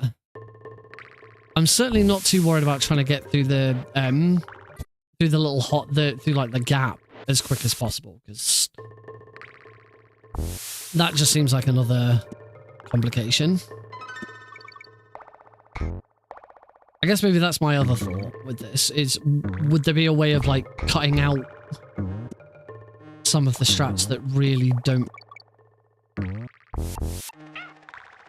So this is the tricky bit with this snake bit, as we said, is that you need to be able to extend roll out of...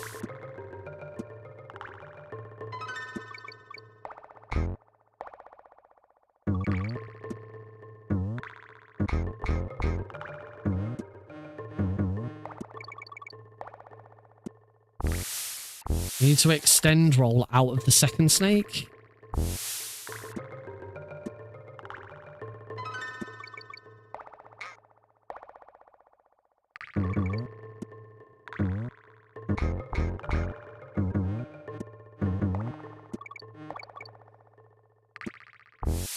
Ugh.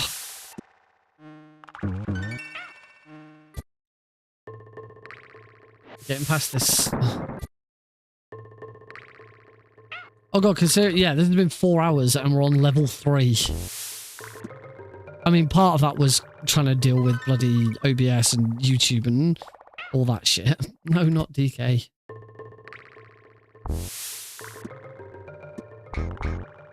That looks really cool when I get it right.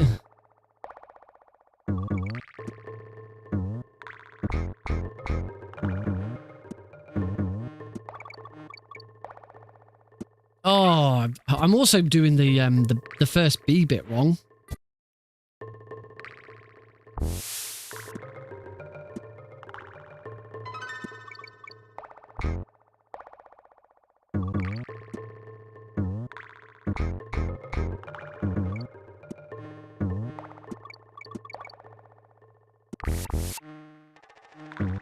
That kind of worked.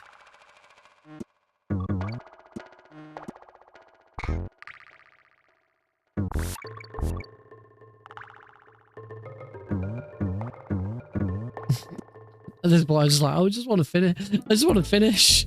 I just want to finish the level. Let's just have a quick look at what the rest of that level is supposed to look like. And then, yeah, we are going to... Reference, so it's past midnight you want to already. jump kind of where this light area meets this dark area, right around here. Let's see what that looks like. Start my roll. Jump in there. See, so this is what I mean. Like, for me, I wouldn't put this in a beginner tutorial. This, just get through. Yeah, this just get section through is to the tricky side. as well. I can roll as soon as I get into this section. Right there. But I suppose But it's this is because going if you to don't change get how through you do there the quickly, section. you So can't there's now this roll creme into and one this more creme over here. creme If I now. were to roll right here, I would roll through this first one and avoid the second creme. But it's a pretty tight timing to actually have that happen. So I usually run towards the bottom of this slope and then start my roll. And the reason I do this is this ensures that I'm going to hit both cremes. Which isn't necessarily faster than skipping the second creme. I'm not actually sure which I one's will have faster. a bit I would more of a assume look on the wiki at tutorials. starting and your stuff, roll 'cause earlier in here it and might be avoiding that the I'm just second not creme is looking, faster since you don't really milk it and for that any there additional is roll time a little bit anyways. more- But I There is just a- like to actually, be there is a consistent safe and know route. that I'm going to There is roll a through safe route, both, but the safe both route, so I can time this jump towards the end. And the The jump is safe going to be route right around here. has Usually no commentary and no controller inputs. Which is not ideal. Neither of those are ideal. the jumps into these crawl spaces are just right before the corner there. But I So do I'm gonna kind of jump feel right like maybe before I should that. be learning the safe route first, because it's just going to take forever. Now, as soon as I land outside of this crawl space, pretty much, I'm going to start another roll. If you start it too early, your roll is going to die right here, and you're going to eat a snake. So if you want to play it safe, you can wait just a little bit to start your roll there. There is some variance to how many snakes you hit, depending on it's you know, not how really you a approach the tutorial. section and where you start your roll. It's just an IL Most showing commonly, you you're going to what roll the safe through route's 4 like. snakes here. It's just the run. I'm of the not actually level. sure if 4 That's all snakes it is the is. fastest. wouldn't really I would call it a assume so, tutorial. but it also creates a lot of lag, so who knows. And then I do feel like timing going the into jump these after advanced those snakes tutorials is pretty not tricky because really you're the just way of learning you it. you just build up so much speed really fast. So sometimes it's better to play it safe and jump a bit earlier so you don't bonk the I do sledge like- and lose all that speed. I do like minimum having jump. a tutorial with And then I'm just gonna commentary buffer another roll. and an input display. Like, it's, Try and milk this one for all it's got, and then I usually do a minimum jump. You see, I've kind of lost interest now. I'm kind of done. I'll show you the safe route, but I guess now that I understand it a little bit more, maybe a combination of reading the wiki and just watching the safe route runs, maybe I'll be okay. But I feel like this advanced guide, whilst it's a good guide and it's nice and detailed, I think it's just too much for a beginner. Yeah, this is what.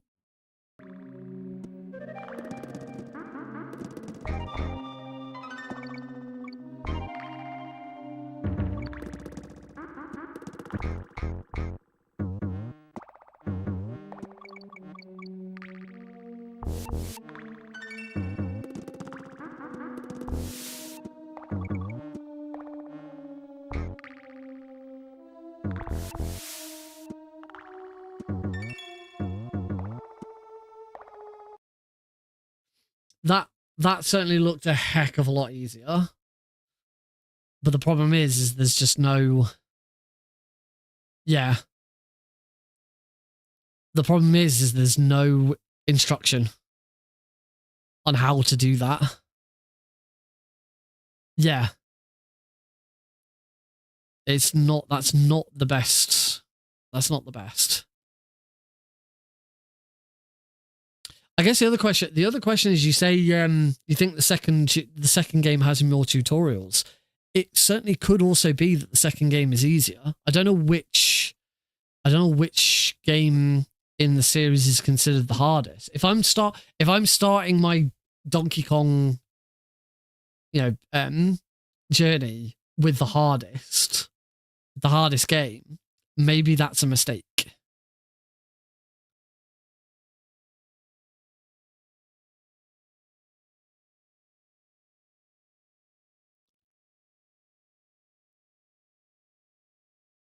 World record history.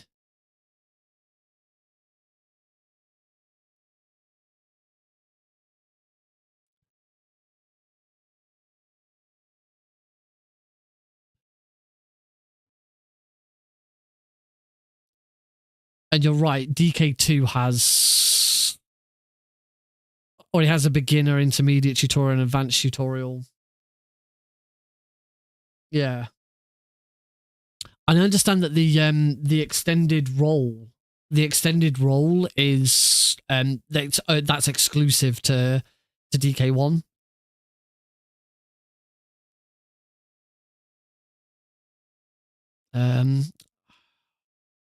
I kind of want to find the answer without like particularly asking. I know DK1 better. I've played a little bit of DK2, but not a huge amount. I don't know. I don't want to. No, I shouldn't. I say I don't want to give up. But I think I need to find a middle ground here. It's not quite working. I need to find a middle ground where it's actually doable. But when I got it when I can do it, it's not too bad. I just need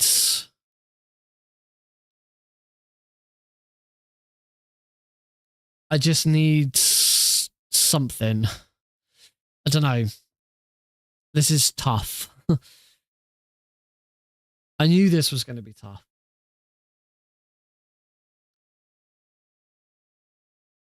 But this seems a bit overly... I don't know.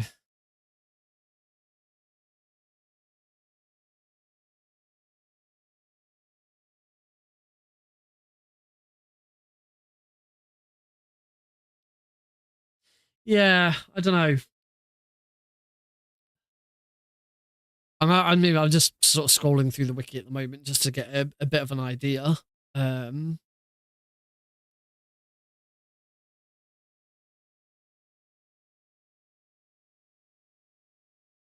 gonna say the wiki is huge. There's so much on here, which is really, really interesting. I kind of feel like if I change to Donkey Kong, if I change to DKC2, kind of defeats the object of what I was trying to do here. DKC1 is a game that I played a very, very long time ago, and it was trying to get into speedrunning a game I already know. But yeah, I think I'll ask around, see what people think. The other thing to do is going to be to have a look at the stream numbers at the end of this. If you two have been if you two have primarily been the only two people here chatting, then this isn't going to do very well for the long haul. I don't want to bore everyone. If this is going to be so, I mean, it's also yeah. The other thing I can do is I can try and learn it off stream and come back when I've actually learned it. Main problem at the moment is I've got bigger runs coming up. I need to get back onto Euro Extreme Metal Gear Solid 3. So I don't know. I think I need to have a think. I need to have a think about what I want to do with this. I don't just want to give up, but I kind of feel like I need to find a middle ground, because otherwise this is just going to be forever. This is going to take forever. I think if we'd like gotten to the end of the first world by the end of today, I'd feel a lot better. The fact that we're not even really at the end of level 3, and I'm just like, yeah, we'll see. As I say, we'll sort of see what happens. Let's call it there. It's midnight. I really should get some sleep. To be honest, I'm gonna for the first time in a very, very long time, I'm not gonna raid. I kind of just wanna get on. So yeah, thank you all very much for joining in. It's not that there's no resources. It's that I don't think the resources are optimized very well for beginners. If the safe routes at least had controller input. For me, I've talked about this before. Hang on, if we're just chatting for a minute, rather than you looking at this really little me in the bottom left-hand corner. I've always said, for me, it is a cardinal sin, not wherever possible to include an input view, particularly if you're then putting your videos on a wiki. You absolutely should have an input viewer on there. And this is where I think that the emulator snobbery may have come into play. That you may find that the reason that those videos don't have an input viewer is because the person who made them all is running on hardware, and they refuse to run on an emulator. And because they're running on hardware, obviously hardware is much more difficult to get input viewer for. If you're making tutorials and stuff, like, you just do it. Do it on an emulator, have an input viewer, do it that way, because it's so much better. Yeah. Is why even when I've done hardware, even when I've done console runs and on hardware, I do my absolute utmost to still have an input viewer on. You know, when I get around to doing an actual console run of MGS3 on a 3DS, I will not have an input viewer. There's no way I can do it. So at that point, I won't. But wherever possible, I always try. If PS2, Xbox Series S, PS3, Switch, Wii, every single one of those consoles, I can have an input viewer. So I do it. Or yeah, record your hands using the controller. It's not quite as easy to see. Yeah, I'll have a think. I'll have a look and see what I want to do. As I don't just want to say no, but we'll see. I never went into this saying 100%, yes, this is it. We're learning Donkey Kong Country, and that is what we're going to stick to. I mean, even in the description of the stream, I said, I enjoyed last week's run of Donkey Kong Country, so this week I'm looking at learning the speedrun. Will it stick? The answer might be no. Answer might be no. I give up because it just doesn't feel right for me. It doesn't feel right for the community. There's no point in pushing something that just isn't going to work. But I do hope people have enjoyed, at least enjoyed this brief look into it. Maybe this is something I should have a look at on my own, off stream for a little bit, and then I can come back later and say, right, yes, I feel like I've done well with this. We're going to continue. Or I go, nah, you know what? It just wasn't for me in the end. Let's do something different. But we will do stuff that isn't Metal Gear. I promise. I need to do more stuff. Apart from the monkey scream, yeah. Monkey scream is getting a bit annoying. All right, that's gonna be it, folks. Have a great couple of days. Thursday we'll be back doing Metal Gear Solid 3, Metal Gear Solid Snake Eater 3D. We're going to continue to search for all of the Yoshi's so that I've actually got them all ready to go and we can do a Yoshi run where we don't have to worry about lab skip. I'm hopefully going to look at trying to get lab skip to be a lot more consistent, but that may take a lot of time. But this week's MGS 3D stream might be the last one for a little while because I do need to start doing some normal Keratin and European Extreme practice. We've got runs coming up and there's no stream next Thursday. So I might move Metal Gear from Thursday to Tuesday next week so that I get started practice, start doing some more European Extreme practice on the standard game. We'll see what happens. Anyway, I'm going to bed. I'm bloody tired. Good night, everybody. Woohoo.